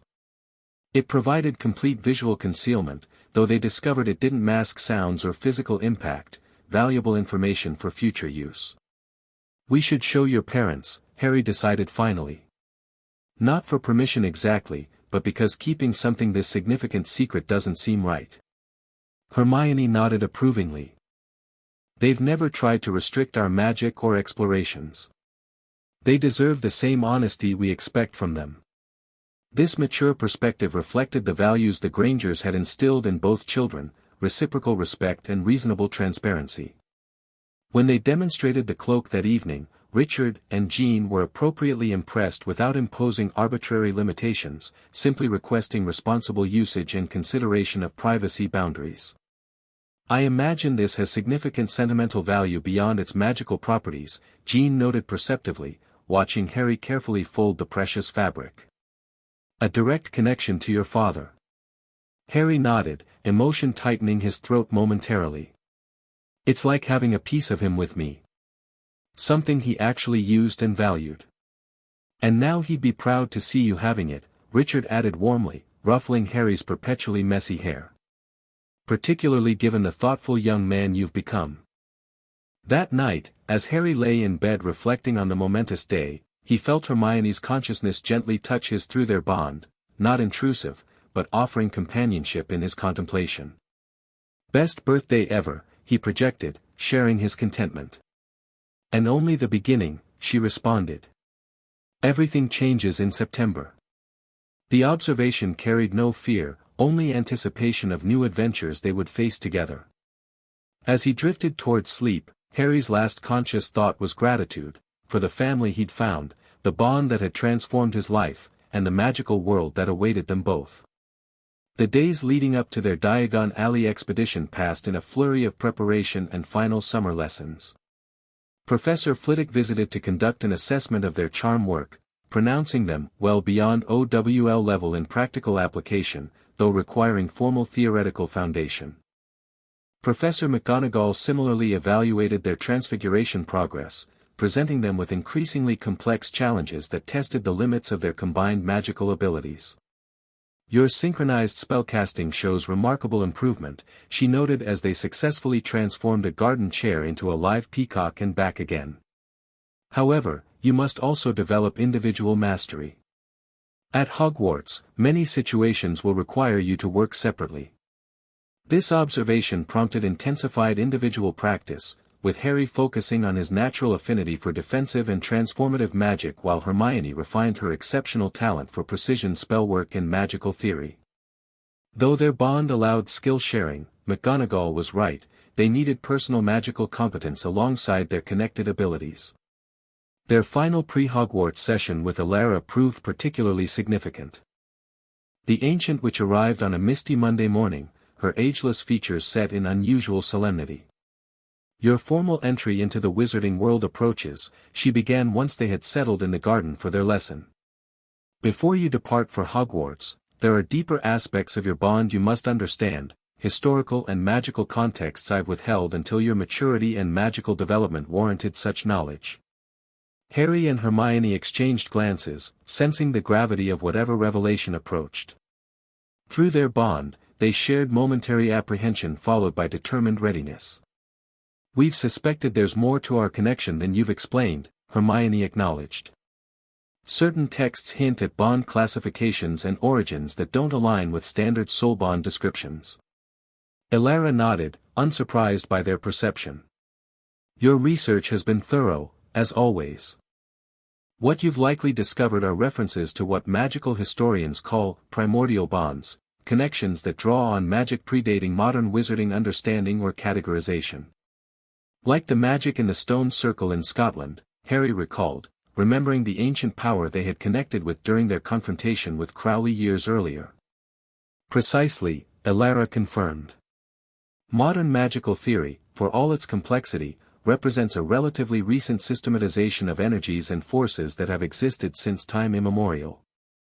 Before wands, before incantations, before the structured magical education you're about to receive at Hogwarts, magic manifested through natural connections, between beings, places, intentions, and outcomes.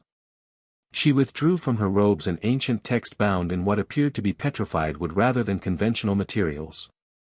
The symbols adorning its cover resembled no language Harry recognized, yet somehow conveyed a sense of profound age and power. This grimoire dates from the founding of Hogwarts, Alara explained, handling it with reverent care. One of few surviving texts that documents magic as understood by the earliest organized practitioners in Britain. It contains a section on magical connections that manifest spontaneously between compatible souls, phenomena that modern terminology oversimplifies as soul bonds.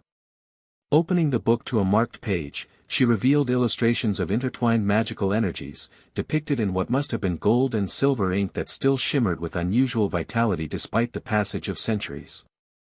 According to this text, and others I've studied throughout my long existence, certain souls recognize each other across lifetimes, not in the trivial sense of romantic destiny that popular culture has degraded the concept to, but as magical complements whose energies naturally seek harmonic resonance. When such souls encounter each other in magically gifted individuals, their magic may spontaneously establish connection, creating what you experience as your bond. But we were just children when we met, Hermione noted, fascinated by this historical context. Most accounts suggest soul bonds form between magically mature individuals. Which is precisely what distinguishes your connection, Alara confirmed. Primordial bonds manifest according to magical compatibility, not physical development or social convention.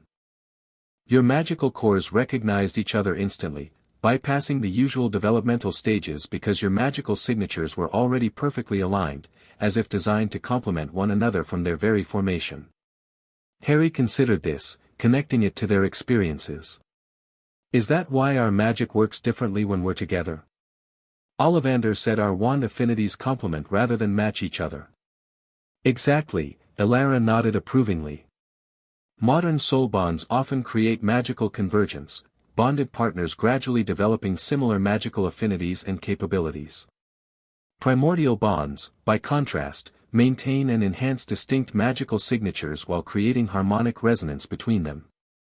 You remain magically individual while gaining the capacity to function as a unified magical entity when circumstances require.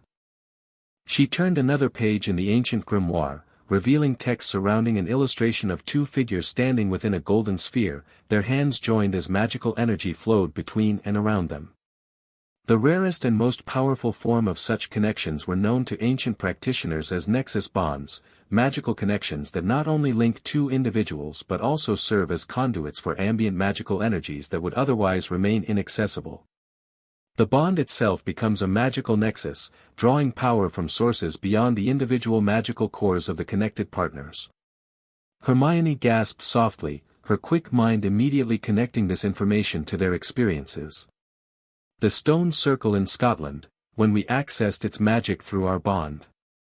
And the Kelpie that recognized our connection and responded to it. We were drawing on ambient magical energies through our bond. Without understanding what you were doing, yes, Elara confirmed.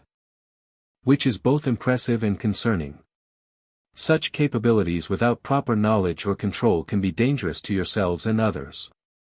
The ancient practitioners developed specific techniques for nexus-bonded pairs, focusing on stability, ethical channeling, and appropriate limitations. For the next several hours, she guided them through foundational exercises from the ancient text, techniques for consciously recognizing and respectfully accessing ambient magical energies, methods for maintaining bond stability during such interactions, and most importantly, ethical frameworks for determining appropriate usage of such profound magical access. The power available through a fully developed nexus bond exceeds anything individual magical practice can achieve, Elara cautioned as they completed a particularly intense harmonization exercise. With this capacity comes proportional responsibility. The ancient practitioners viewed such bonds as sacred trusts, connections formed not merely for the benefit of the bonded individuals but in service to broader magical balance and harmony. By late afternoon, both children were magically exhausted but intellectually stimulated by these revelations. The historical context transformed their understanding of their connection from a rare magical anomaly to something with profound lineage and purpose. As their session concluded, Elara presented them with individual journals bound in the same unusual petrified wood as the ancient grimoire. These contain translated exercises and references from multiple historical sources regarding nexus bonds.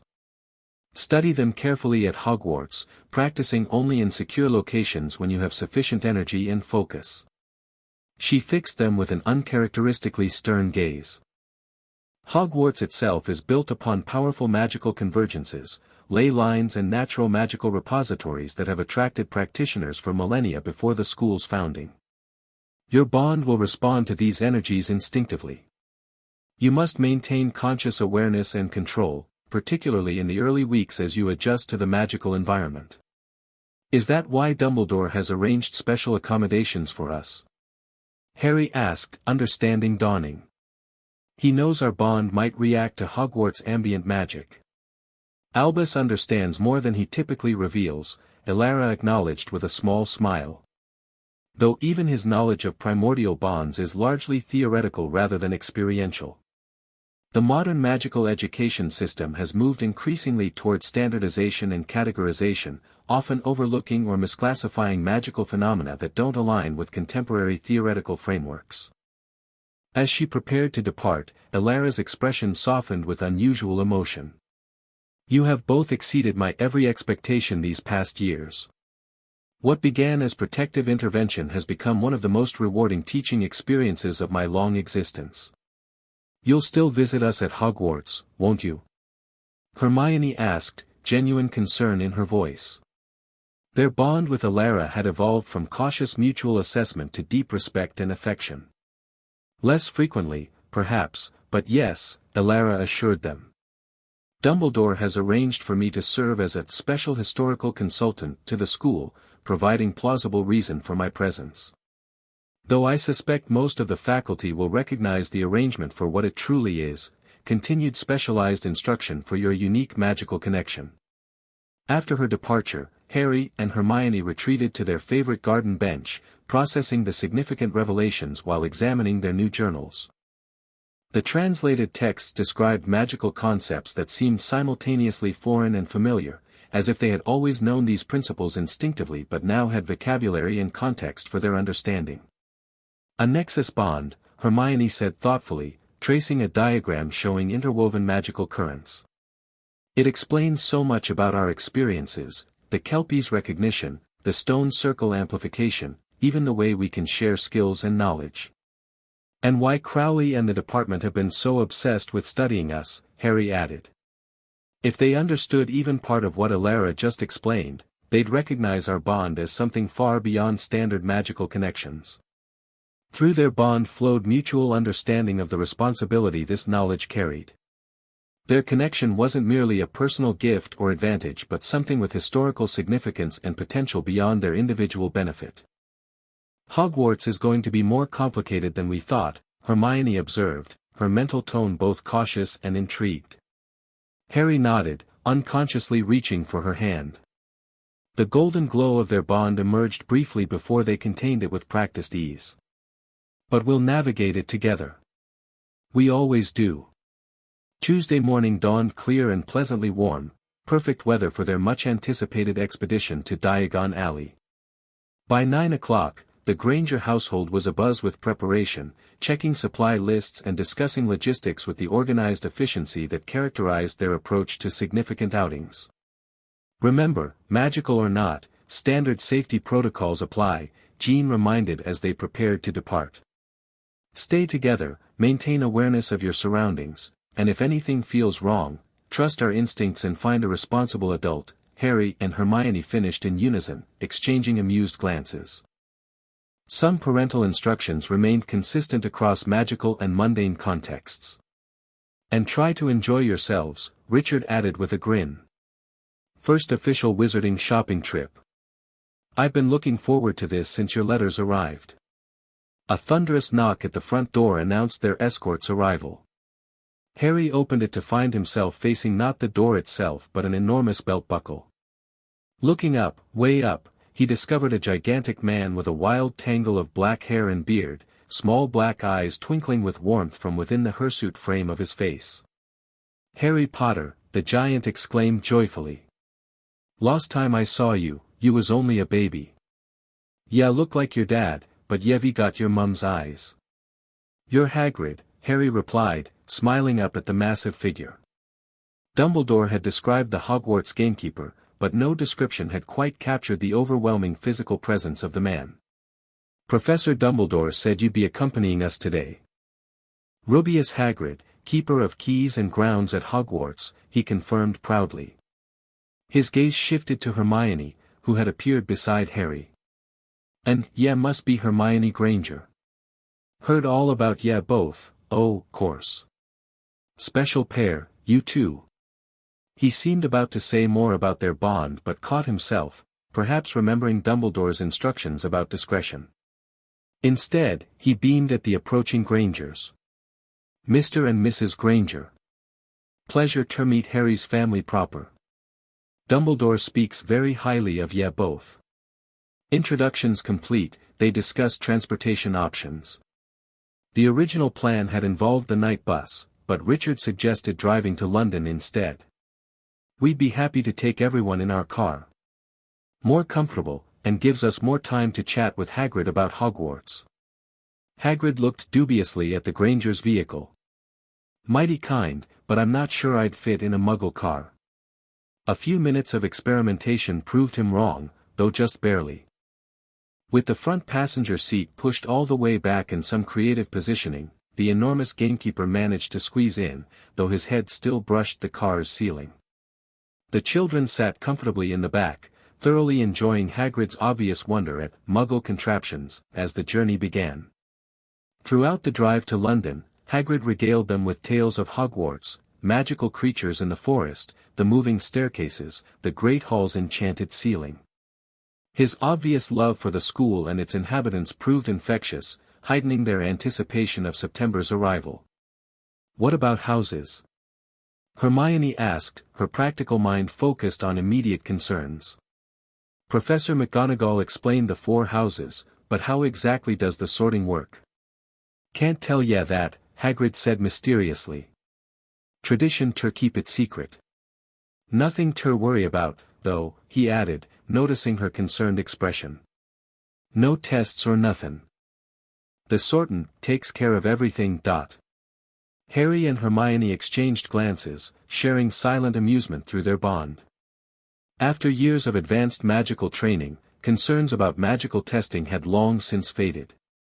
Their current anxiety centered more on social integration than academic challenges. "Will our bond affect the sorting?" Harry asked, voicing their shared concern. "Since we're magically connected, might that influence which houses we're placed in?" Hagrid's expression turned thoughtful, his small eyes crinkling. "Never thought about that. Soul bonds are rare enough, and I don't recall any bonded students in recent history. But Dumbledore must have considered it. He thinks of everything, Dumbledore does." The conversation shifted to other Hogwarts topics as they approached London. Finally, Hagrid directed them to a parking garage near Charing Cross Road, from which they proceeded on foot to their destination. "Here we are," Hagrid announced proudly, gesturing to what appeared to be a tiny, grubby pub squashed between a bookshop and a record store. The Leaky Cauldron. Famous place. Had Hagrid not pointed it out, Harry doubted the Grangers would have noticed it at all. The Muggles passing by seemed not to see it, their gazes sliding from the bookshop to the record store as if the pub didn't exist. "Magical concealment," Hermione murmured appreciatively. "Likely a specialized notice-me-not charm combined with Muggle-repelling enchantments." "Our Hermione," Richard said proudly to Hagrid. "Never misses a chance to analyze the magical theory behind everyday wizarding life." Hagrid beamed down at her. "You'll do well at Hogwarts with that attitude. Reminds me of Lily Potter, Harry's mum. She was always wantin' ter understand how everything worked too." The comparison warmed both children, Harry because any information about his parents was precious, and Hermione because academic comparison to Lily Potter represented significant praise. Inside, the Leaky Cauldron proved dark and shabby, though with an undeniable atmosphere of magical community. A few patrons nursed drinks at scattered tables, while Tom the barman polished glasses behind the counter. The ambient magic of the place was immediately perceptible to Harry and Hermione, a subtle but distinctive energy unlike the standardized enchantments they typically encountered in magical objects or spells. "Feels old," Harry projected to Hermione, reaching for words to describe the magical sensation. "Like the magic has sunk into the very structure over centuries."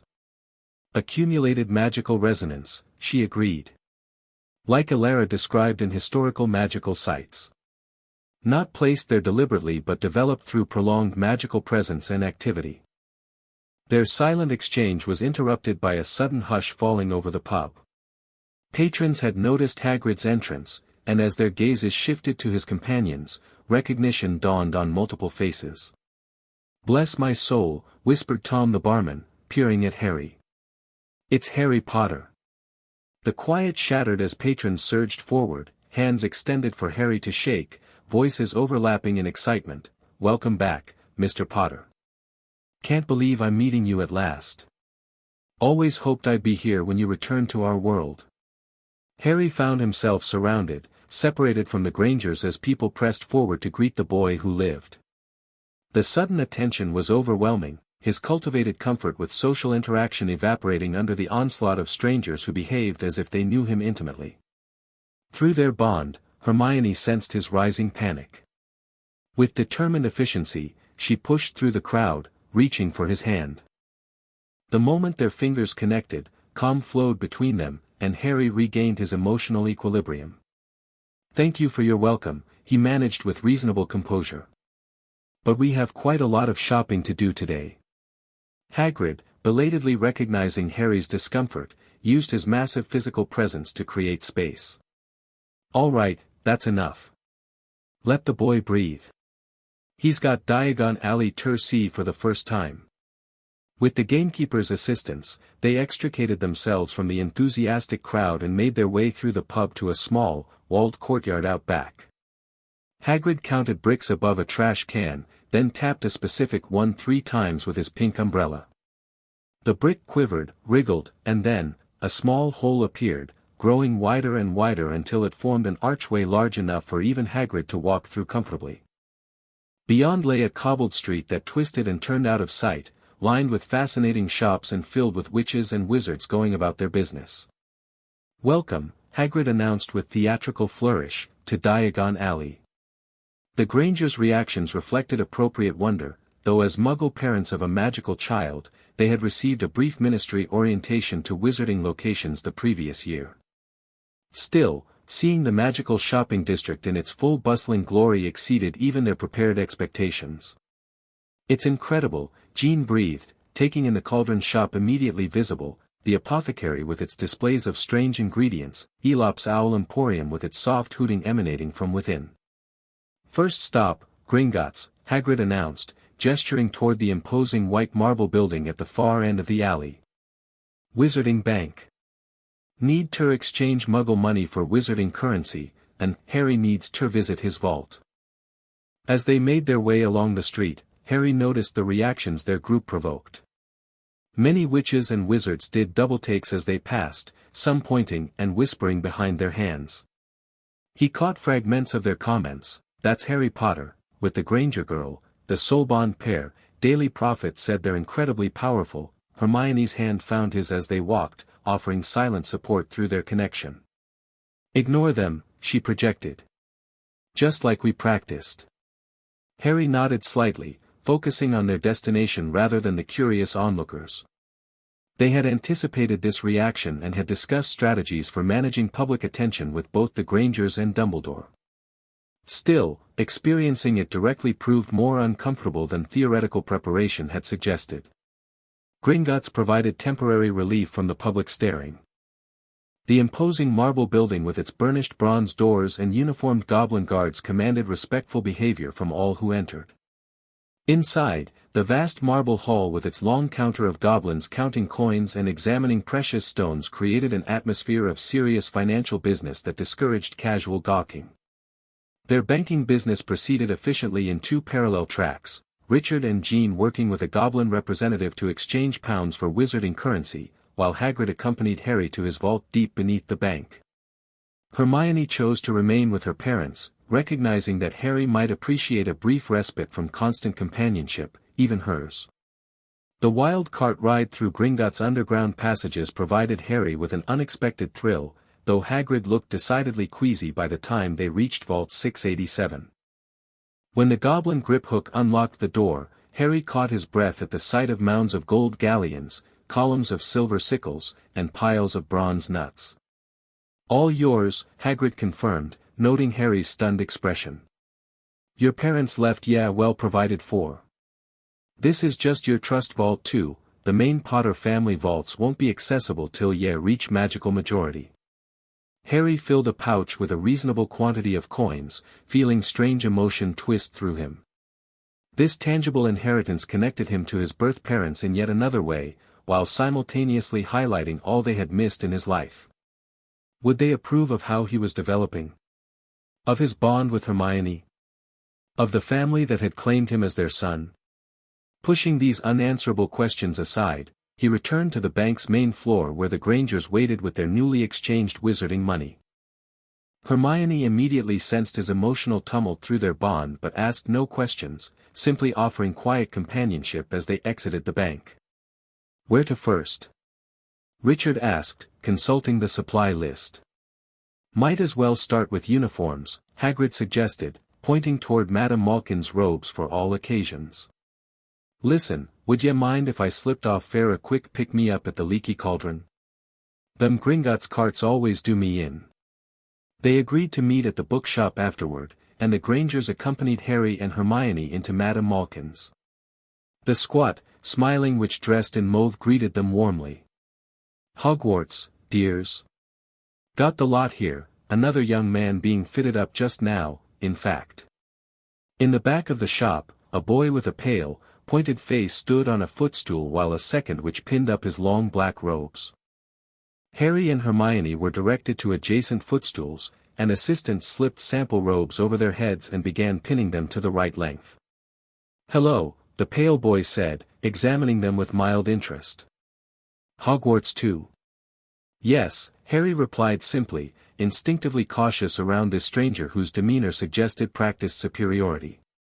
"My father's next door buying my books and mother's up the street looking at wands," the boy continued in a bored, drawling voice. "Then I'm going to drag them off to look at racing brooms. Don't see why first years can't have their own. I think I'll bully father into getting me one and I'll smuggle it in somehow." Harry and Hermione exchanged quick glances, their bond conveying mutual assessment of the boy's character. His casual mention of bullying his father and breaking school rules suggested values quite different from those the Grangers had instilled in them. "Have you got your own brooms?" the boy went on. "Not yet," Hermione answered. "We're focusing on essential supplies first." "Play Quidditch at all?" "We've had some lessons," Harry said neutrally, not mentioning their private coaching from various Hogwarts professors over the years. "I do. Father says it's a crime if I'm not picked to play for my house, and I must say, I agree." The boy's self-importance was becoming increasingly apparent. "Know what house you'll be in yet?" "No one knows until they're sorted," Hermione stated factually. The boy sniffed dismissively. "Well, I know I'll be in Slytherin, all our family have been. Imagine being in Hufflepuff. I think I'd leave, wouldn't you?" Before either could respond, the boy's attention shifted as his eyes narrowed, focusing more intently on Harry. "Wait a moment, you're Harry Potter, aren't you? I thought you looked familiar. And that would make you." His gaze shifted to Hermione. "The Granger girl. The one with the soul bond. My father told me about you both." His tone had shifted from casual arrogance to calculated interest. Harry maintained a neutral expression, though he felt Hermione's mental alertness sharpen through their bond. "Yes, we are," Harry confirmed simply. "And you are?" "Malfoy." "Draco Malfoy," the boy replied, clearly expecting recognition. When none came, his expression tightened slightly.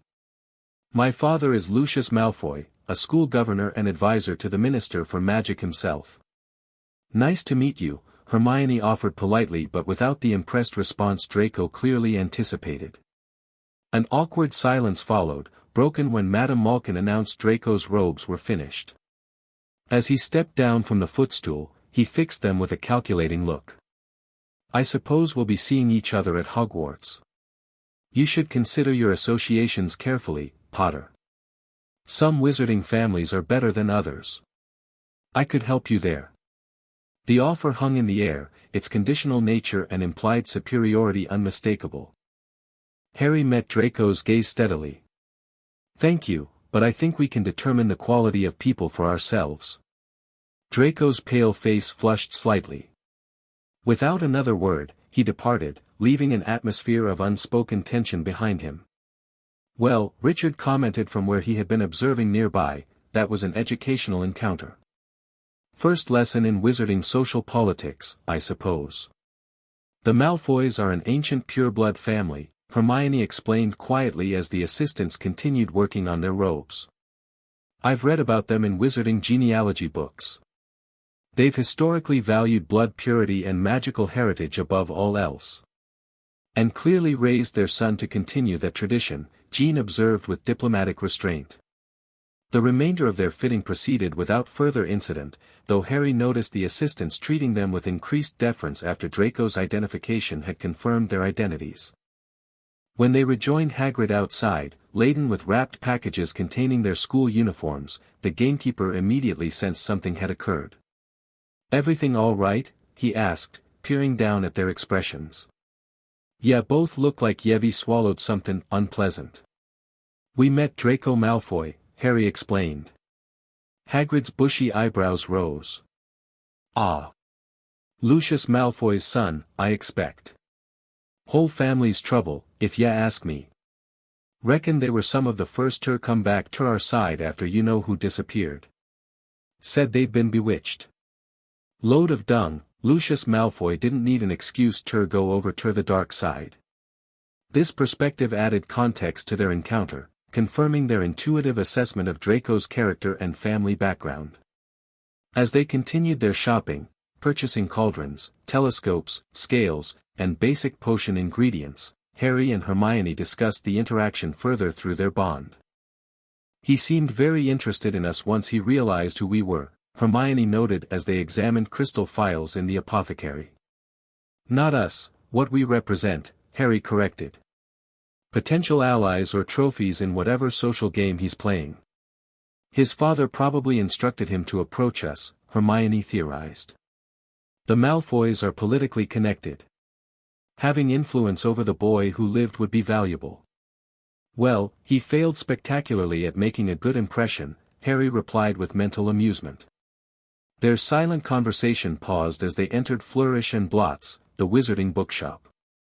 The floor-to-ceiling shelves laden with books of all sizes and subjects immediately captured Hermione's complete attention, her academic passion overwhelming all other considerations. We need to establish reasonable limits, Jean murmured to Richard as Hermione began enthusiastically pulling volumes from shelves. Otherwise we'll need a separate cart just for her book selections. The compromise they reached allowed for required textbooks plus 3 additional educational texts and 1 recreational magical book each. Even with these constraints, collecting their selections took nearly an hour, with Hermione agonizing over each choice as if determining the fate of nations. The bookshop will still exist during Christmas holidays, Richard reminded her gently as she debated between modern magical theory and magical drafts and potions for her final educational selection. But we'll need reference materials immediately for our studies, she protested. And the Hogwarts library might have waiting lists for popular texts. Eventually, they completed their book purchases and moved on to the final, most anticipated stop, Ollivanders, makers of fine wands since 382 BC. A tinkling bell announced their entrance into the narrow, dusty shop. The ambient magic here felt different from anywhere else they had visited, subtle but profound, as if the very air vibrated with magical potential. Thousands of narrow boxes were piled to the ceiling, and Harry felt the hair on his arms stand up in response to the concentration of magical energy. "Good afternoon," said a soft voice, startling everyone but Hagrid, who had waited outside due to the shop's limited space. An old man stood before them, his wide, pale eyes shining like moons through the gloom of the shop. "Ah, yes," he said, focusing immediately on Harry. "I thought I'd be seeing you soon, Harry Potter." It wasn't a question. "You have your mother's eyes. It seems only yesterday she was in here herself, buying her first wand. 10¼ inches long, swishy, made of willow. Nice wand for charm work." Mr. Ollivander moved closer, his silvery eyes unblinking and somewhat unnerving. "Your father, on the other hand, favored a mahogany wand. 11 inches. Pliable. A little more power and excellent for transfiguration." "Well, I say your father favored it, it's really the wand that chooses the wizard, of course." His gaze shifted to Hermione, and a knowing smile touched his lips. "Miss Granger. Our preliminary assessment suggested complementary affinities, if I recall correctly. Vinewood with dragon heartstring for you, and holly with phoenix feather for Mr. Potter. Let us see if those predictions hold true now that your bond has matured further." The Grangers exchanged surprised glances at this immediate recognition of the children's bond, but Ollivander offered no explanation as he began removing boxes from shelves with practiced precision. "We'll begin with you, Mr. Potter," he decided, opening a narrow box and presenting Harry with a wand. "Try this. Beechwood and dragon heartstring. 9 inches. Nice and flexible. Just take it and give it a wave." Harry accepted the wand, but Ollivander snatched it back almost immediately, muttering, "No, no, definitely not." This process repeated through several wands, with Ollivander seeming increasingly pleased rather than frustrated by each rejection. "Tricky customer, eh? Not to worry, we'll find the perfect match here somewhere. I wonder, now, yes, why not, unusual combination, holly and phoenix feather, 11 inches, nice and supple." The moment Harry's fingers closed around this wand, he felt immediate warmth spreading from his hand through his entire body. Through their bond, Hermione sensed the magical connection forming, like puzzle pieces clicking perfectly into place. When Harry raised the wand and brought it swishing down, a stream of red and gold sparks shot from its end like a firework, throwing dancing spots of light onto the walls. "Oh, bravo!" Ollivander cried. "Yes, indeed, very good. Well, well, well, how curious, how very curious." He placed Harry's wand back in its box, wrapping it in brown paper while muttering, "Curious, curious." "Sorry," Harry said, "but what's curious?" Mr. Ollivander fixed Harry with his pale stare. "I remember every wand I've ever sold, Mr. Potter. Every single wand. It so happens that the phoenix whose tail feather is in your wand gave another feather, just one other. It is very curious indeed that you should be destined for this wand when its brother, why, its brother gave you that scar." The shop fell absolutely silent. Even the ambient magic seemed to still at this revelation. "Yes, 13.5 inches. You. Curious indeed how these things happen. The wand chooses the wizard, remember. I think we must expect great things from you, Mr. Potter. After all, he who must not be named did great things, terrible, yes, but great." Harry shivered, feeling Hermione's concern flowing through their bond. The connection to Voldemort's wand felt ominous, particularly given his recent scar pains and Dumbledore's confirmation that the Dark Wizard might not be truly gone. Ollivander turned to Hermione, his manner shifting back to professional efficiency. "Now for you, Miss Granger. Let us see if our preliminary assessment holds true." The wand selection process for Hermione proved equally methodical but less extensive. On her fourth attempt, a vinewood wand with dragon heartstring core, 10 3/4 inches, produced a shower of blue and bronze sparks the moment it touched her hand. "Excellent!" Ollivander exclaimed. "Vine for those with hidden depths and vision beyond the ordinary. Dragon heartstring for powerful, dramatic magic. A scholar's wand, but one capable of impressive magical feats when properly directed." As he wrapped Hermione's wand, Ollivander observed them both with his unsettling silver eyes. "Most interesting indeed. Brother wands typically choose wizards with deep connections or parallel destinies. For Mr. Potter to share a core connection with he who must not be named, while simultaneously maintaining a soul bond with Miss Granger whose wand complements rather than matches his own, a magical confluence of great significance, I suspect." After paying 7 galleons each for their wands, they exited the shop to find Hagrid waiting with a surprise, a snowy owl in a cage, her feathers gleaming white in the afternoon sunlight. "Happy belated birthday, Harry," Hagrid announced proudly. "Every wizard needs an owl. Dead useful, carry your mail and everything." Harry stared at the beautiful creature in genuine wonder. "She's magnificent, Hagrid." "Thank you." The owl regarded him with amber eyes that seemed to hold unusual intelligence, blinking once in what felt like approval. Not to be outdone, the Grangers presented Hermione with her own surprise, a handsome tawny owl with distinctive ear tufts and alert yellow eyes. "For staying connected," Jean explained. "Both with us and with Harry during any separations at school." Their final stop before departing Diagon Alley was Florian Fortescue's ice cream parlor, where Hagrid insisted on treating everyone to elaborate sundaes while they discussed the day's experiences and purchases.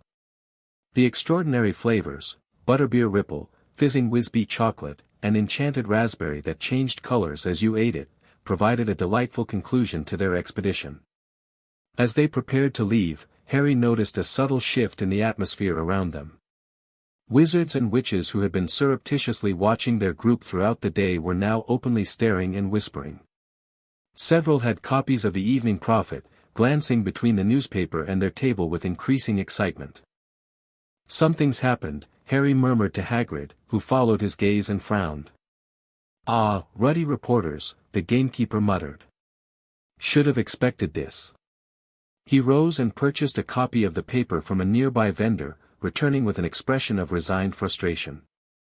The headline explained everything: "Boy who lived shops for Hogwarts, Harry Potter and soul-bonded partner make first public appearance in Diagon Alley." Beneath the sensational headline was a magical photograph showing Harry and Hermione exiting Flourish and Blots, their expressions caught in mid-conversation, unaware of being photographed.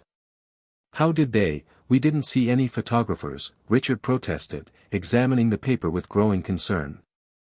"Long-distance magical photography," Hagrid explained grimly.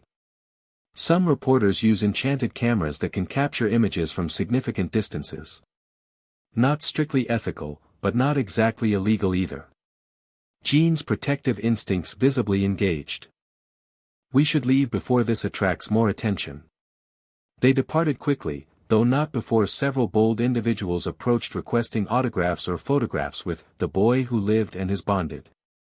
Harry declined as politely as possible, the Grangers forming a protective barrier around both children while Hagrid used his imposing presence to clear a path back to the leaky cauldron.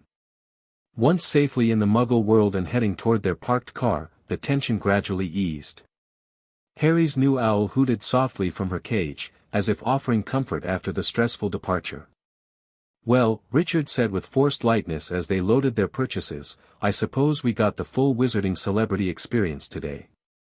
"I'm sorry," Harry said quietly. "I didn't want all that attention to disrupt our shopping." Jean's expression softened immediately. "Oh, Harry, none of that was your fault. Fame isn't something you chose or asked for. Besides," Hermione added practically, "better to experience it now with family support than be blindsided by it at Hogwarts. We've learned valuable information about what to expect." This pragmatic perspective helped shift the mood as they began the journey home. Hagrid, squeezed once more into the front passenger seat, offered additional encouragement. "It'll settle down at Hogwarts," he assured them. "Dumbledore won't allow that sort of harassment on school grounds. And the novelty wears off after a while, students'll be more interested in their own concerns than staring at ya both."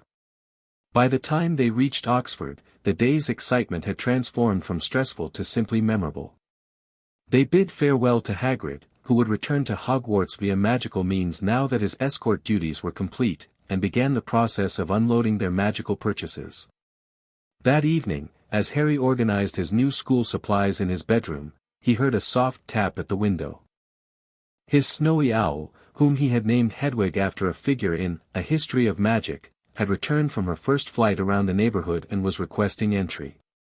He opened the window to admit her, stroking her feathers gently as she settled into her cage. "What do you think, Hedwig?" he asked quietly. "Ready for Hogwarts?" The owl blinked her amber eyes in what seemed like definite affirmation, nipping his finger affectionately. "Talking to your owl?" Hermione's mental voice touched his consciousness with gentle amusement. "She's very good company," Harry responded. "Your owl's settling in too?" "Archimedes has already organized my bookshelf by subject matter," Hermione projected with exaggerated seriousness. "He's quite the academic assistant." Their mental laughter flowed through the bond, a shared moment of light-hearted connection after the intensity of the day. Harry felt Hermione's consciousness gradually withdrawing as she prepared for sleep, leaving behind the warm awareness of her presence that had become as natural as breathing. As he settled into bed, Harry found himself contemplating the many revelations of recent days, the ancient nature of their bond, the connection between his wand and Voldemort's, the public interest their appearance had generated. The path ahead seemed increasingly complex, yet he faced it with a certainty that had nothing to do with prophecies or destinies and everything to do with the golden connection that linked him to Hermione. Whatever challenges Hogwarts might present, they would navigate them together, not just as bonded magical partners, but as two individuals who had chosen to build their lives around mutual support, understanding, and affection that transcended their magical connection. With this comforting thought, Harry drifted towards sleep, dreams of castle towers and magical corridors waiting to welcome him into slumber. The final weeks of August passed in a whirlwind of preparation. Harry and Hermione divided their time between studying their new textbooks, already completing several chapters of preliminary reading, practicing basic wand work with their actual wands for the first time, a thrilling upgrade from the training wands they had used previously, and organizing their school supplies with increasingly nervous anticipation. "The difference is remarkable," Hermione commented as they practiced simple charms in the garden, carefully shielded from Muggle observation by protective enchantments established years earlier. "Using a wand that's actually chosen you changes the entire feeling of the magic." Harry nodded in agreement, experiencing the same revelation. While their training wands had functioned adequately, the personal connection to their chosen wands created an entirely different magical experience, like switching from typing with gloves on to direct contact with the keys. "It feels like the magic flows more naturally," he observed, successfully levitating a garden stone with significantly less effort than previously required. Less resistance between intention and result. Their bond continued to evolve as well, responding to their new wands in unexpected ways. When casting simultaneously, they discovered their complementary wand cores created harmonic magical effects, spells amplifying and enhancing each other rather than simply combining. This discovery prompted extensive experimentation under the watchful supervision of visiting professors, who documented the unusual magical interactions for further study. "The theoretical implications are fascinating," Professor Flitwick squeaked during one such session, after they had demonstrated synchronized charms that produced effects beyond standard magical expectations. "Complementary wand cores channeling a soul bond connection. I must consult with Ollivander about historical precedents." Alongside magical preparation came more mundane concerns, packing trunks, organizing textbooks, and discussing practical aspects of Hogwarts life. Professor McGonagall visited specifically to address questions about living arrangements, a topic of particular interest given their bond. "You will be sorted into houses according to the standard procedure," she explained over tea in the Grangers' living room. "The sorting hat takes many factors into consideration, including personal qualities, preferences, and yes, existing magical connections." "But we might be sorted into different houses?" Hermione asked, the possibility having caused significant anxiety for both children. McGonagall's expression softened slightly. "It is possible, yes.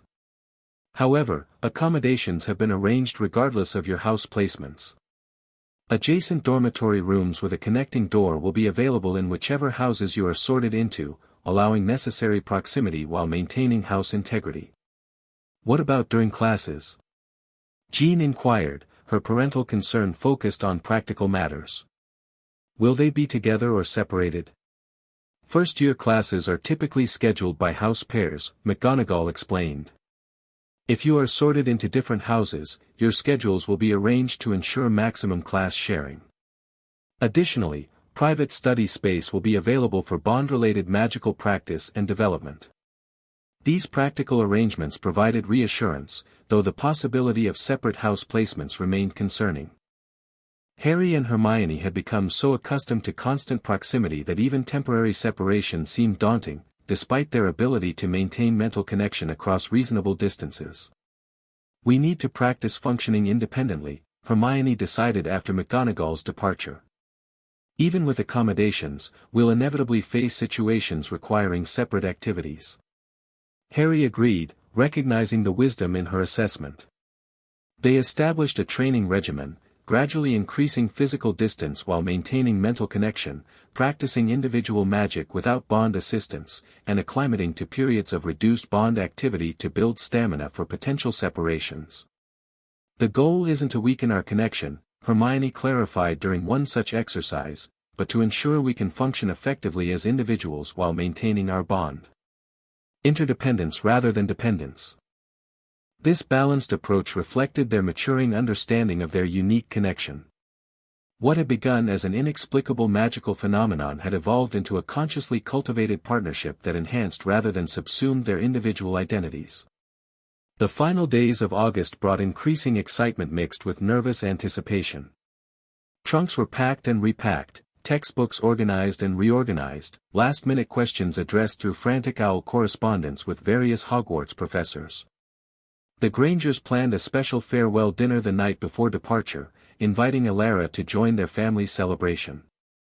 "I have something for each of you," Elara announced after dinner, producing 2 small packages wrapped in shimmering fabric. "Tools for your continuing development at Hogwarts." Harry unwrapped his gift to reveal a bracelet of braided silver and gold threads, embedded with tiny runes that glowed softly when touched. Hermione's package contained a matching piece. "Connectors," Elara explained. "Ancient magical tools used by bonded pairs when circumstances required physical separation.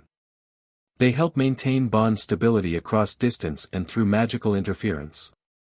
Particularly useful in a castle as magically complex as Hogwarts." "Did you make these?"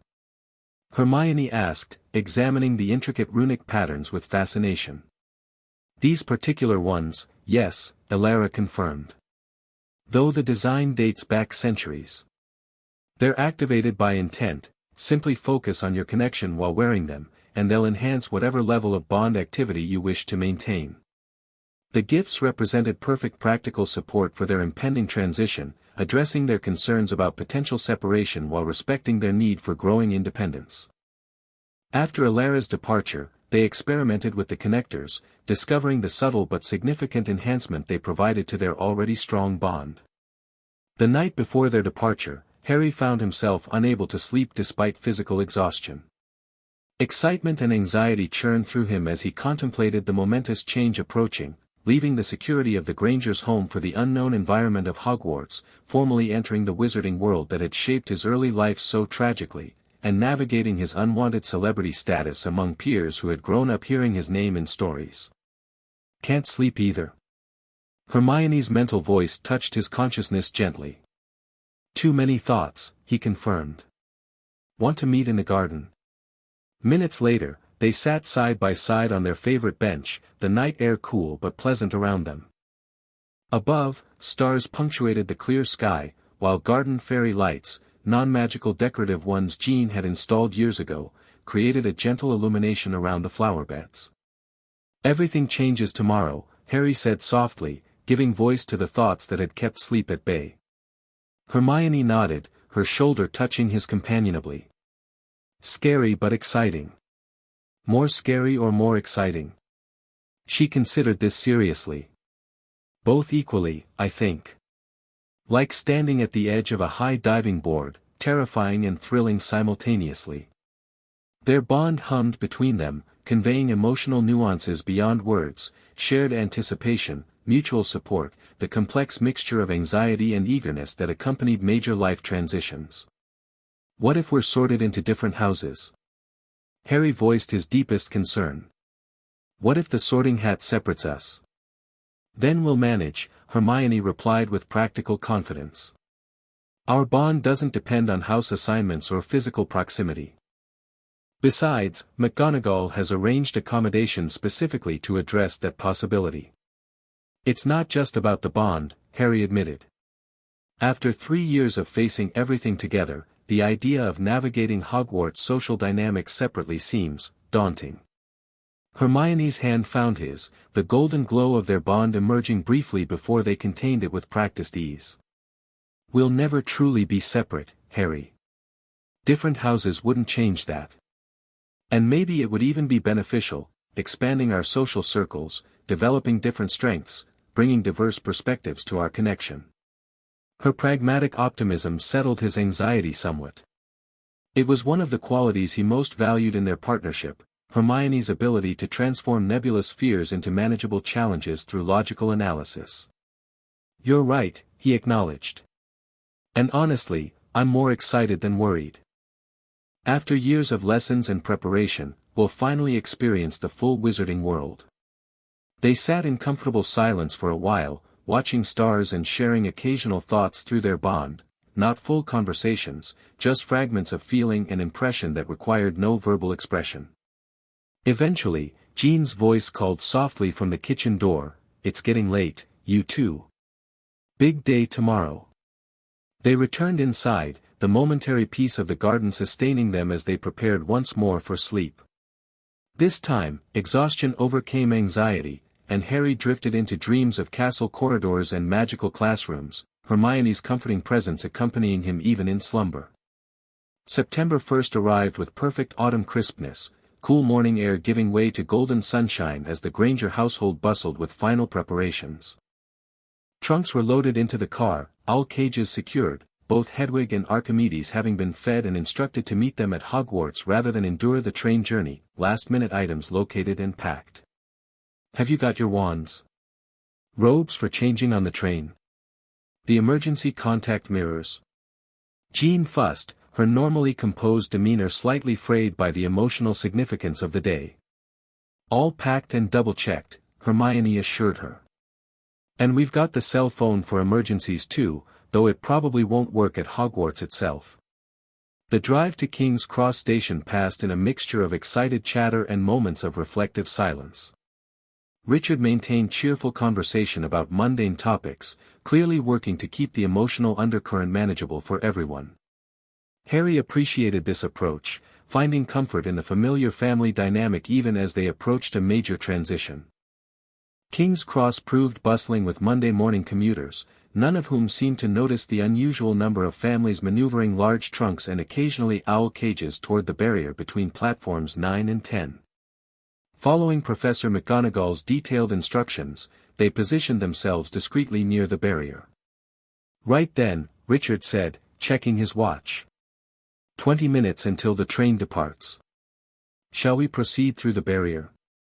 The matter-of-fact question about such an extraordinary action, walking through what appeared to be a solid wall, exemplified the Grangers' remarkable adaptation to magical reality over the years. Jean and Richard had integrated wizarding peculiarities into their worldview without losing their practical, scientific perspective, a balance Harry deeply admired. "Perhaps a moment first," Jean suggested, her voice slightly unsteady. "For proper goodbyes." Understanding immediately, Richard nodded, moving their luggage cart slightly aside to create a private space amidst the busy station. Jean turned to the children, her composed expression not quite hiding the emotional current beneath. "We are so incredibly proud of you both," she began, looking from Hermione to Harry with equal maternal affection. "Not just for your magical abilities, though those are certainly impressive, but for the thoughtful, kind, responsible young people you've become." Richard placed a hand on each child's shoulder. "Hogwarts is getting 2 extraordinary students today. Remember that your character matters more than your magical prowess, something you've both demonstrated consistently in how you've approached your unusual connection. We'll write every week," Hermione promised, her voice thick with emotion. "And we'll use the communication mirrors for monthly calls. And we'll be home for Christmas," Harry added. Professor McGonagall already confirmed the arrangements. Jean pulled them both into a tight embrace, one arm around each child. "Be safe, be kind, and take care of each other. But also, have adventures and make friends and enjoy this extraordinary opportunity." Richard joined the family hug, his taller frame enveloping them all. "And remember, no matter what houses you're in, what challenges you face, or how the wizarding world responds to you, you always have a home with us." The simple statement carried profound meaning for Harry, who had spent his early years without any sense of belonging or safety. The Grangers had given him not just a home but a foundation, security from which he could explore the wizarding world without fear that mistakes or setbacks would result in rejection. After one final squeeze, they separated, Jean discreetly wiping tears while Richard cleared his throat with suspiciously moist eyes. Practical matters reasserted themselves as they positioned their cart before the barrier.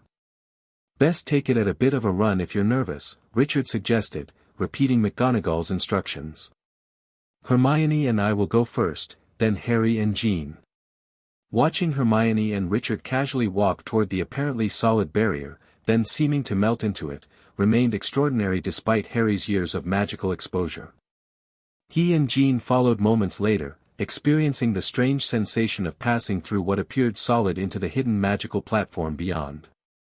Platform 9¾ materialized around them in all its magical glory, the scarlet Hogwarts Express gleaming in the station light, steam billowing from its engine, magical families everywhere engaged in farewell rituals. Owls hooted in cages, cats wound between people's legs, and the air vibrated with excited conversation and magical energy. They found Hermione and Richard already securing a compartment midway along the train.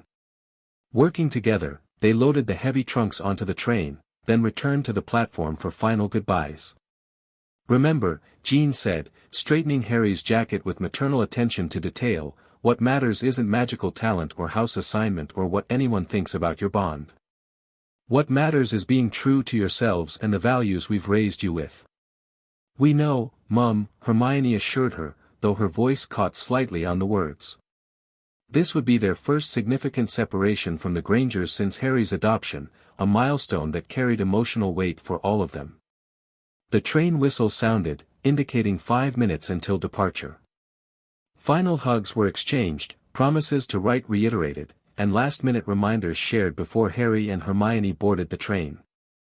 They leaned out the window of their compartment, waving until the train began to move and the platform gradually receded, taking with it the familiar figures of Richard and Jean Granger. As King's Cross disappeared around a bend, Harry and Hermione settled into their compartment seats, exhaling simultaneously with the release of tension neither had fully acknowledged. "We're really going," Harry said, the reality of their journey finally sinking in completely. "To Hogwarts," Hermione confirmed, her expression shifting from emotional farewell to growing excitement. "After all our preparation and learning and waiting."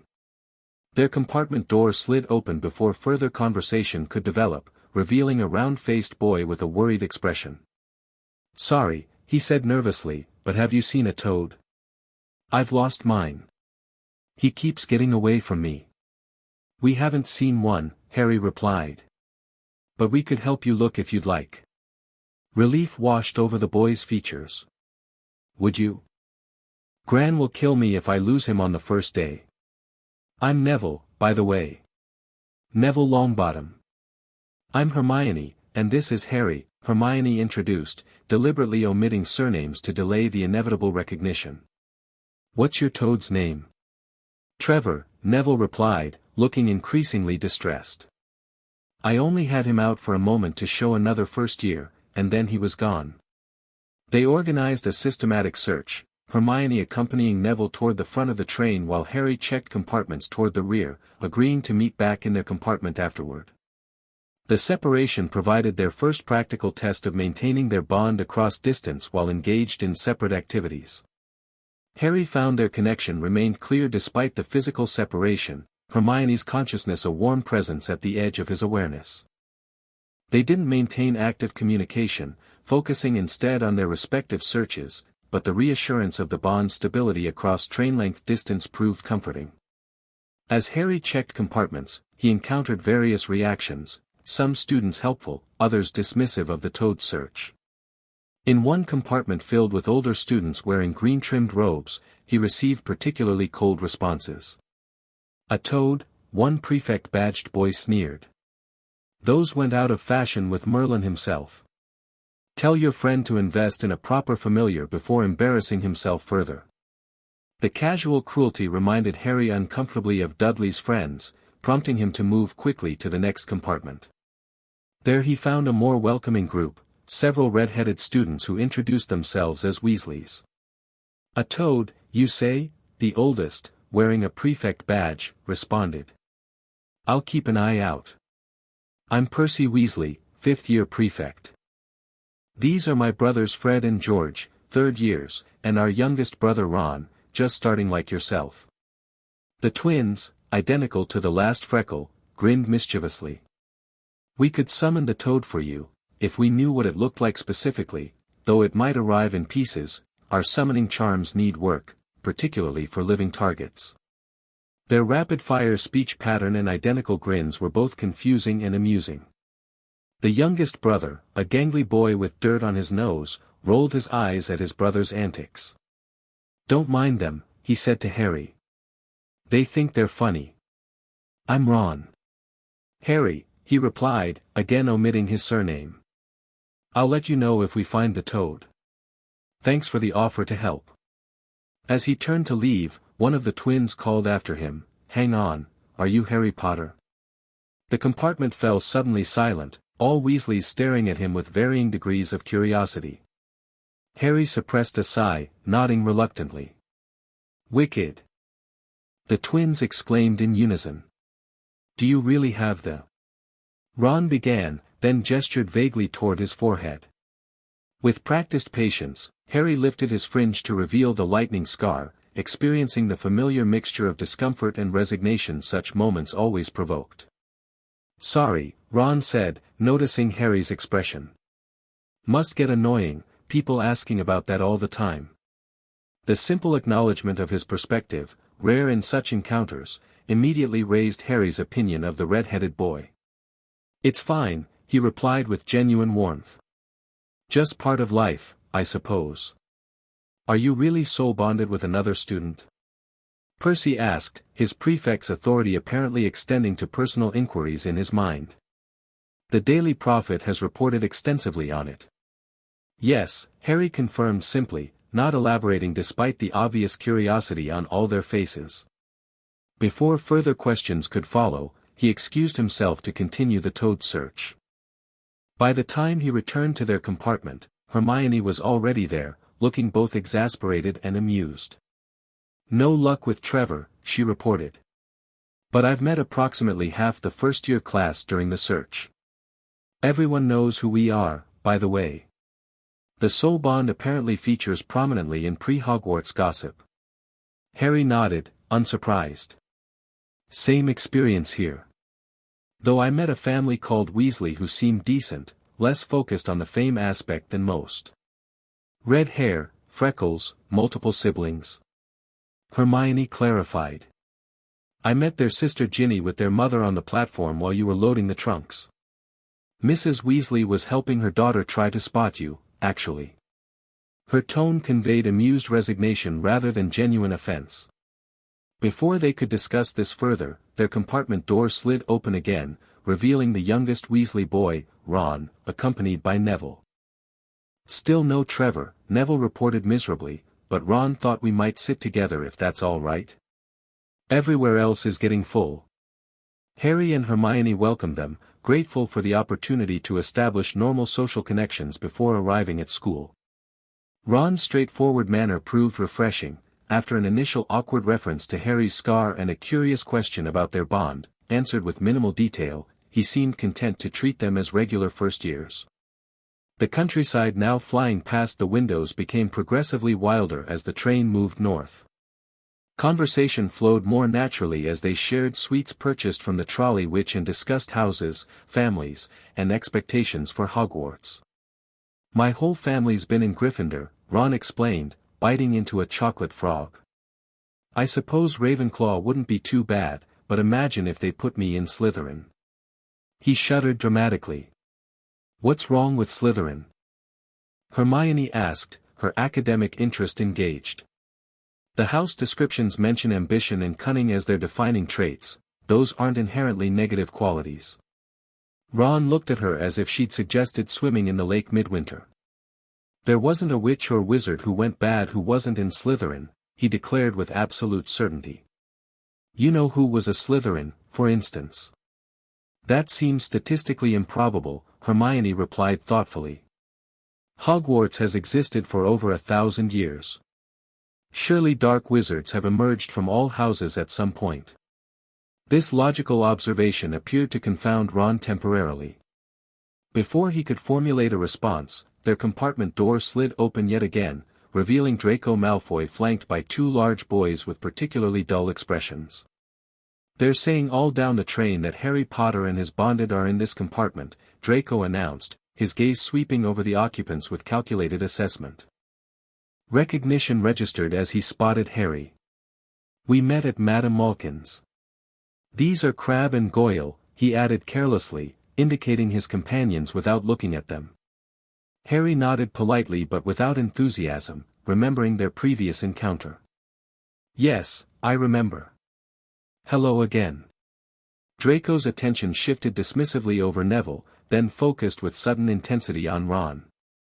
Red hair, hand-me-down robes, and that vacant expression. You must be a Weasley. His tone conveyed practiced contempt that seemed excessive for children who had just met. Ron's ears turned pink, but before he could respond, Hermione intervened with deliberate politeness that nonetheless carried clear warning. Did you need something specific, or are you just introducing yourself to everyone?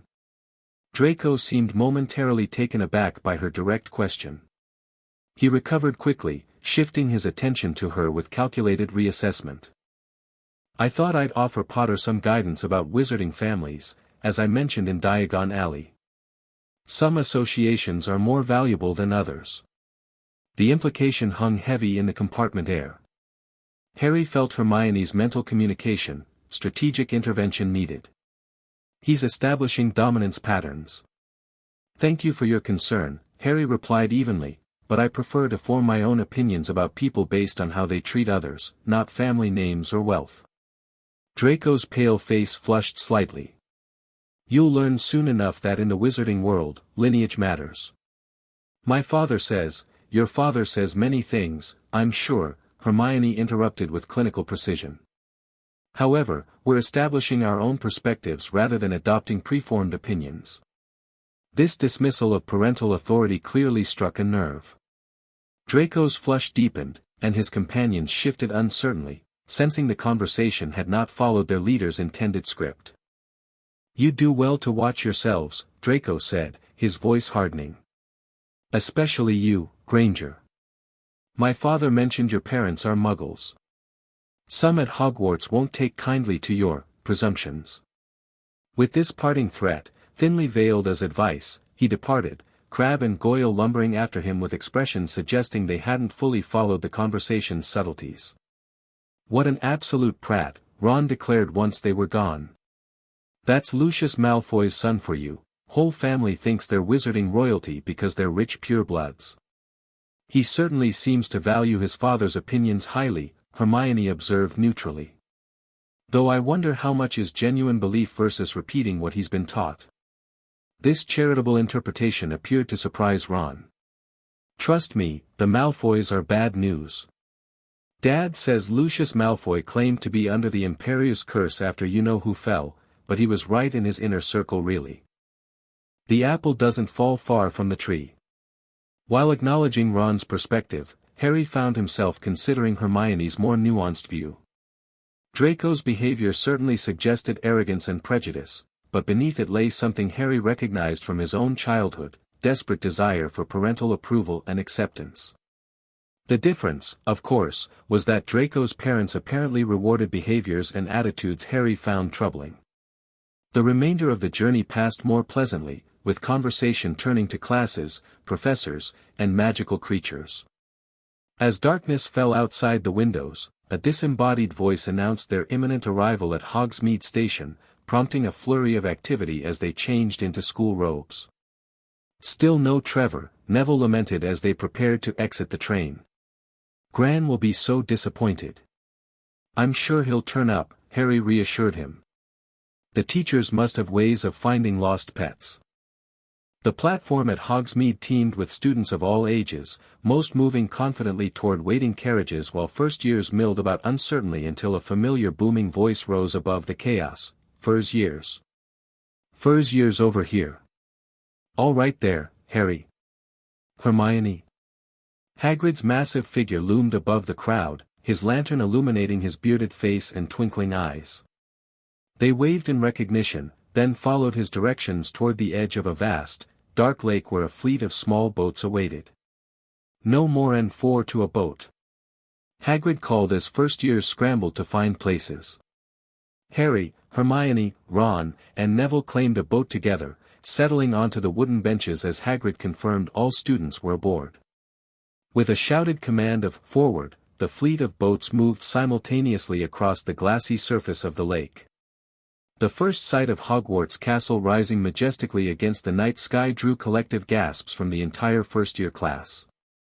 Countless windows sparkled like stars, towers and turrets reaching toward the heavens, the entire structure radiating ancient magical power even from this distance. Harry felt Hermione's hand find his, their bond surging with shared wonder and excitement. Through their connection, he sensed something more, her magical perception detecting the extraordinary concentration of magical energy emanating from the castle, confirming Alara's description of Hogwarts as built upon significant magical convergences. "Can you feel that?" she projected, her mental voice filled with awe.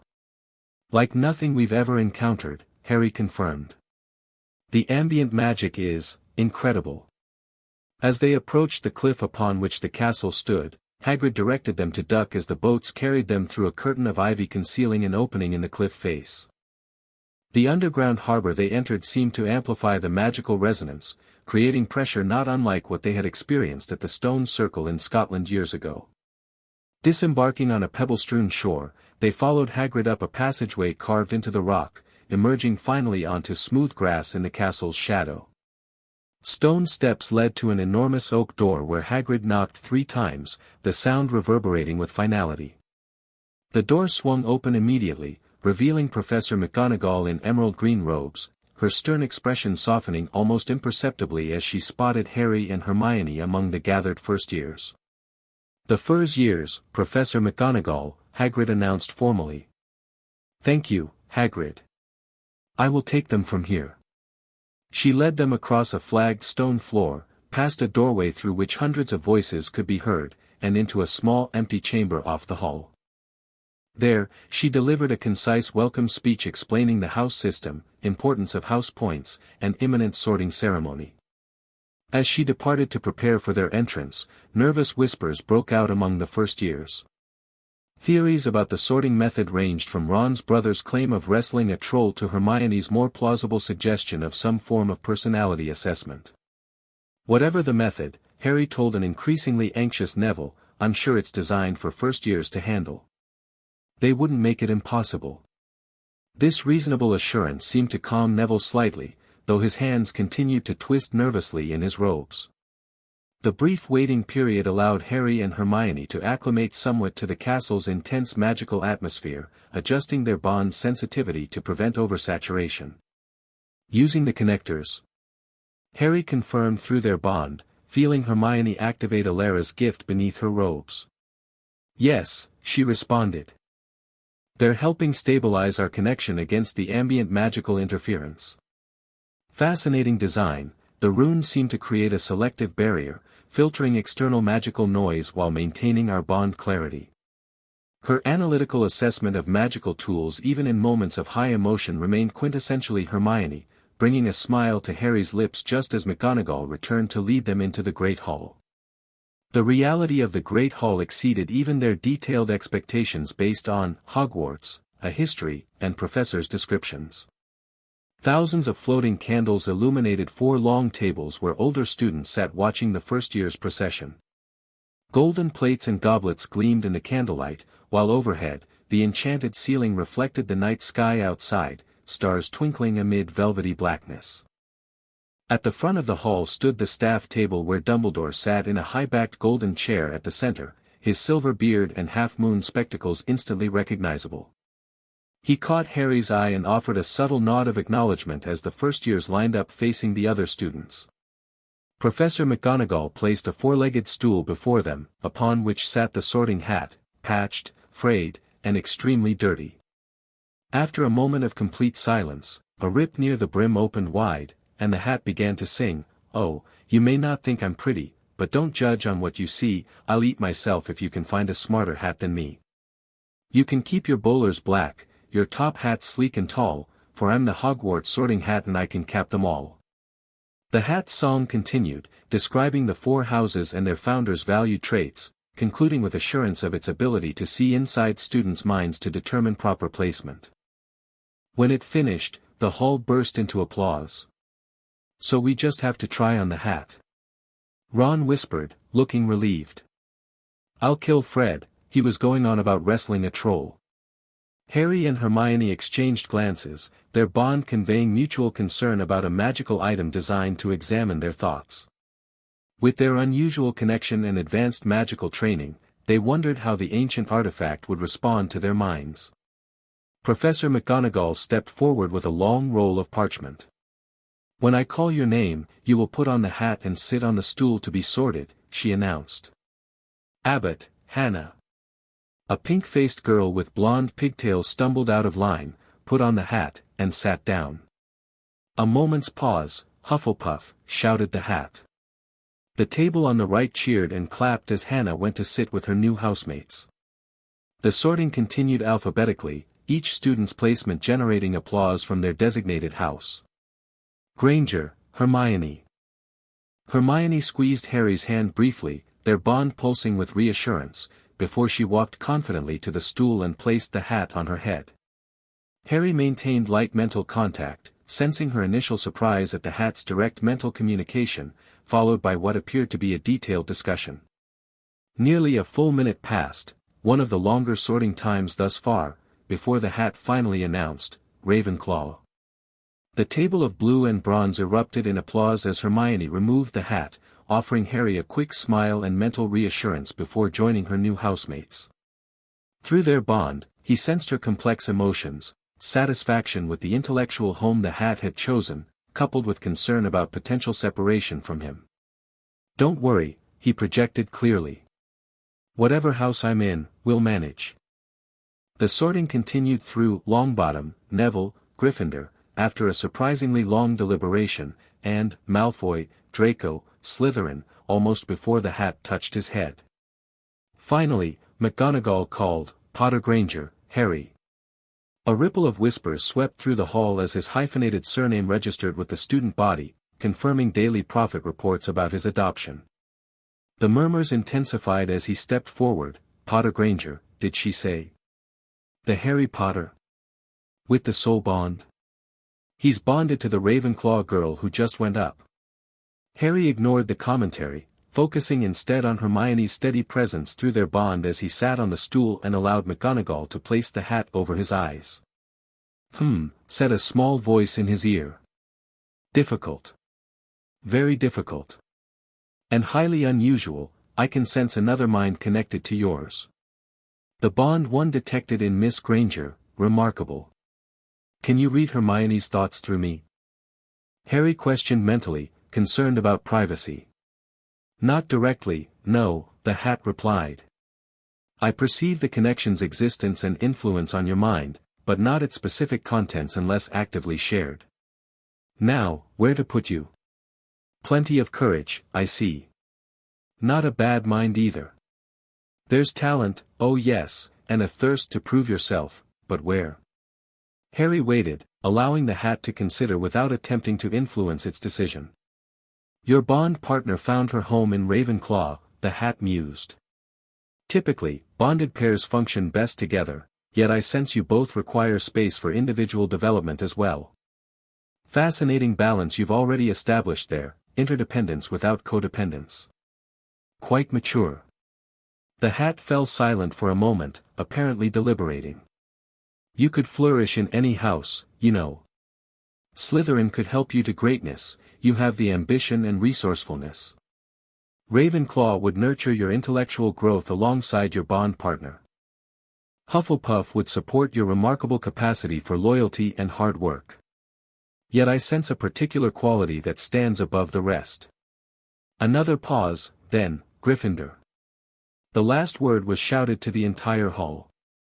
Harry removed the hat and walked toward the Gryffindor table, where the celebration had reached unprecedented levels. The Weasley twins were yelling, "We got Potter! We got Potter," while Percy the prefect stood to shake his hand vigorously. As he took his seat beside Neville, Harry immediately connected with Hermione through their bond. Different houses, he projected, though without the dismay such a prospect might once have caused. "As we suspected might happen," she responded calmly. "But it feels right, doesn't it? You belong in Gryffindor, and I in Ravenclaw. McGonagall has arranged accommodations." Her acceptance steadied him, and he turned his attention back to the sorting, watching Ron predictably join him at the Gryffindor table.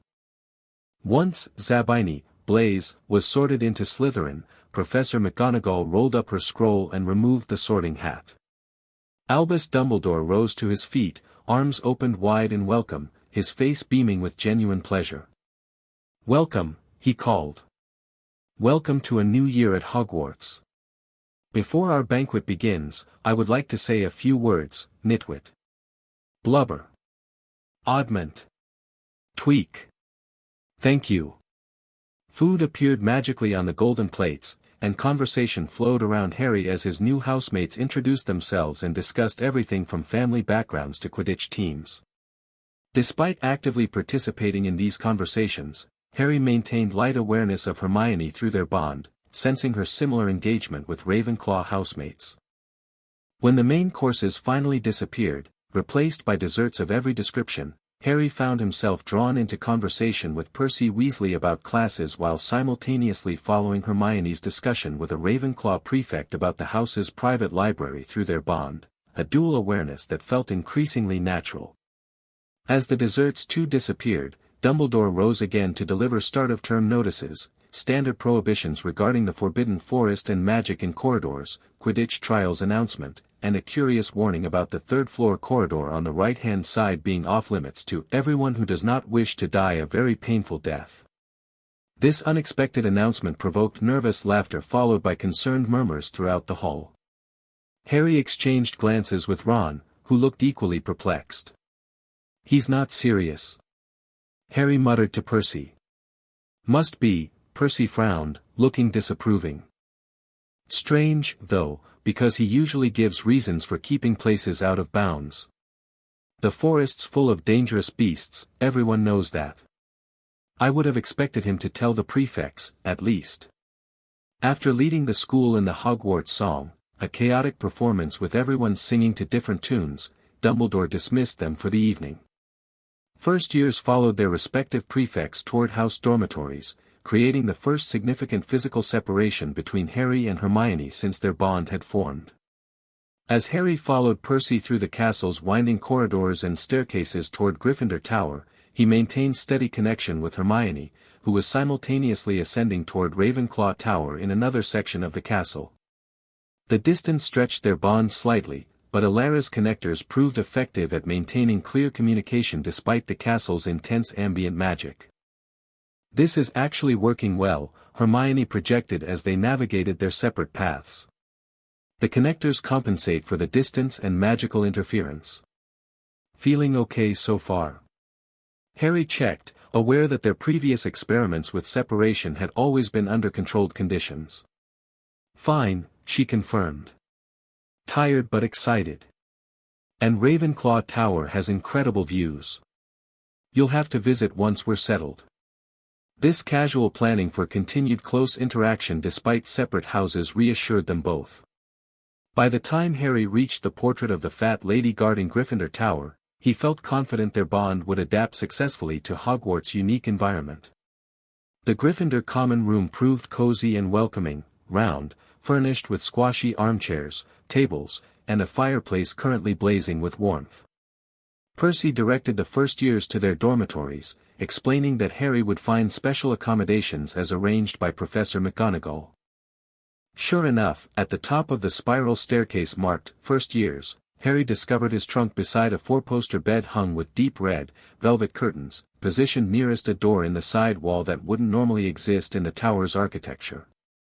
"That door connects to a similar room in Ravenclaw Tower," Percy explained, noticing Harry's attention. "Professor McGonagall explained the arrangement to me earlier today. The connecting passage is enchanted to function only for you and Miss Granger. Anyone else attempting to enter would find themselves back where they started." This sophisticated magical accommodation impressed Harry, reflecting Dumbledore's serious commitment to supporting their bond while respecting house divisions. After Percy departed, Harry explored the connecting passage briefly, discovering a small corridor with comfortable seating midway between the dormitories, a private space for them to meet when necessary without requiring entry into each other's house common rooms. Found the connecting passage, he projected to Hermione, who was similarly exploring her accommodations in Ravenclaw Tower. "It's brilliantly designed," she responded appreciatively. "The spatial magic must be incredibly complex to connect towers on opposite sides of the castle." As they both prepared for bed in their respective dormitories, their bond humming contentedly despite the physical separation, Harry reflected on the monumental day's events. The Sorting Hat's decision to place them in different houses initially seemed challenging, but already felt appropriate, supporting their individual development while accommodations ensured their bond remained accessible and functional. Their first night at Hogwarts concluded with mutual mental reassurance as they drifted towards sleep, their connection stable despite physical distance and the castle's magical complexity. Whatever challenges awaited in the days ahead, they would face them as they had for years, together in the ways that mattered, while growing individually in the ways they needed. In a distant forest far from Hogwarts' safety, something stirred in the darkness. A shadow moved with purpose that belied its insubstantial form, seeking sustenance to strengthen its tenuous existence. Animals fled before its unnatural presence, sensing the wrongness that pervaded its essence. The entity that had once been Lord Voldemort paused in its relentless search, a new sensation capturing its attention. Across impossible distance, a familiar connection pulsed, the link to the boy who had survived his killing curse, suddenly stronger and more accessible than it had been in years.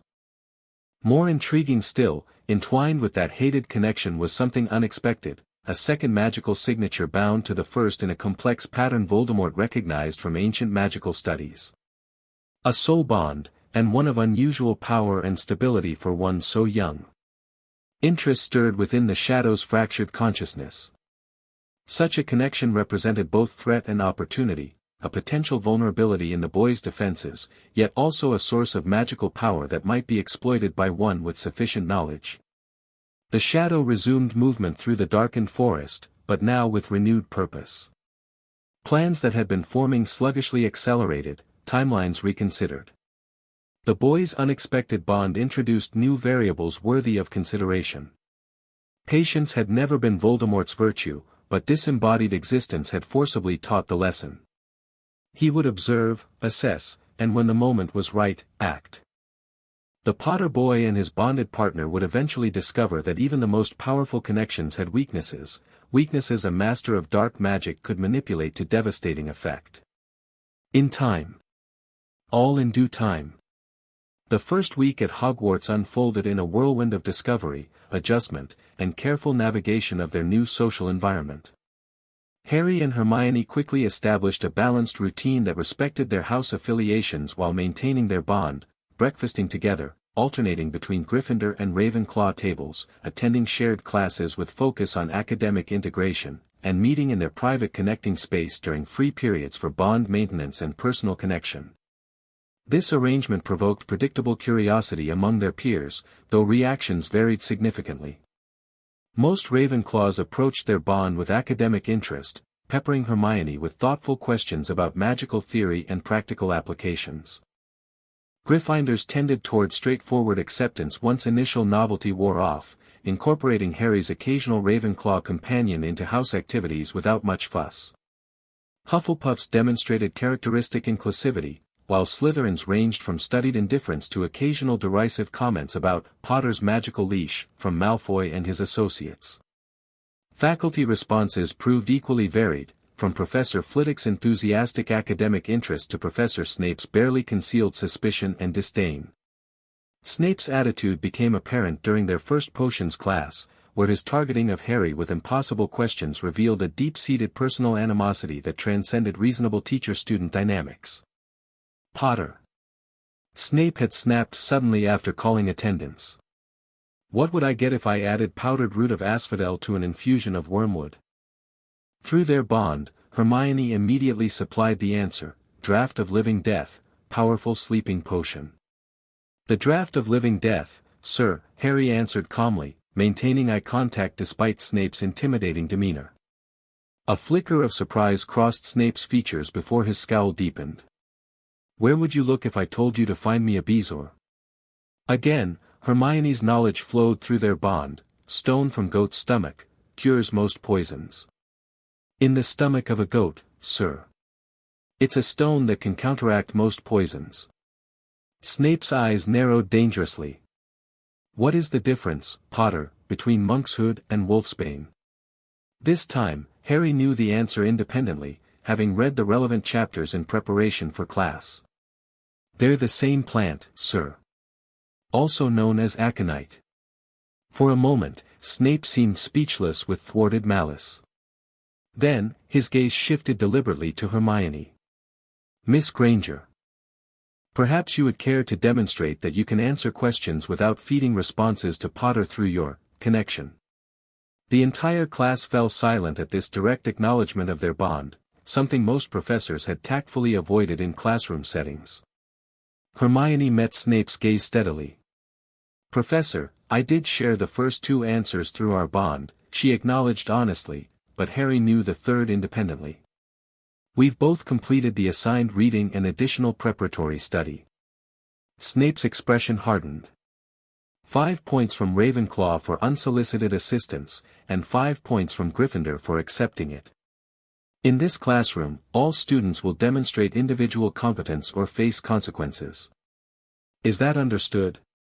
The blatant unfairness prompted whispered protests from several students, but Harry and Hermione exchanged resigned glances. They had anticipated challenges from professors concerned about academic independence and had discussed strategies for navigating such situations. "We'll have to block academic assistance during his classes," Hermione projected as they began preparing ingredients for the assigned potion. "Agreed," Harry responded. Though maintaining awareness without information transfer might be challenging. They spent that evening practicing fine control of their bond's information flow, establishing filters that allowed emotional support and general awareness while blocking specific knowledge transfer during academic assessments. This refined control represented significant advancement in their bond management, turning potential academic complications into opportunities for growth.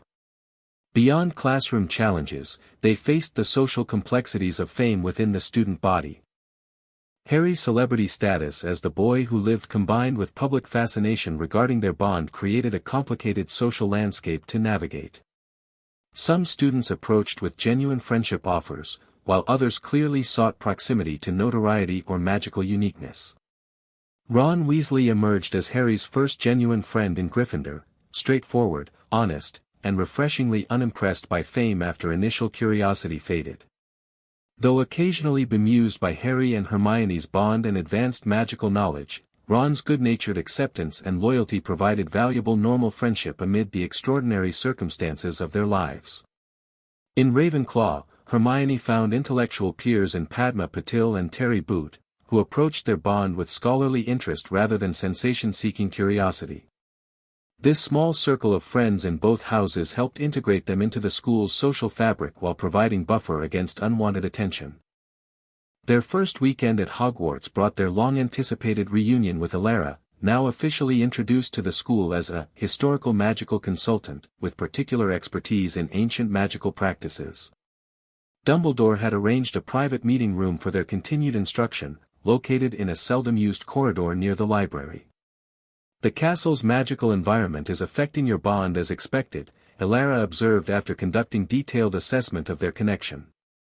"The ambient magical currents at Hogwarts are interacting with your bond structure in fascinating ways, strengthening certain aspects while creating interesting harmonic patterns in others. We've noticed increased sensitivity to location-based magical variations," Hermione confirmed. "Different areas of the castle produce distinct effects on our bond resonance." Harry nodded agreement. "The dungeons seem to dampen our connection slightly, while the astronomy tower amplifies it. And there's something strange about the third-floor corridor, the forbidden one. Just walking past it creates unusual interference patterns."